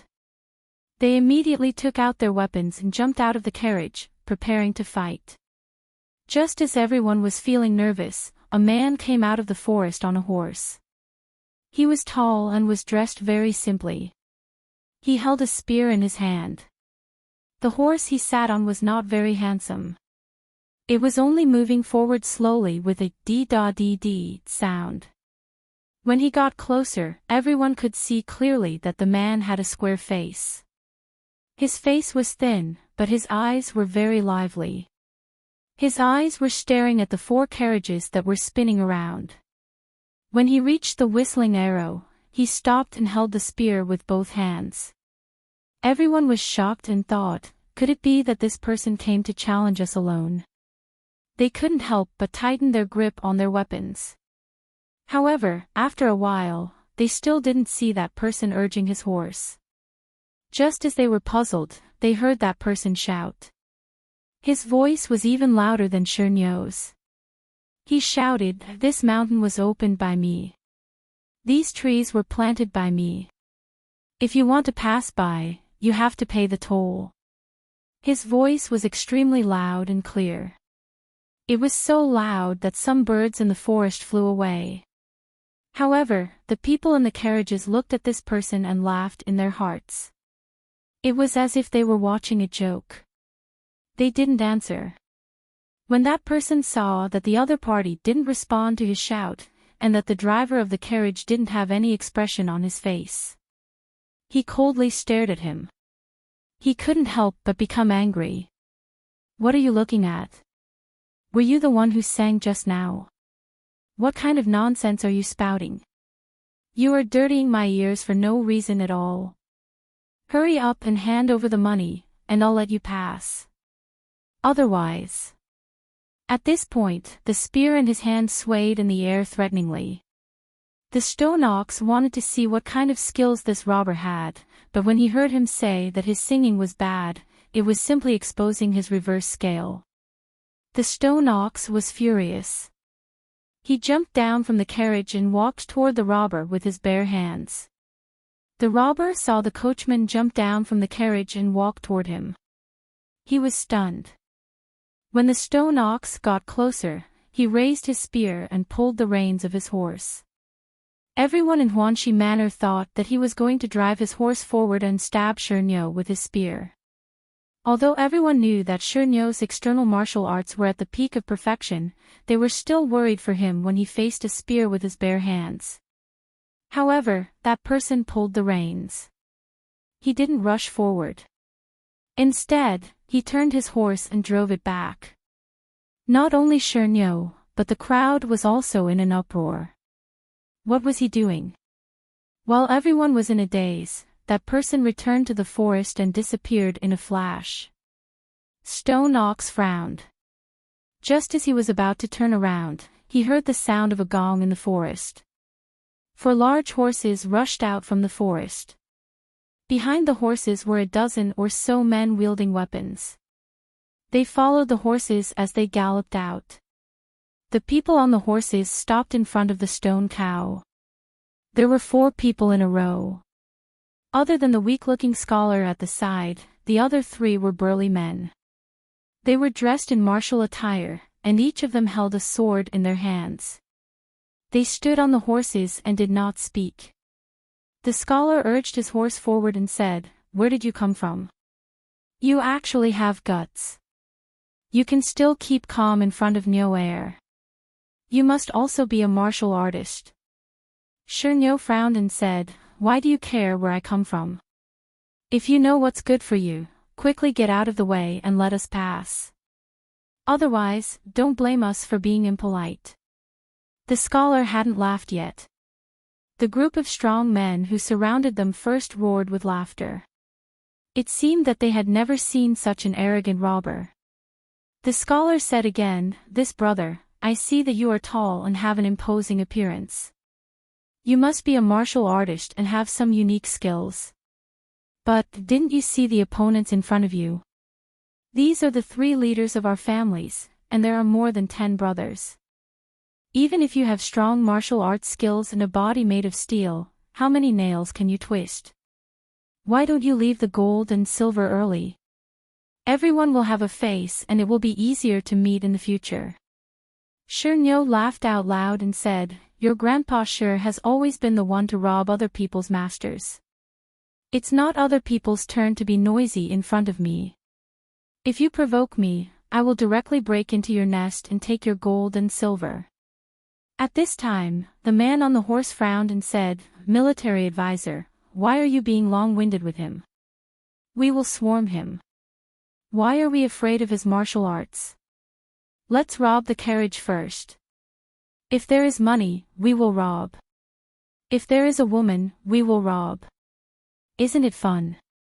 The people of Huanxi Mountain Manor originally had some people outside the carriage and some people inside. They were all watching the fun. When they heard the leader's words, they felt that it was insulting the manor lord and the others. They couldn't help but be angry. They all took their weapons and jumped off the carriage. Except for a few female disciples guarding around the carriage, everyone else lined up behind Shernyo. He Tianshu whispered to Zhang Xiaohua. He also took out his long sword and guarded beside Oyan's carriage. Zhang Xiaohua didn't get off the carriage. She went to the front of the carriage and sat with the disciple driving the carriage. She watched the scene with interest. When the military advisor saw the military advisor change his expression, he changed his expression and changed his expression. Then, he said to the leader with a smile, "Don't be angry. The Jianghu today is not the same as before. The barbaric killing has passed. Now we talk about gentleness and using martial arts to convince people. Although we rob the poor and give to the rich, we have to follow the trend of the times and keep pace with the times. Otherwise, we will be ridiculed by our peers.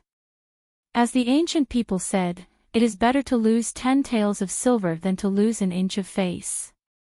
Even if we can't win this time, we have to be ambitious, thoughtful, and ambitious strong men." One of the leaders at the side spat and said, "I used to rob as much as I wanted, but what happened to me now? You still want to talk about gentleness?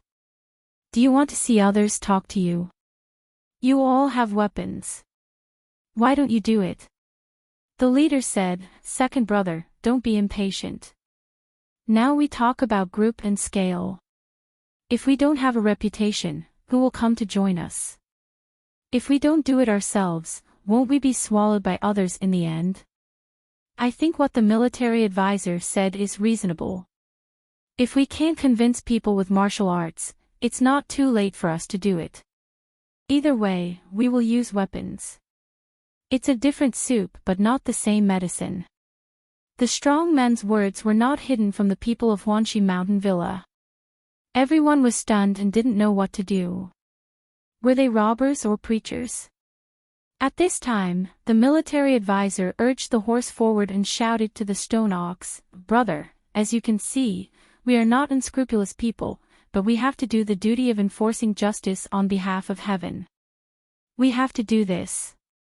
We can negotiate and let you go after you take the gold and silver. Look at your attitude, you don't seem to be happy. Fortunately, you're lucky to have met us. I'm not that talented, but I've just returned from overseas last year. I've learned a new type of robbery from overseas, and I want to show my ambition here. Since you've come to my territory, I'm the one who makes the decision. If you pass, our leader is a gentleman and will definitely let you pass. But if you lose, don't blame us for being rude. Leave behind the gold, silver, and beauties. What do you think?" Everyone understood what he said, but they didn't know how to answer. Usually, when they encountered robbers, they just fought with their weapons. Now, this overseas returnee was talking about rules, which made everyone feel uneasy.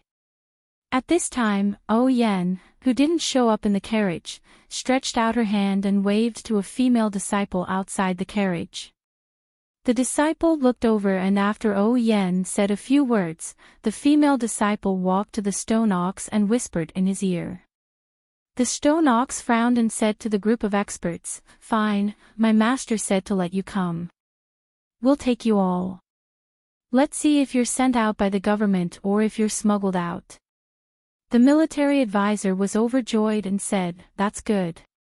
Let's fight peacefully. Don't shed blood." Alas, there are still some people in Jianghu who want to see blood. It's not good. Even if they can't hurt people, it's not good to hurt flowers and plants. It's inevitable to destroy the ecological environment. Oh, let's not talk too much. We have our own rules in our territory. Do you see the 3 heroes in front of you? These are the 3 tests. If 3 of you fight against 3 of our leaders, you will pass if you win 2 rounds. If you lose 2 rounds, you will have to leave behind 4 carriages and a group of women. What do you think? When the people in the villa heard this, they all slapped their foreheads. Oh my God, after talking for so long, wasn't it just 3 battles? Luckily, they were overseas returnees. If they weren't smuggled out, then they must be from some random sect. They were so long-winded. However, to be able to rob people to such a level, it was amazing. Of course, the stone ox didn't dare to agree casually. He quickly walked to the front of the carriage. Yen glanced at him. This strong man knew how to calculate. Including He Tianshu, there were 3 people. Even if there was 1 more, it wouldn't be easy to get together. However, the stone ox didn't want to. He said, "Villa Lord, I can handle this group of brats alone. Why do we have to go through so much trouble?" Aunt Chin smiled and said, "We've been out for so long and feel so bored. We only know how to travel all day. Now that there's a ready-made fun of us, why don't we enjoy it? I haven't seen such interesting bandits in so many years." The stone ox was originally an unromantic person. Hearing the villa lord and Aunt Chin's words, he couldn't be bothered with them. He returned to the front and said, "All right, my master agrees. However, we still have a question. What if we win? What will you do?" The military advisor smiled embarrassedly and said, "We didn't think about that. But I'm the master of my territory. I set the rules. If you win, I'll let you pass through my territory. That should be fine, right?" The stone ox was too lazy to say more. He waved his hand and said, 3 battles at the same time or 1 at a time." The military advisor rolled his eyes and said, "Naturally, it's better to start at the same time. Time is money. The earlier you finish, the earlier you can rest. That way, you can go earlier. What do you think?" The stone ox was about to agree when a voice like an oriole came from the carriage. "That's not right." When the strong men heard this, their eyes couldn't help but light up. They stared at the carriage, waiting for the beautiful woman to appear. Unfortunately, when Aunt Chin appeared, everyone's heads drooped. They were filled with endless melancholy. Her voice was so beautiful, but why was she so ordinary? Aunt Chin stood at the front of the carriage and said, "If all 3 battles are held at the same time, won't they be split into 3 places? If your subordinates don't keep their promise and attack together, won't our carriage be in danger? We suggest that we compete 1 at a time." This chapter was written very reluctantly. It was written very slowly. It stuck. Please collect it. Thank you.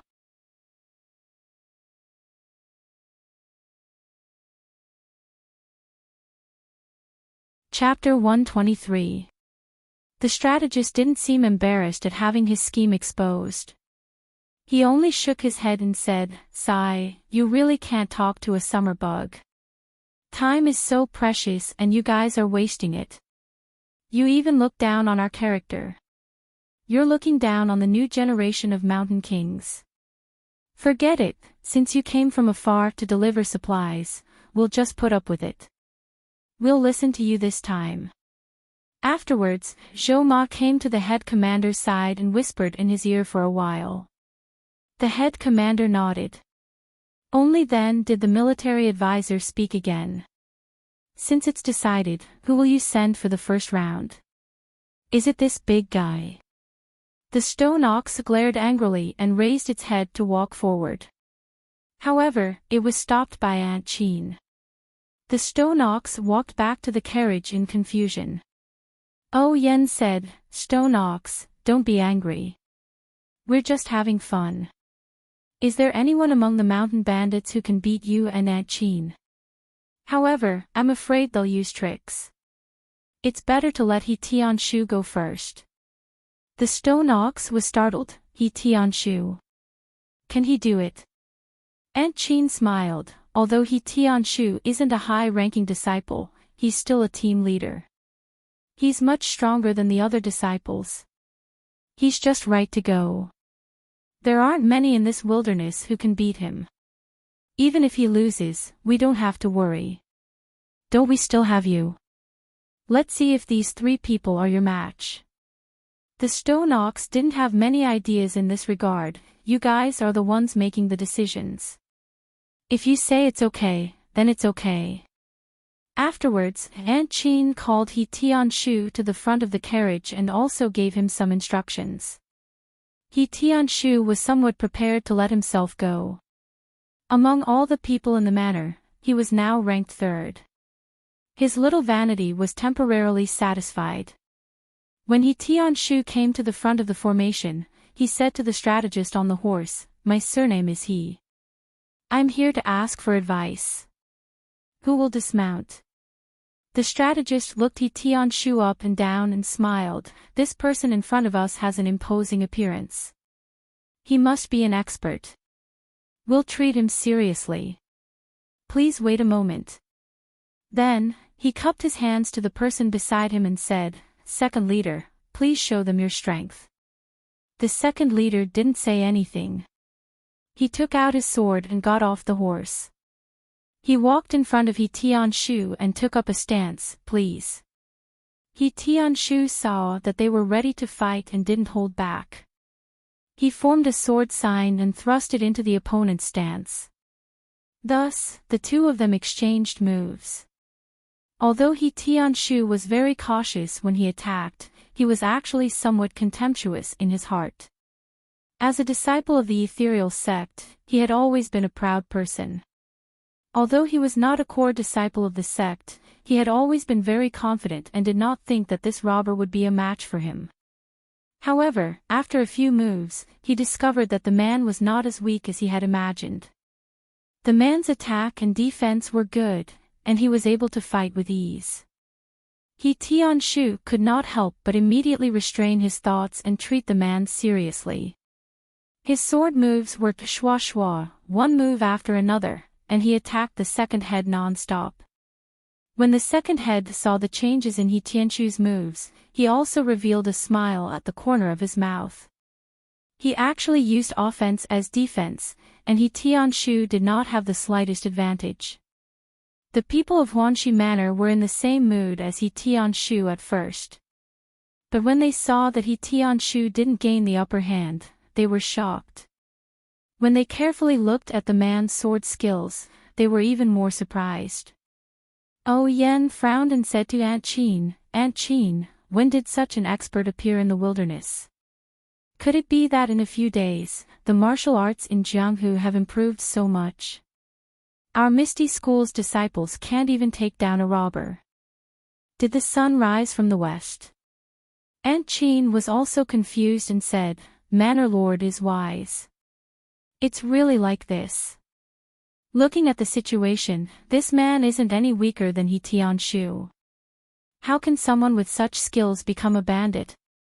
It's really strange. The layman watched the show while the expert watched the skill. Everyone was worried, but only Zhang Xiaohua was puzzled.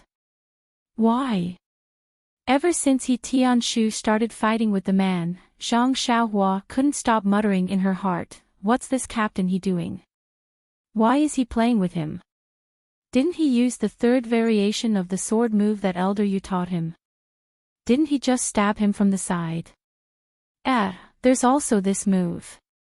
He already swung his sword forward and used the 10th variation of the sword move. Didn't he just stab into the man's chest and injure him with one strike? Damn, there's also this move. Using the first variation is so simple. I think Captain he is just playing with him." Actually, Zhang Xiaohua was only an armchair strategist. She only knew what to do after watching from the side. If she really went up to meet the enemy, she wouldn't know what to do when the other party swung his sword, let alone think of a move. Moreover, the onlookers saw more clearly. Being in the middle of a battle, one's life was always in danger. How would one have the time to observe other people's thoughts? Of course, Zhang Xiaohua could see this. More importantly, the variation of the sword move that Elder Yu taught her was indeed a top-notch move. It was something that the other party used to protect his life. Just as Zhang Xiaohua was cursing in her heart, there was a new change in the battle. He Tianshu couldn't help but feel annoyed when he saw that he couldn't win after attacking for a long time. His face seemed to be a little noisy. He moved his body and displayed another secret sword move from the Misty School. The moment he used this move, the second in charge couldn't help but feel a little pressured. He blocked left and right and actually retreated step by step. However, after retreating for a while, he changed his sword move and changed his style. He changed his sword move and moved around like He Tianshu at the beginning. The momentum of his sword move was also a little strange. Not long after, he regained control of the situation. The two of them fought like this for a long time, but there was still no winner. The people in Huanxi Manor were a little relieved. Only O Yen and Aunt Qin were puzzled. They didn't know who the thief was. At this time, the military advisor at the side said, "Stop, stop." When the second in charge heard this, he used his pedao to knock He Tianshu's sword. Then, he moved out of the circle and silently looked at the military advisor. He Tianshu saw that the second in charge left and didn't chase after him. He only took a defensive stance and carefully took precautions. He was afraid of any tricks. That military counselor loudly said, "This brother's martial arts skill is actually so high that he is able to be on par with our second master. This is really unexpected. However, the two of you are evenly matched. If you continue to fight, it will inevitably take a lot of time. Why don't we call this a draw?"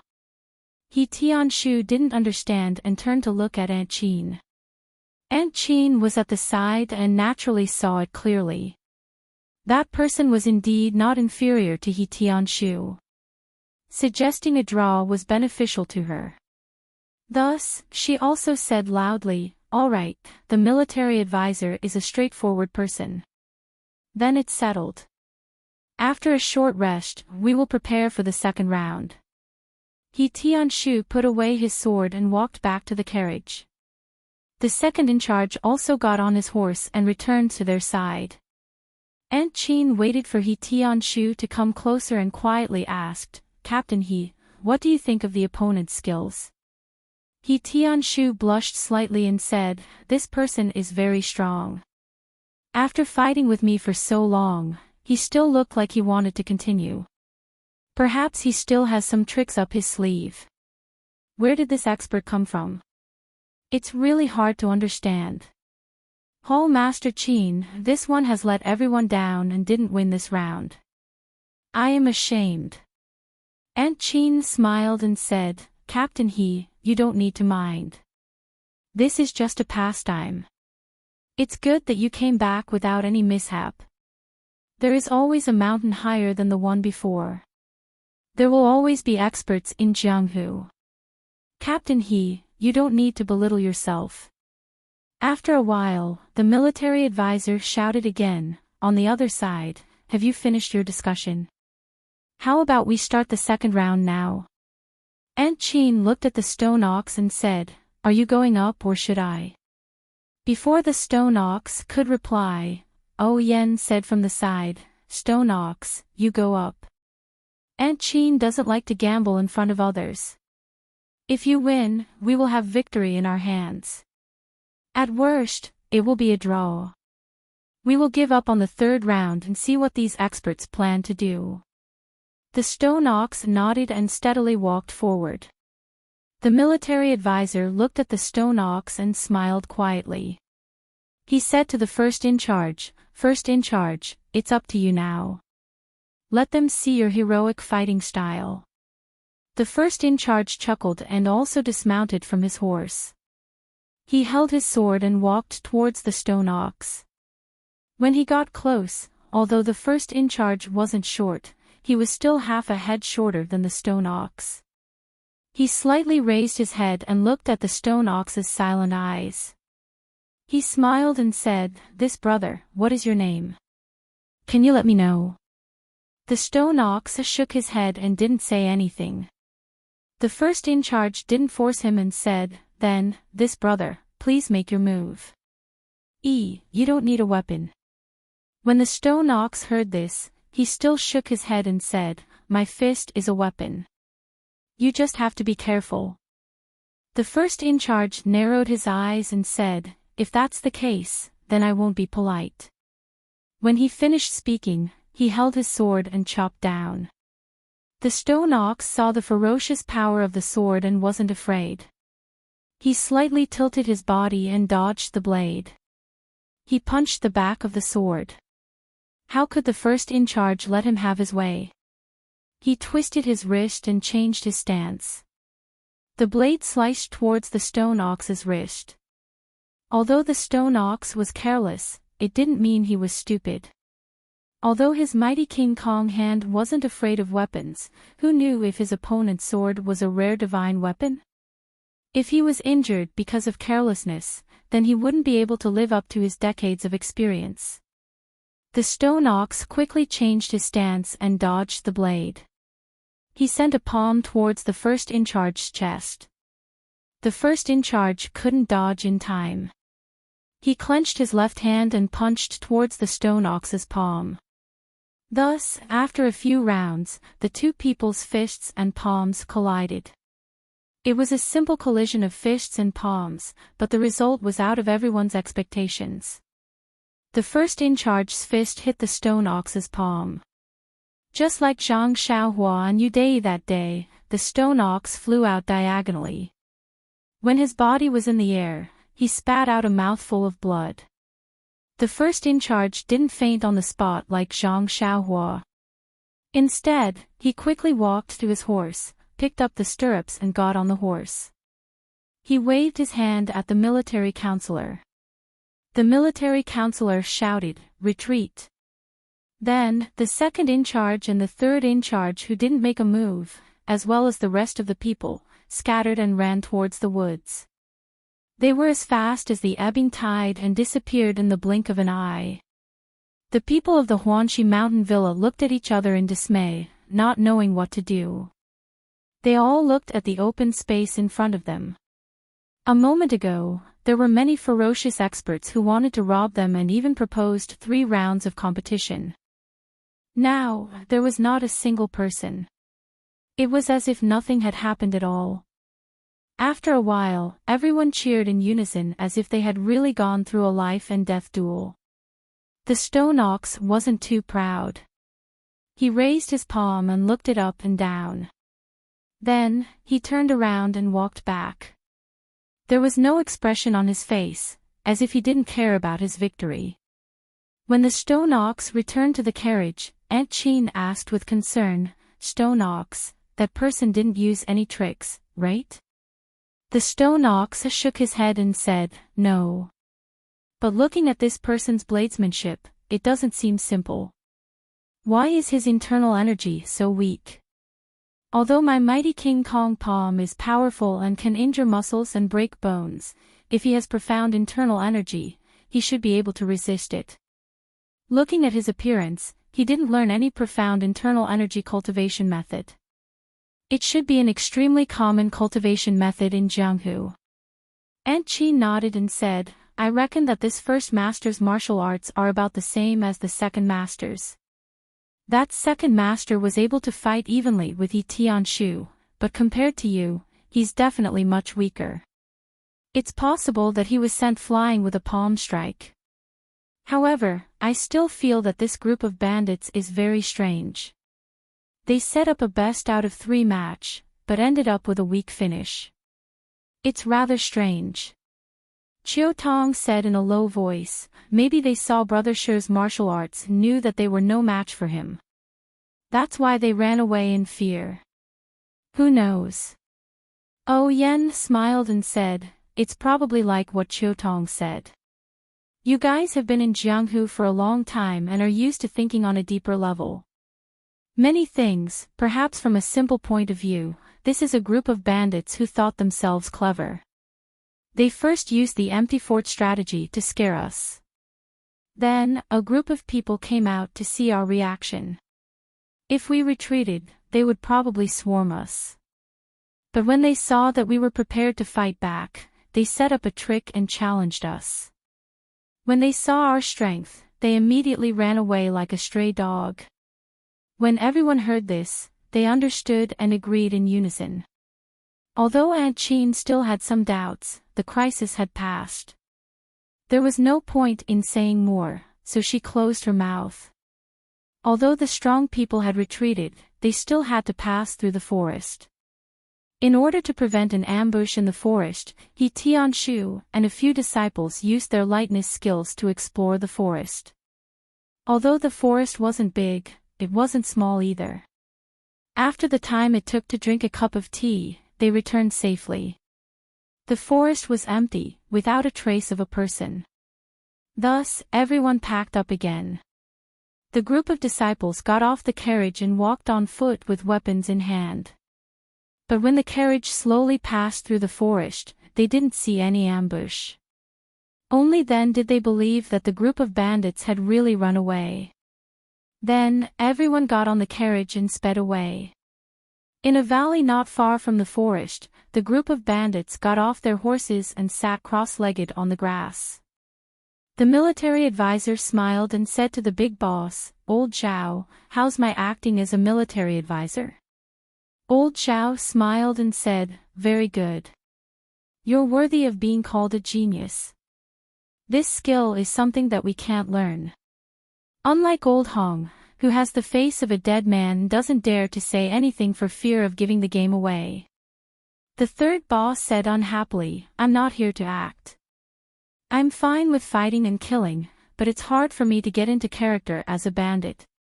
Since you guys insist on making me do it, then I can only keep quiet. The second boss said, this Misty School's disciples are really good. The one who fought with me just now is surnamed He, right? He's a nobody, but he actually has good swordsmanship. He almost forced me to use my ultimate move. Luckily, Qi Xiucai stopped me in time and didn't give the game away. Qi Xiucai said, I knew it. Brother Ma won't admit defeat. We agreed beforehand to find out their strength, so it doesn't matter if we lose. Brother Ma, why take it so seriously? But Old Zhao, is that stone cow really so powerful that he could make you vomit blood with one palm? Old Zhao looked at their concern and smiled mysteriously, saying, if you guys really think that I was injured by that stone cow, then our act will be extremely successful. According to reliable information, this stone cow has the highest martial arts in their group. If he really used his full strength, he might not be able to win within 100 moves. However, if he wants to make me vomit blood with one palm, then he must be dreaming. I just bit my tongue a little and spit out a little bit of blood, that's all. Everyone suddenly understood and gave him a thumbs up. Then, Chi Shotsai said, other than Stone Cow who has the highest martial arts in this group, we already know that. Next is Aunt Chin, we already know her martial arts. However, according to our information, she has been diligent in her studies these past few years, so there shouldn't be too many discrepancies. Old Zhao narrowed his eyes and said, Our Lord has said that we don't need to test her too much. This woman has always been cunning, so I'm afraid that she might see through something.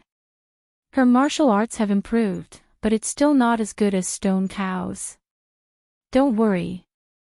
However, this extra surnamed he is troublesome. Although his martial arts aren't that high, he can still tie down one of our experts. In this way, we don't have enough people. The other disciples are probably the same, so our subordinates should be able to handle them. Chi Shotsai, what do you think? Should we wait for our Lord to send more people over, or? Chi Shotsai smiled and said, You don't have to worry about this. Our Lord has his own plans. Our operation must be foolproof and must succeed in one strike. No one can escape. Otherwise, if O Peng from the Misty School finds out about this, it will be no small matter. Actually, their strength is only at this level. Our Lord has 10,000 ways to deal with them, but in order to not reveal any flaws, he is being careful. Everyone, rest up and wait for our Lord's next plan. Everyone sat up quietly without saying a word. Chi Shotsai walked to a secluded area and took out a pen and paper. He wrote something on a slip of paper, then called a man in embroidered clothes and gave him the slip of paper. He then whispered something into his ear before letting him go. The man in embroidered clothes untied the reins from the tree and mounted his horse. He galloped in a certain direction and disappeared in the blink of an eye.